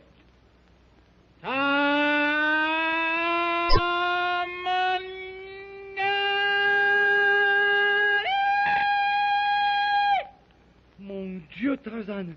I thought for once you had found something too big, too strong, even for you. He was strong. Stronger than any animal I've ever fought. What did you call him, Thome? A saber-toothed tiger. Almost as ancient a beast as the tyrannosaur we met at the cave. But now that he is dead, we must find a way out of here. Yes. And over there is a bronze door. Come on. The light-colored stone there. Press it, Thome. Ready, Darno, for whatever may be behind this door. Why, ye, a lighted corridor, and no thing in sight. Those steps at the far end, cut out of the solid rock. Come on. May, I do not think that they ascend high enough to bring us to the ground level, though. Think you're wrong, Darno. See how the light reflects from that wall? There must be a turn there, and then on up. Here we go. In the great ceremonial hall above Tarzan and his companions, there is set a scene of barbaric magnificence, of savage splendor. At the far end of the chamber, the regally garbed Atef Suten reclines upon his marble throne. Grouped behind him is the dread Council of 13, headed by the venerable, white-bearded, beady-eyed high priest, Neshem. Occupying the stone-walled benches round the vast chamber are the nobles, men and women, of Ashair, silent, intense anticipation. Gleaming golden ornaments set with flaming gems, the short white tunics of the women, the long voluminous robes of the men, all illuminated by the soft, weird incandescence of the myriad blue-flamed lamps. The patriarchal high priest Neshem bows low before King Suten.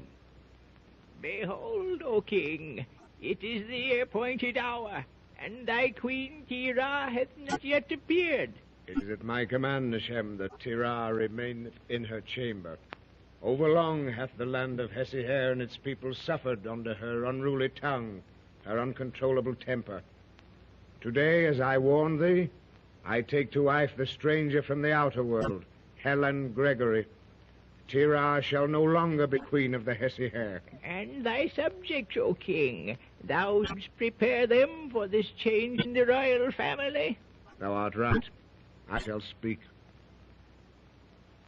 Watch, Hemet, Atef Suten, Ashu Tira.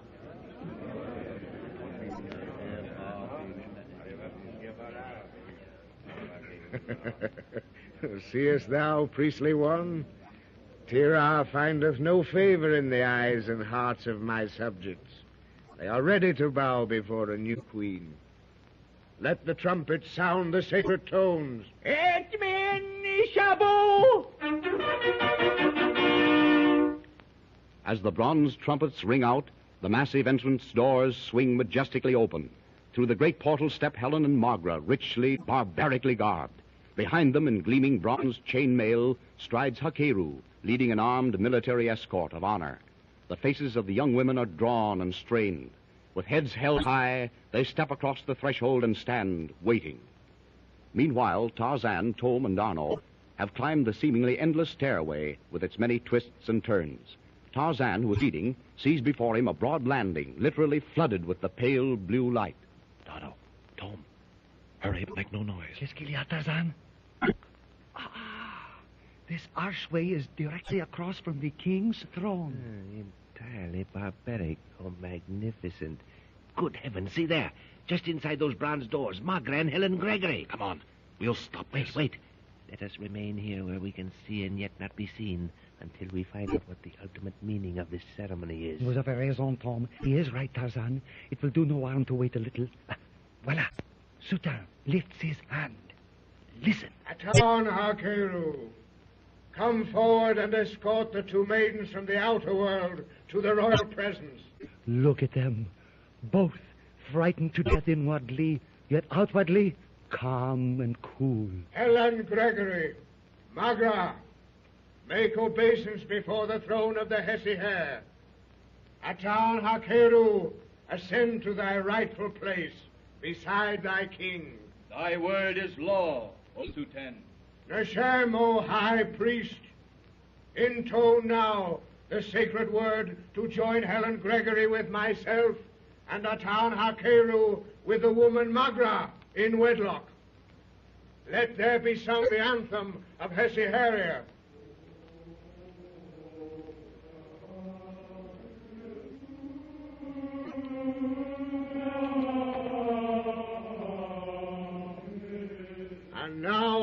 high priest, perform thy sacred office. Stop! That's enough! Come down, oh, Thome. Coming, Tarzan. Allons, mon vieux. Atan, you're here. Curse! Silence! What meaneth this? How come ye three here? Hakeru, knowest thou aught of this? Nay, O Sultan. I left them secure in the chamber of Manot, from which no man hath yet escaped. Atan Hakeru, thou liest. Thou art convicted by thine own words, for no one hath ever escaped from the chamber of Manot. Thou shalt pay for this deception with thy life. Nay, O Atef, I swear it. I know not how these three came here. He's telling the truth, Sultan. He had nothing to do with our escape from your pet cat. We found our way out ourselves. And thou camest unharmed through the dungeon, guarded by Yendi, the tiger with the ivory tusks? We came through that tiger's den unarmed, Sultan, but your tiger did not fare so well. He is dead by the hand of Tarzan. Curse! Silence! What sayest thou? Yendi dead? But it is impossible. Yendi hath the strength of 20 men. He hath slain for me a dozen giant slaves of twice the girth and stature of this Tarzan. Nevertheless, Sultan, your saber-toothed tiger is dead. Very dead. So, Yendi, the great cat of Ashair, is dead. Tarzan of the apes, thou art in truth a mighty fighter. Yet Tarzan kills only in self-defense or in defense of his friends. Only in self-defense, thou sayest? So, thou art a mighty man in battle. Well, thy great strength, O man of might, shall be put to the test, now and here. Take care, Tarzan. That savage is planning some impossible trial for you. Just give the word, mon ami, and we will show him how 3 men can die. Wait, Darno. Helen Gregory, take thy place in the Queen's royal chair. Magra, at the feet of Helen Gregory. Shall we, Tarzan? Do as he says, until we find out what's going to happen. Come, Helen. We have nothing to fear now. And now, O Neshem, tell thou this mighty fighter the decree of the Council of 13. Tarzan of the apes, it is the decree of the Council of 13 that thou must meet in battle Goram, the savage leader of the sacred tribe of talking apes. Courage! Thou hast killed one of Goram's band. 2 others thou hast made helpless with thy rope. Goram hath twice the strength of any member of his tribe. He desireth to taste thy blood. Sacre, Tarzan, those apes are terrible. Say the word, Tarzan, and we shall... Wait. Shand! Goram! Shand! Igatnu Tarzan! Henda team! From the pit in the center of the great chamber, there clambers forth giant Simeon. The brute is half again as large and ferocious as the others Tarzan has seen. The monster's face is contorted with black rage. His thick lips are drawn back, revealing great fighting fangs.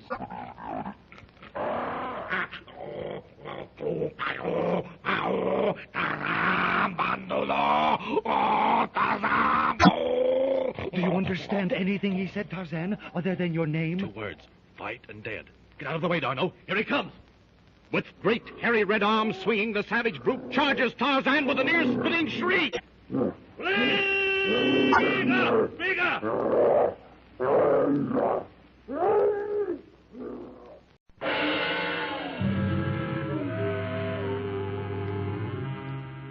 Tarzan and the Diamond of Ashair.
In the great ceremonial hall of the Temple of Ma'achu, the Atef Suten and his council of 13 are preparing to unveil the Hesiherian talisman, the father of diamonds.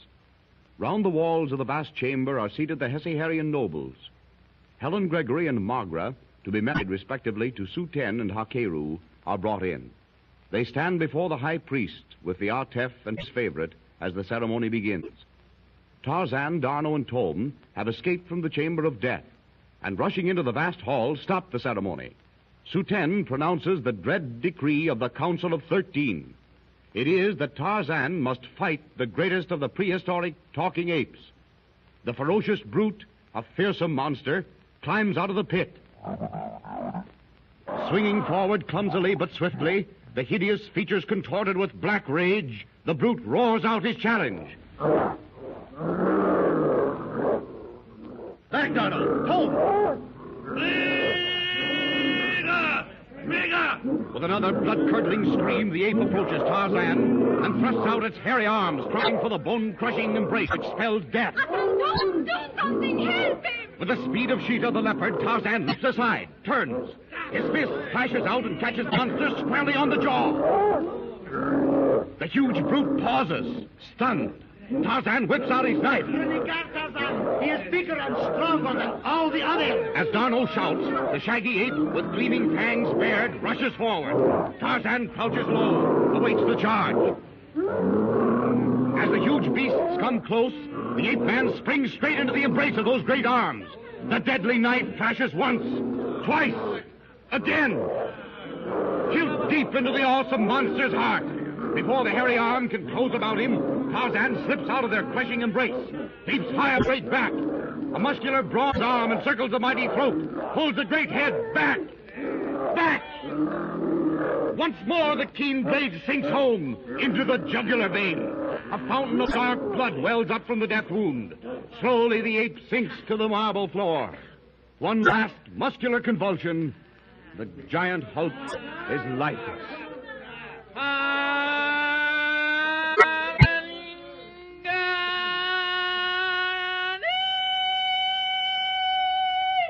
Tarzan, the blood on your chest. Not mine, Magra. Now, Suten, we'll talk. Verily, O Tarzan of the apes, thou art a mighty man in battle. I would that thou... Mon Dieu! Look! Tira! With a great military escort. And do you see what those men before her are carrying? The father of diamonds. Helen, Magra, come down here with us. Tarzan, that woman is wicked. I feel it. There is much trouble in store for us. Silence, Magra, else Tira will hear thee. Hakem shot, Ma'achu. Cat! Silence. Suten, thy day is done. The people of Hesihir have seen the golden disk in which lieth the father of diamonds. They know it is now mine. With it, I become all-powerful in the land of the Hesihir. Today is an evil day for thee and thy friends, and for me, Tarzan of the Apes. Why, Halu? The Atef was a just, though stern man. This woman, Tira, hath a black heart. I fear for thee. Beneath my rule, the land of Hesihir shall prosper greatly. My word shall be law. Thou art mad, woman. The story of the rulers of Hesihir stands written in the priestly books. Never hath woman ruled alone. I shall cause to be burned the sacred writings. Sematuaki hetepu kesta. Surround these men and women, God. Poor Larson was right, Tarzan. This woman has an evil eye. So long as she offers no harm to Helen and Magra, we'll wait and watch. Look, guards surrounding the king. This Tira seems to be in earnest. Until I have decided what thy fate shall be, Suten, thou shalt be prisoner in thine own chamber. Thou darest not. The people of Hesihir will rise against thee. Not while I hold the father of diamonds. But the Council of 13, they remain loyal to me. Is it not so, O High Priest? Answer, Neshem. And so thy lost prop is taken from thee, O mighty king. Neshem, here is my offer to the council. Ye will retire to your chamber. I grant ye 1 hour to make your decision. Either ye serve me or the deep mines. Go, and take your former king with ye. Let him hear your decision. My gods follow. Thou shalt pay for this, thou traitress. The ancient gods of Hesiher shall curse thee. Tira, why do these guards surround us with drawn swords? I placed the diamond in your hands. You promised to let us go. Now keep your agreement. And so I shall, Tarzan of the Apes. But there is much to do in this land of the Hesiher.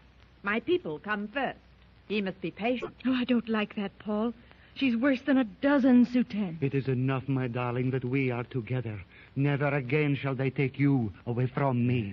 Let her have her way now, Tarzan. As Darno says, we are together, and we can afford to wait a little. Ye will be given quarters where ye will await my word. And see that we get it soon, Tira. At the appointed time, ye shall have an escort of honor to see ye safely to the jungle's edge whence she came. Hakeru, Aye, my queen. thou, Atan Hakeru, art in charge of these strangers.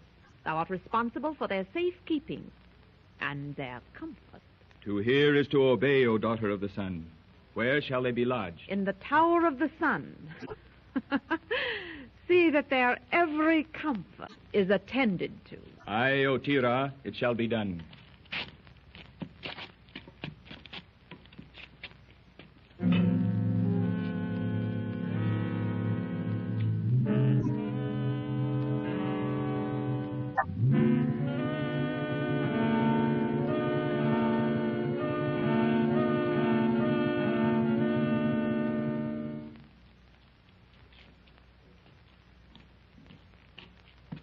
Where is this Tower of the Sun, Hakeru? On the outskirts of Ashair, Tarzan of the Apes. You may see it from here. I certainly don't trust that woman. And I don't like the sound of this place we're going to.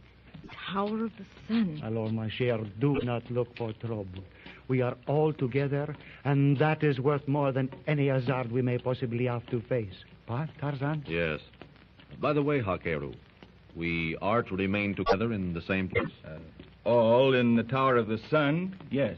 Do you know, Thome, I am still puzzled over the fact that these strange people here in this extinct volcano speak such good English. Yes, I have often thought of it. Hakeru, how is it that the Suten, Tira, and the High Priest and you came to learn such ancient but excellent English?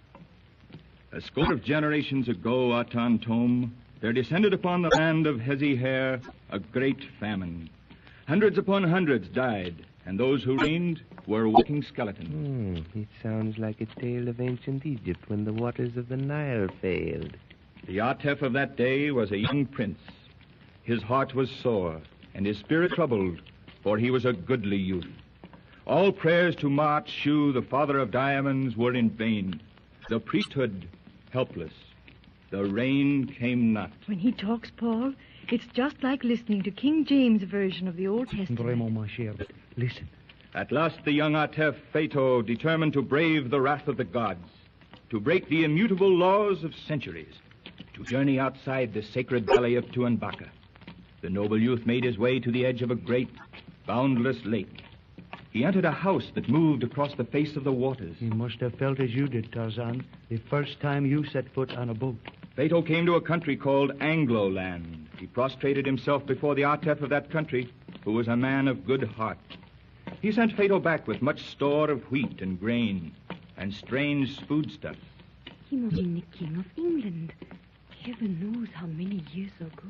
And so the famine was lifted, and there was peace and plenty in the land of Hesiheria. From that day to this, a few of the royal house and one noble in each generation have learned to speak this strange tongue in honor of Phaeto and the Atef of Anglo-land.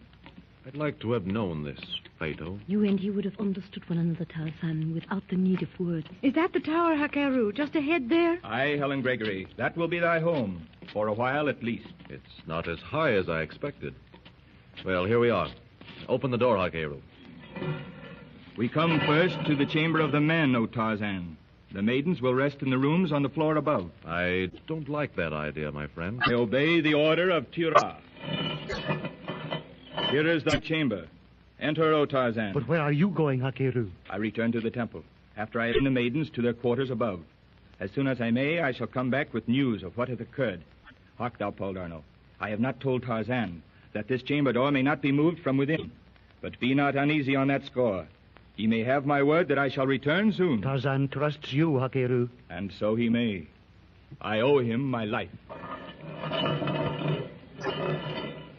Helen, Gregory, and Magra follow the Hesse-Herian noble up a flight of circular stone steps to enter a comfortably furnished chamber above that occupied by the three men.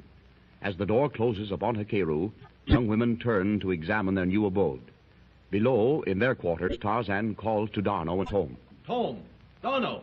Come out here. Qu'est-ce que vous avez trouvé, Tarzan? What have you found? An open circular court. Those walls are at least 20 feet high and as smooth as glass. And see how they curve in at the top. Oui, je vois. I do not like this place, mes amis. It is too much like a prison yard. Monsieur, look up there, above us on that iron grating. Above the three men, on an open iron grating which juts out from a window of their chamber, Helen and Magra stand gazing down into the little court.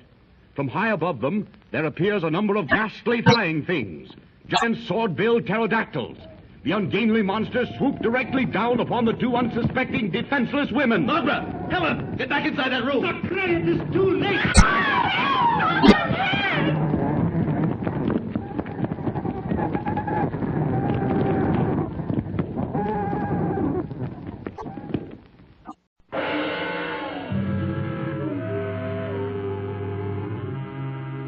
Tarzan and the Diamond of Ashair.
Tira, queen of the Hesse-Hare, offers Tarzan and his friends their freedom in exchange for the father of diamonds, the Hesse-Herian talisman.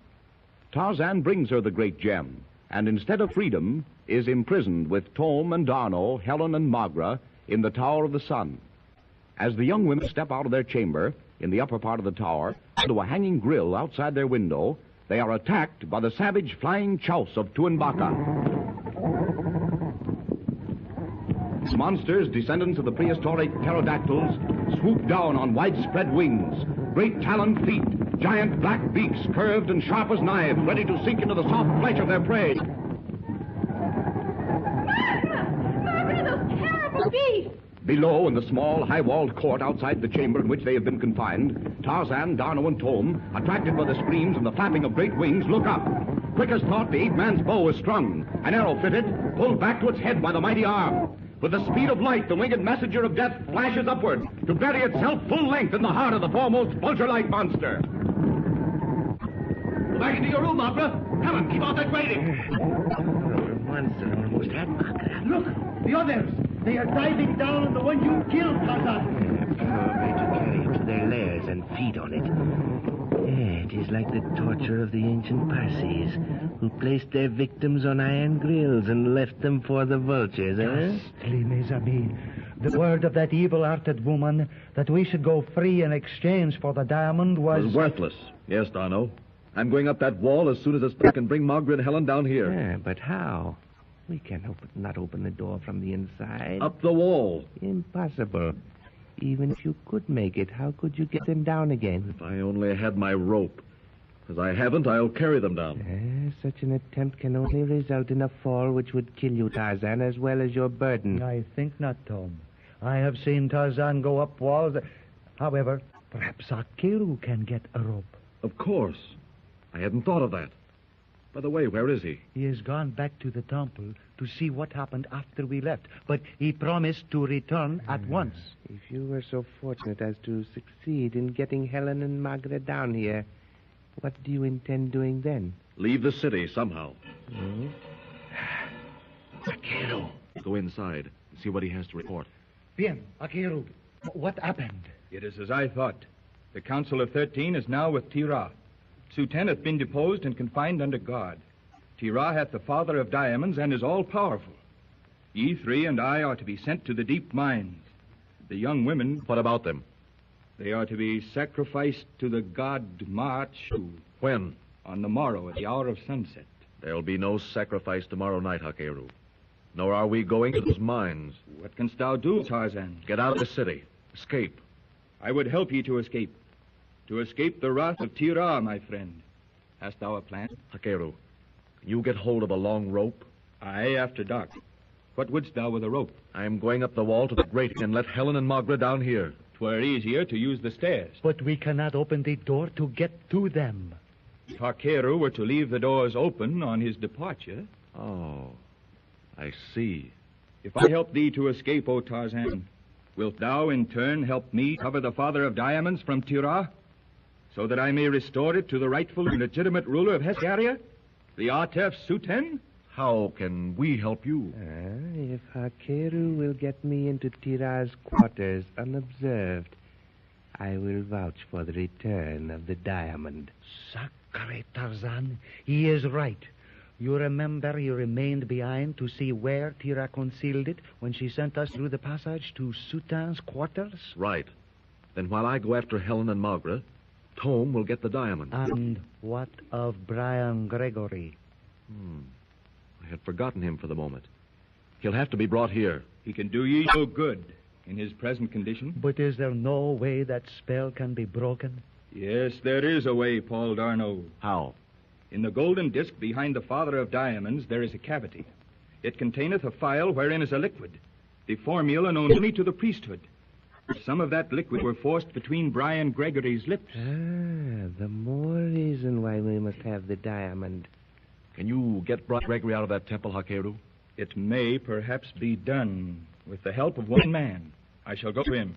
He may be relied upon. But Atan Thome, the golden disc is weighty. How wilt thou carry it alone? He's right, Thome. You can't handle it. Mais, rappelez-vous, it took 3 of Tira's men to carry it. Yes, I suppose you are right. I could manage it alone, but 2 of us, Darno and I... Darno will go with you. When you get the disc, bring it here. Nay, O Tarzan. I shall take Brian Gregory to the Sanut, which will carry ye to the rim of Tu-em-Baka. Atan Thome and Darno will bring the father of diamonds there. And thou, Tarzan of the Apes, must await us there with Helen Gregory and the maid, Margaret. Right. Too many of us leaving this place together might attract attention. Yes, that's better, Hakeru. As soon as you are out, I'll go after Helen and Margaret. Then the plan is for all of us to meet at the Sanut car? And may auspicious omens guide our movements. We'll do our best, Thome, and let the omens take care of themselves.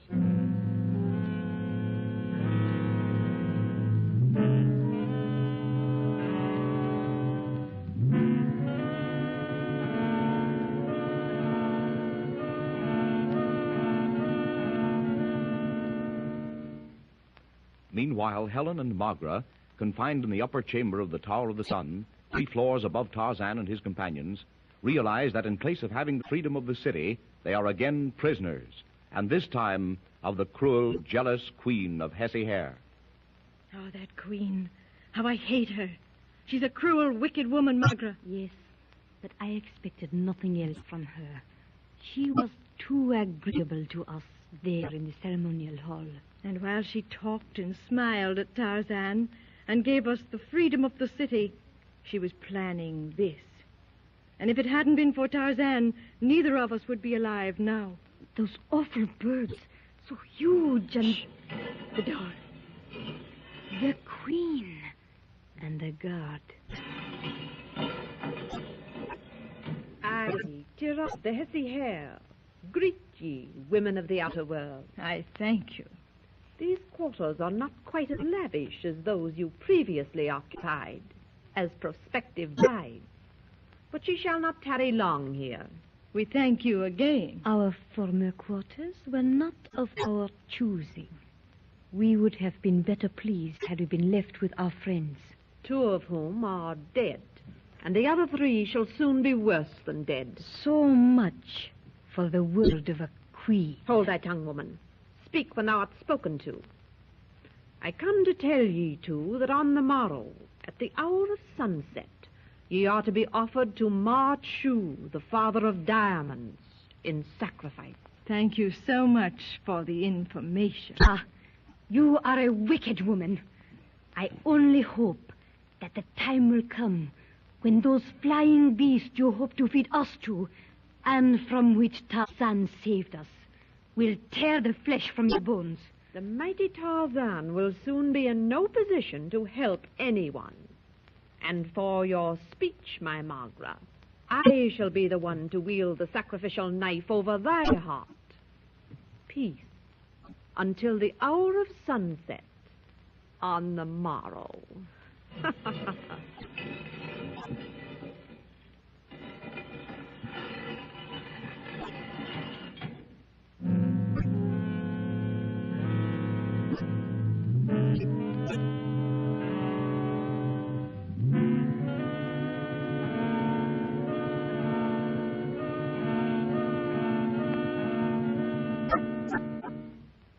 Through narrow, dark alleys and dim-lit streets, Hakeru, Thome, and Darno make their way quickly to a dark building near the great temple of Ma'atu. At the pressure of the Hesperian's hand, a bronze door swings open. At a sign from Hakeru, they descend a dark stone stairway, pass through a long, narrow tunnel illuminated by the blue-flamed lamps, ascend a second flight of stairs, to enter at last a high-vaulted, gloomy corridor. A few quick, cautious paces, and they pause before a narrow bronze door concealed by a projection in the wall. Ye are now in the temple of Ma-Chu. Behind this door lieth a passage used only by the queen herself. It leadeth directly to Tira's inner chamber. Good. We return the way we came? Aye. It is the longer way, but ye are less likely to be met by temple guards or priests. The house through which we came belongs to a member of the Council of 13. Only he useth the passage. Go ye now, and may the gods of Hesiheria be with us this night. We should be amen. Come, Darno. Bon chance, Hakeru. Good luck. Grâce au Dieu, this passage is lighted. We at least can see what is before us. If only Tira is not in that inner chamber. And let us hope that she has not removed the diamond from where you saw it. Tonnerre, I wish I had mine automatique. Well, there should be weapons in Tira's room. One of those bronze swords, or at least enough. However, I still have my pistol. Écoutez! Thome! There, Darno, look there. A snake in the middle of the passage. A great one! May Dieu me protège, what a monster! Animals in this strange country all appear to come oversized. That great expanded hood. They'd bite from that fellow Darno and... And to reach our goal, we must pass him. Ça, c'est impossible, Thome, without touching him. He is directly in our path. Come, my friend, we must. It is the only way. Go ahead, Darno. If he attacks, I shall use my pistol. Slowly, carefully. His eyes fixed upon the great swaying hood inches above his own head, Darno cautiously, step by step, moves along the wall. The perspiration stands in great beads on the Frenchman's brow as he approaches the huge, deadly reptile barring his path. Suddenly, the great head stops swaying, poises itself for a breathless instant, and strikes directly at Darno's face.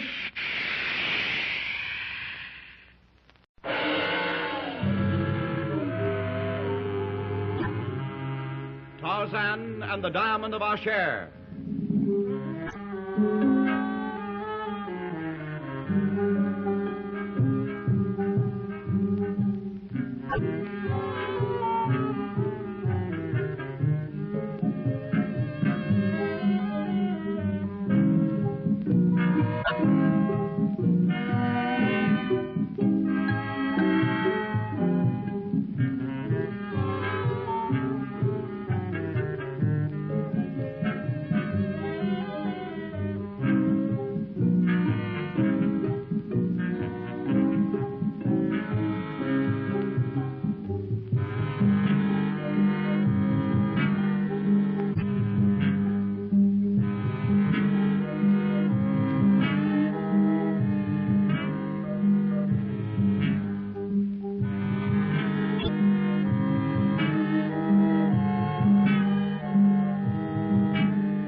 Tarzan and his friends are confined in the Tower of the Sun in the forbidden city of Ashair.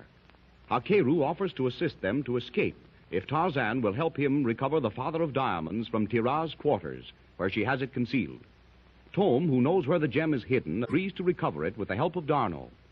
As Tarzan goes to release Helen and Magra from the chamber in which they are held as sacrifices to the Hessiharian god Ma'achu, Hakeru leads Thome and D'Arnot to a secret passage by which they may reach Tira's quarters. Hakeru himself goes to bring Brian Gregory, held in the temple in a state of suspended animation, to the rendezvous, the car by which Tarzan and his friends hope to make their escape over the rim of Tu-em-Baka. As Thome and D'Arnot proceed along the narrow passage to Tira's quarters, a giant king cobra with expanded hood and hissing angrily rises on its tail, barring their path. D'Arnot, moving slowly, noiselessly, attempts to pass the reptile. The great head stops its sinister swaying, poises itself, and strikes directly at D'Arnot's face. Thome's hand drops. His gun roars on the confines of the narrow passage. A heavy lead bullet smashes into the expanded hood of the cobra. The huge head glides harmlessly over D'Arnot's shoulder to strike the wall behind him. Convulsively writhing and twisting, the deadly serpent drops to the floor. Thome steps quickly forward. Did it get you, D'Arnot? Are you all right? Oui, Thome. Its head struck the wall a hair's breadth from my face. It was a marvelous shot, mon ami. Je vous remercie. It is nothing. Come, let us go on now. I only hope the noise does not bring all the gods in Ashair down about our ears. There may be more of those cobras here, Thome. Be careful. We have no time for caution now, D'Arnot. Tarzan will be awaiting us with Helen, Gregory, and Magra at the railway. And Hakeru, if he wins through, with her brother. We must move fast. There, the end of the passage. A bronze door. Thome, if we should walk into a room full of guards... Then Tarzan and the others must go on without us. But we shall do our best with those guards if they are there, Vraiment. Bien. Here is the door. And may the all-seeing guide our footsteps. But we are hesitating, D'Arnot. I am going to open the door. Allons. Good fortune is with us. That chamber is empty. Yes. And it is the sleeping room of our gracious Queen Tira. Quickly now. That death's head shrine over there. The Father of Diamonds and the golden disc are behind it. But it is built into the wall. How are we going to open it? The face. A cavity behind the thing. If I can only remember which stone opens it. Here. If she has not removed the... the golden disc. And hurry, Thome. Let us get the thing and go. Let me. It is heavy. Heavier than I thought. I'm glad you came. It is a load for both of us. If we can only get to the car with it. Here. You see, lean it against the wall. So, now, close the shrine. One of those cured skins from the couch to carry it in. Get a large one. Hurry, someone is coming. Put the disc on the bed and cover it with those furs. Feet. There, the furs now. So, leave it there. That door, Thome, through which we came. We must close it. If they find it open... Here, Thome, behind this stone seat. It will shield us. If they enter here, we are lost. Quiet now. Ken, Meru, Tiran, Matu. Grâce au Dieu. The guard is not coming in. Look, she is going to the shrine. To gloat over the diamond which is no longer there. And if we show ourselves, she will call her guard. Watch. She is opening the shrine.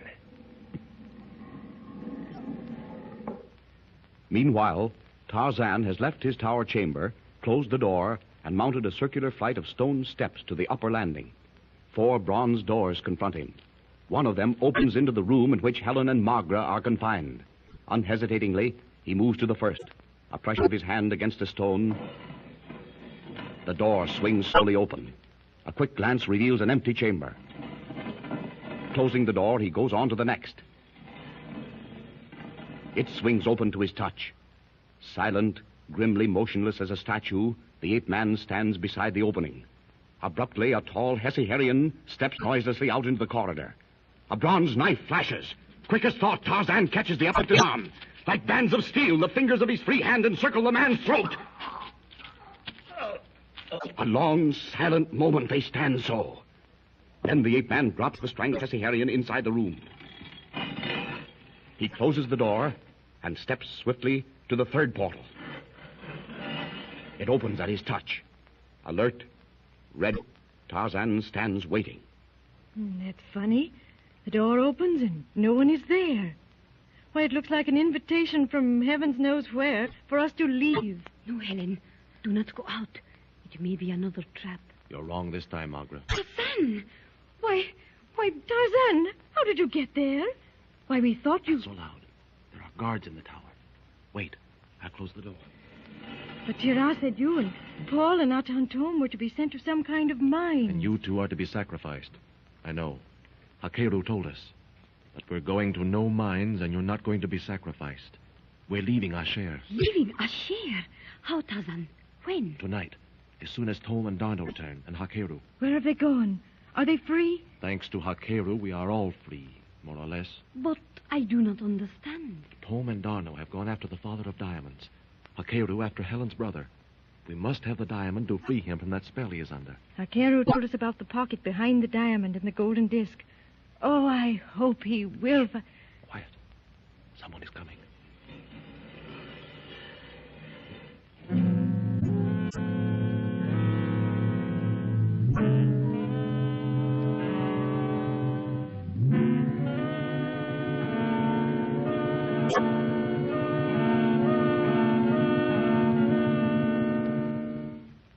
In Tira's chamber, Thome and Darno crouch behind the great stone seat and watch as the queen, having dismissed her guards and closed the door, approaches the little death's head shrine. As she places her hand on the opening stone, Thome steps noiselessly from behind the bench, crosses the room swiftly, to pause directly behind the unsuspecting Tira. As the little shrine door opens, she leans forward to peer into the empty cavity. She straightens, steps back into Atan Thome's waiting arms. With a quick hand, he smothers her cry of amazement and fright. Softly, my queen. Do not cry out again. I shall twist that beautiful throat as quickly as... that is better. Now, let us talk as friends, eh? Come, Darno. Oui. Atan Thome. Paul Darno. What seek you here in the chamber of Tira? We have already found that which we seek, O gracious Tira. And this time you will not be given the opportunity to break your word. Tira hath not broken her word. You were placed in the Tower of the Sun, out of reach of the Council of 13, until I could have you all conveyed out of Ashair. Very considerate of you, Tira. But your deep interest in our welfare is, at the moment, somewhat embarrassing. And likewise your intention of entertaining us at your mines. Not to mention the little matter of sacrificing Ellen, Gregory, and Margaret. Enough. What is your wish? Nothing, my queen. From you, we have that which we came for.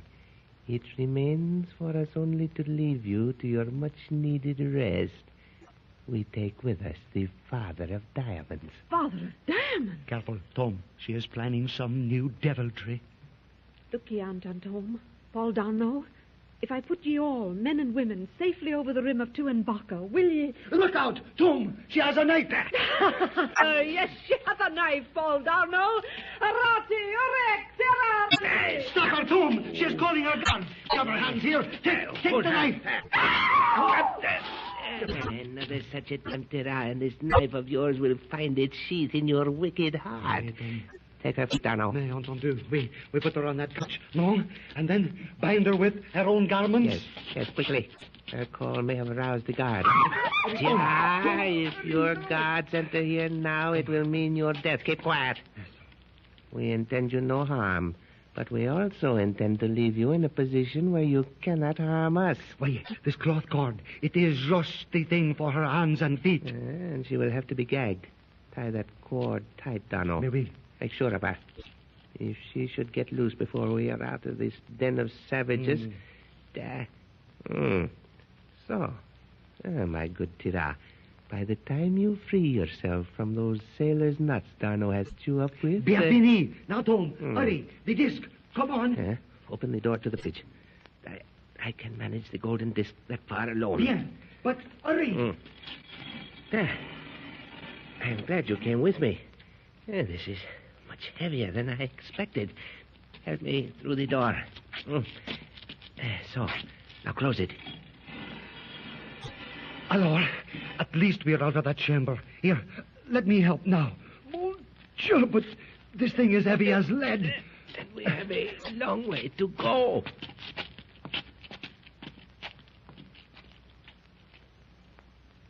Back in the Tower of the Sun, in Helen's and Magra's chamber, Tarzan warns the young women to silence with a quick gesture and leaps behind the door as it swings slowly open. 2 Hesse-Herrian guards advance into the room, their eyes on the women. As the ape-man moves noiselessly out from his place of concealment, one of the men catches the movement from the corners of his eyes. He turns, whips out his bronze sword, shouts to his companion. Tu-em-Baka, show me! Hui! Hui! With his cry of warning, the guard leaps toward Tarzan, the bronze sword raised to strike.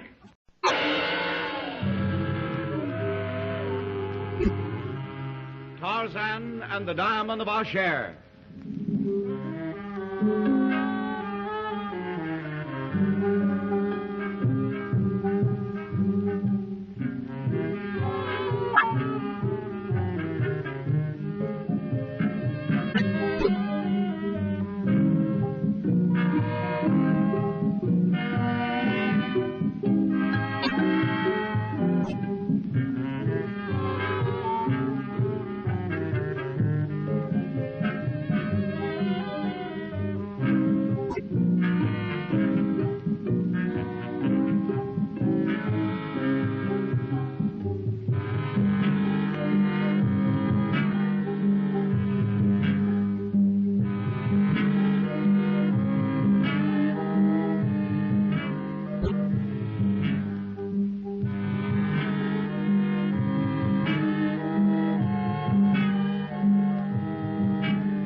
Tira, queen of the Hesse-Herr, promises Tarzan and his friends their freedom in exchange for the father of diamonds.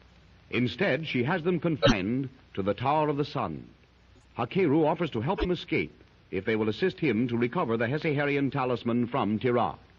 Thome, the only member of the party who knows where the gem is concealed, goes to the Queen's chamber, accompanied by Darno, to recover it. Brian Gregory is held in the temple of Ma'achu in a state of suspended animation, and Hakeru agrees to bring him to the Sanute, the car which is to convey the party over the rim of Tu-em-Baka to freedom. Tarzan himself goes to the upper floor of the Tower of the Sun, to the chamber where Helen and Magra are confined. As the ape-man and the 2 young women are preparing to leave, the door begins to swing slowly open. With a gesture of silence to Helen and Magra, Tarzan leaps behind the barrier. 2 armed Hesse-Herrians advance into the chamber, their eyes on the young women. As the ape-man moves noiselessly out from his place of concealment, one of the guards catches the movement from the corner of his eye. He turns, whips out his bronze sword, calls to his companion. With his shout, he leaps forward, weapon upraised to strike. Tarzan slips under the blow, catches the guard by arm and waist, lifts him high over his head, hurls him head foremost against the wall. The second Hesse-Herrian makes a rush for the open door. Before he has taken 3 steps, Tarzan catches him. The man's mouth opens to shout. Steely fingers bite deep into his throat. A moment later, the ape-man tosses the unconscious guard aside. Come, Magra. Helen, you've got to move fast now. Where do we go, Tarzan? Out. Down these stairs. Fast. Never mind the noise.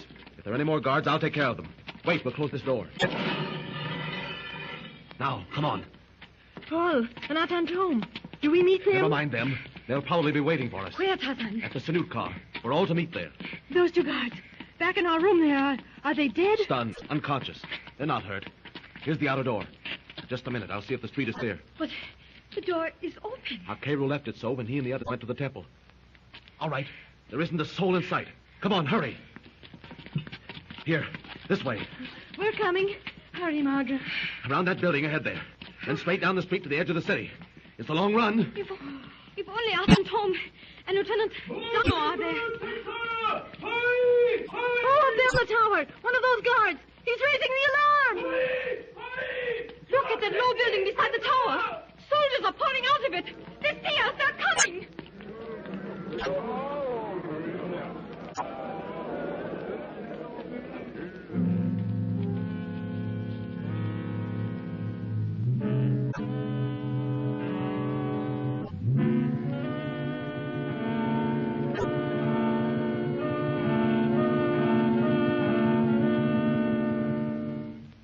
Back in the secret passage leading from Tirah's quarters, Thome and Darno stagger along under the weight of the Father of Diamonds and its golden disc as swiftly as they can. Crowding past the cobra, they gain the dim, high-vaulted corridor of the temple, hurry along it toward the little door opening into the passage under the street. Alors, so far, so good. Now, if we only can find that door. Mon Dieu, Thome, are those voices coming this way? If we are found here... reach the door to the passage under the street soon, it must be closed now. If we have not passed it... We have come this far. We must win through before that crowd beats us. The door is on your side. Watch for it, Darno. Mais oui, Thome. We have passed nothing that even resembles a door. And this... Oh, sacre, this accursed thing is getting heavier with each step.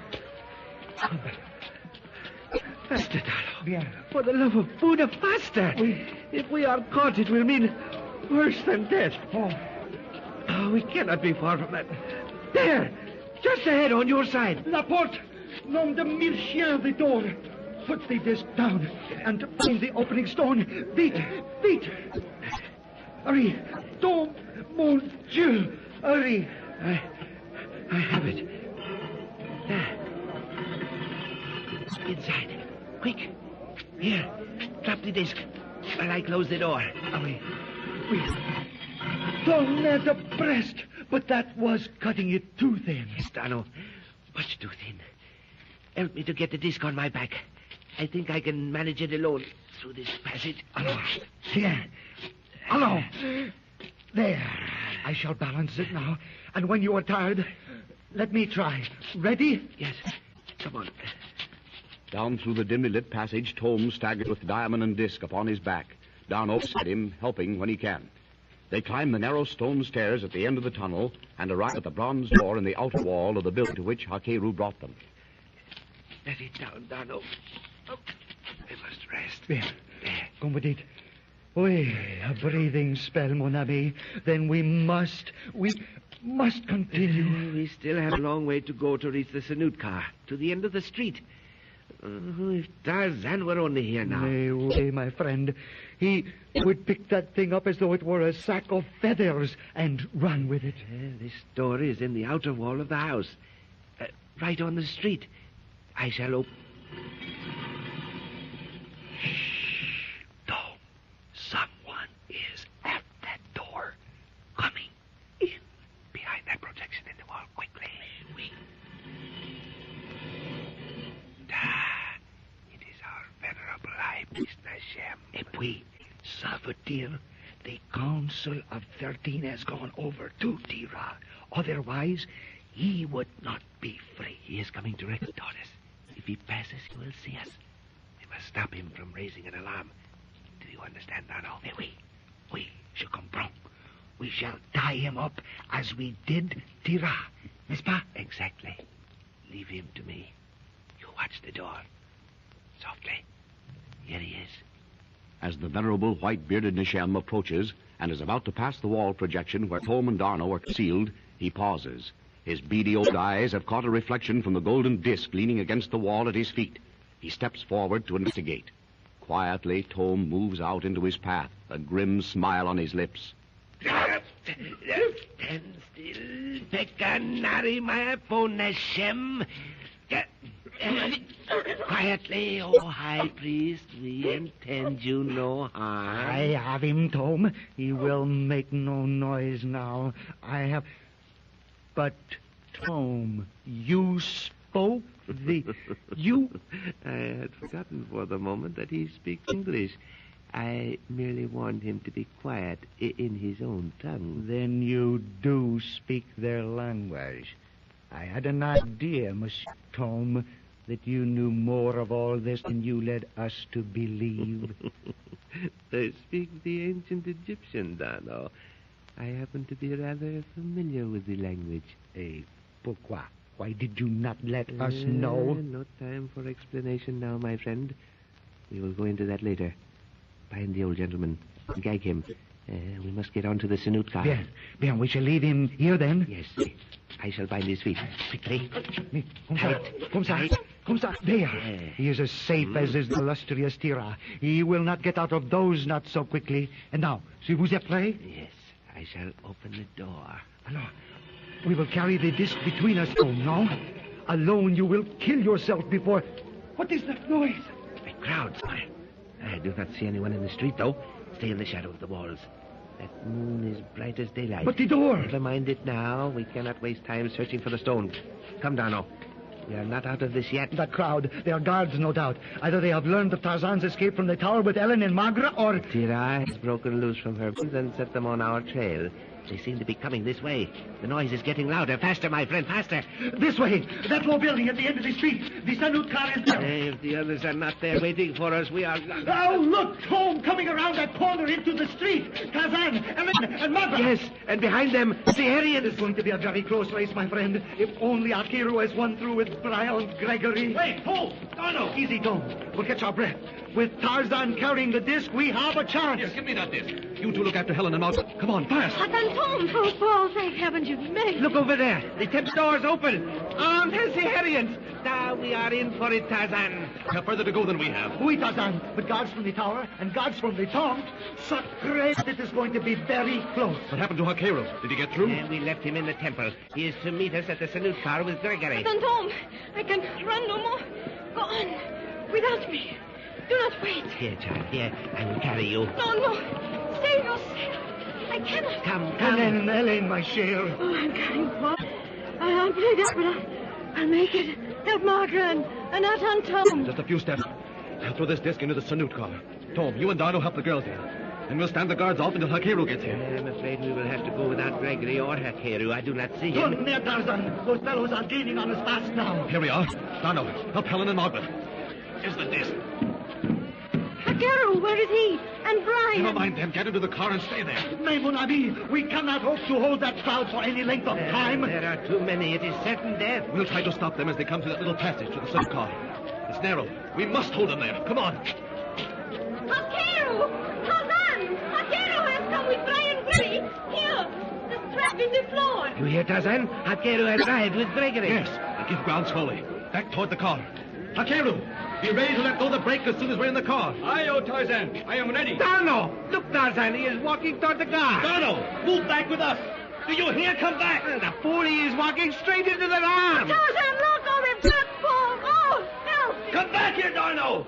Dano, thinking only to delay the Hessiarians long enough for his friends to mount the Sanut, rushes up to meet the foremost guards. Several of them surround him at once. He stands solidly, lashing out with clenched fists, a grim smile on his lips. A huge Hessiarian leaps on his back. The others swarm over both men as they sink to the ground. With a yell of warning, Tarzan springs forward to the help of his friends. Bring up! Bring up!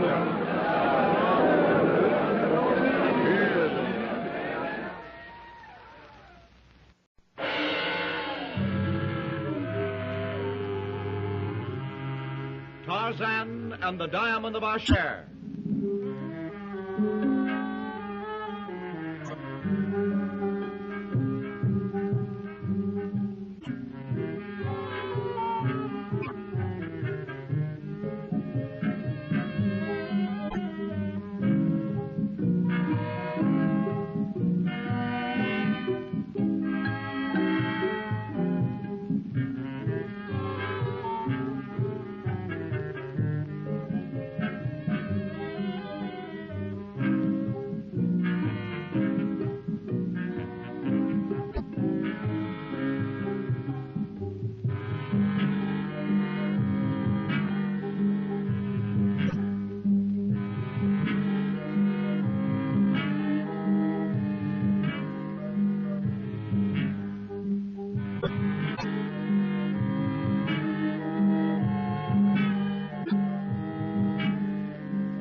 In the forbidden city of Ashair, Hakeru offers to aid Tarzan and his friends to escape if they will help him recover the Father of Diamonds.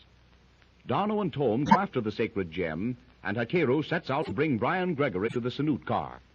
On their way from the Tower of the Sun, Tarzan, Helen, and Magra are joined by Thome and D'Arnot, who have the diamond. A menacing horde of Hesperian soldiers gradually closes in on them.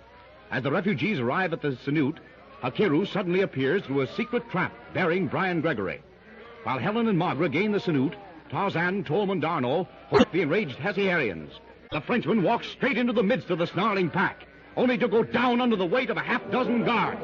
With a cry of warning, Tarzan springs to the aid of his friends. Barring the ape-man's progress is a huge Hessiarian, bronze sword upraised. Tarzan stoops, grasps the giant by the ankles, and in one swift movement swings the man round in the air. Like marionettes, the guards fall right and left as the ape-man with his human war club clears the path to where D'Arnot lies. He raises the Hessiarian above his head and hurls him crashing into the faces of the closely packed throng. Quickly, he lifts the Frenchman to his feet. As they run for the Sanute, the savage Hessiarians close in swiftly behind them. The exhausted D'Arnot stumbles, falls. In full stride, Tarzan catches him up, swings him to a broad shoulder. A final leap, and the ape-man's free hand grabs the edge of the metal car. Let go of the brake, Hakeru, quick! With a shriek of grinding metal, the Sanute begins to move. Tarzan tosses his friend into the car. A mighty bound, and the ape-man himself is safe. Everybody safe? Brian Gregory? Yes, Tarzan, but he is still under the influence of that horrible diamond. But he is here, as Hakeru promised. We thought we would have to leave without you, Hakeru. How did you get Gregory here, eh? A secret passage leading from the temple to the Sanute. It is known to but a few. May, Elaine's brother, Hakeru. How do we bring him back to life? In a moment, we shall be at the rim of Tu-em-Baka. Then,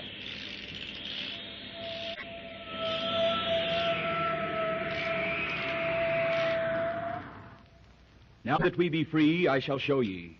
Tarzan of the Apes, come here. Behold this bag. It containeth the blue veils made from cloth of glass. Whosoever weareth the blue veil may gaze at the Father of Diamonds and remain untouched by its power. I understand. Go on. Let each of thy friends, and thou, O Tarzan, place a veil over his eyes. Right. Here, one for each of you. Put them on. What next, Hakeru? The third carved lotus leaf to the center of the golden disc. Press it. The disc will open. As Tarzan places his hand on the delicately carved leaf, the yellow disc slides open to reveal the glittering, dazzling effulgence of the great gem. Through the blue veils, the little group gazes full into the unearthly brilliance. Now place thy hands opening behind the sacred gem, O Tarzan of the Apes. Thou wilt ivory file. Take it and press again upon the lotus leaf. Following Hakeru's instructions, Tarzan brings forth the small white phial, presses the lotus leaf, and the disc closes. Ye may now remove the veils. 6 drops of the liquid from the phial, O Tarzan, forced between the lips of Brian Gregory, will restore to him his powers of animation. Hold his head back, D'Arnot. Maybe. There. He swallowed it. Look. His eyelids are moving. He's... Brian. Brian. Don't you know me? It's Helen. Helen. You here? And you? Thome? Magra and Hakeru? Yes, Brian. Yes, we're all here. What happened? Oh, that hellish diamond. They made me look into it without a veil. After that, I don't remember. Oh, there, Brian. Don't think about it anymore. It was so long ago. So long ago? Yes, over a year. A year? No, Helen. Only last night. And I can't remember after that. But these 2 men, who are they? Tarzan of the Apes and Lieutenant D'Arnot. They helped me find Ashair and you. And Father? Didn't he come with you? Oh, yes, he did. He was killed back in the jungle. Father? Dead, you say? Yes, Brian Gregory. Killed in a fight with natives. And you, Thome? You came for the diamond after all, eh? Yes. As I told you so long ago, the brain can overcome all obstacles. Descend from the Sanute. Ye will find the other car on the outer rim. Come. Are you able to walk alone, Brian? Perfectly, Helen. I feel as though I'd been asleep. And now, Tarzan, thou who hast saved my life, I ask thee to keep thy part of the agreement. Return to me the father of diamonds, that I may bring the Atef Suten back to his rightful place on the throne of the Hesse Hair. The golden disc is still in the car, Hakeru. Take it. We have what we came for, Helen's brother. Wait, Tarzan. You have what you came for, but not I. What do you mean? Brian Gregory meant nothing to me. Means nothing to me now. The father of diamonds was and is everything. I came here for it, and I shall leave only with it. No one can stop me. Atan Thome, please do not be ungrateful to Tarzan. You owe him your very life. Silence, Magra. I want the gem as much for you as for myself. Thome, the father of diamonds goes back to Ashair with Hakeru. I have given my word. I yielded the leadership to you, Tarzan, back there in the jungle. I obeyed your directions, assisted you and your friends to be where you are at this moment. That and more I was willing to do. But give up the father of diamonds? Never. But, Thome, we gave our word. You, perhaps, but not I. You're all mad. Here is a wealth beyond the king's ransom. You are willing to let it back with this barbarian to lie useless in that marble casket? Tarzan, we shall divide the value of this stone in as many shares as you say. Helen, her brother, Dano, you... No, Thome. I have given my word. That diamond is still in the car which brought us up here. As soon as we are down the outside, Hakeru will return the stone to Ashair. He will never do that, Tarzan. Not while I live. And to stop your interference... Tarzan! Magra is hit. She stepped between you as Thome fired. With the ferocity of a panther, the ape man leaps at Thome, strikes the gun from his hand. Iron fingers wrap themselves about his throat. A mighty arm lifts the helpless man from the ground, shakes him like a terrier shakes a rat. Thome's hands strike weak, futile blows at Tarzan, then drop limply as he loses consciousness. Wait, O Tarzan, wait. Do not kill him. Why not? He deserves it. Do not kill him, mighty Tarzan. Let me take him back to Ashair. There he will find a punishment, a death, such as Brian Gregory Expedition. Hakeru is right, Tarzan. Let him have his wish. We must leave this place now. Magra is badly wounded. Right. Thome won't come to before you get back to Ashair, Hakeru.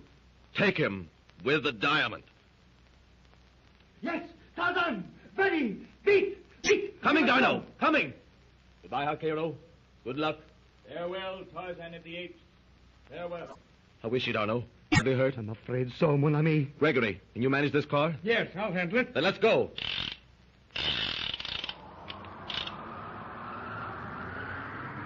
Swiftly as a bird, the car rushes to the foot of the volcano. Tarzan looks tenderly at the burden in his arms. Is she conscious, Helen? Yes, her eyes are open. Doucement. She is trying to speak. Here, let me hold her. There, Margaret. Is that better? The bullets, Tarzan, they did not hurt you. No, Margaret. Why did you step in? She's weakening, Elaine. Perhaps it were better she did not try to talk. Oh, I'm afraid it doesn't make much difference, Paul. Brian was right. Those bullet wounds are fatal. Oh, why was I so stupid? I should have known that Thome was desperate. My fault, Dano. I knew he was ready to kill, but I thought he wouldn't. She's trying to say something to you again, Tarzan. Tarzan, where are you? Right here, Margaret. Holding you in my arms. Don't give up now. You've been such a brave girl. You'll be all right. No, Tarzan. This is the end for Magra. Helen. Oh, yes, Magra.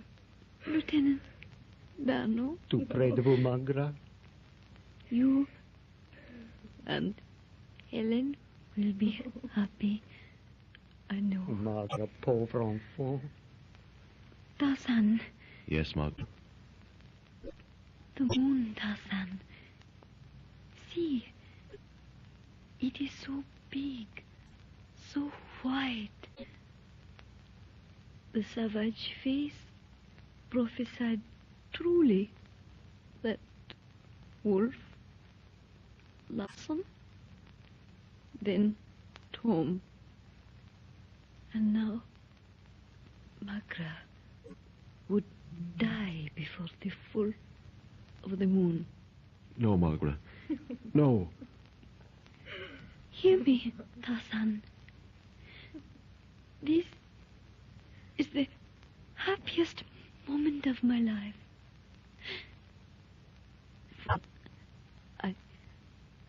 I love you, Tarzan. And I am glad to die. Glad.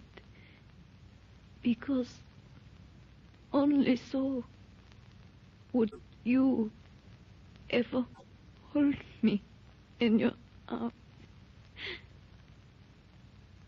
But the moon, where is it?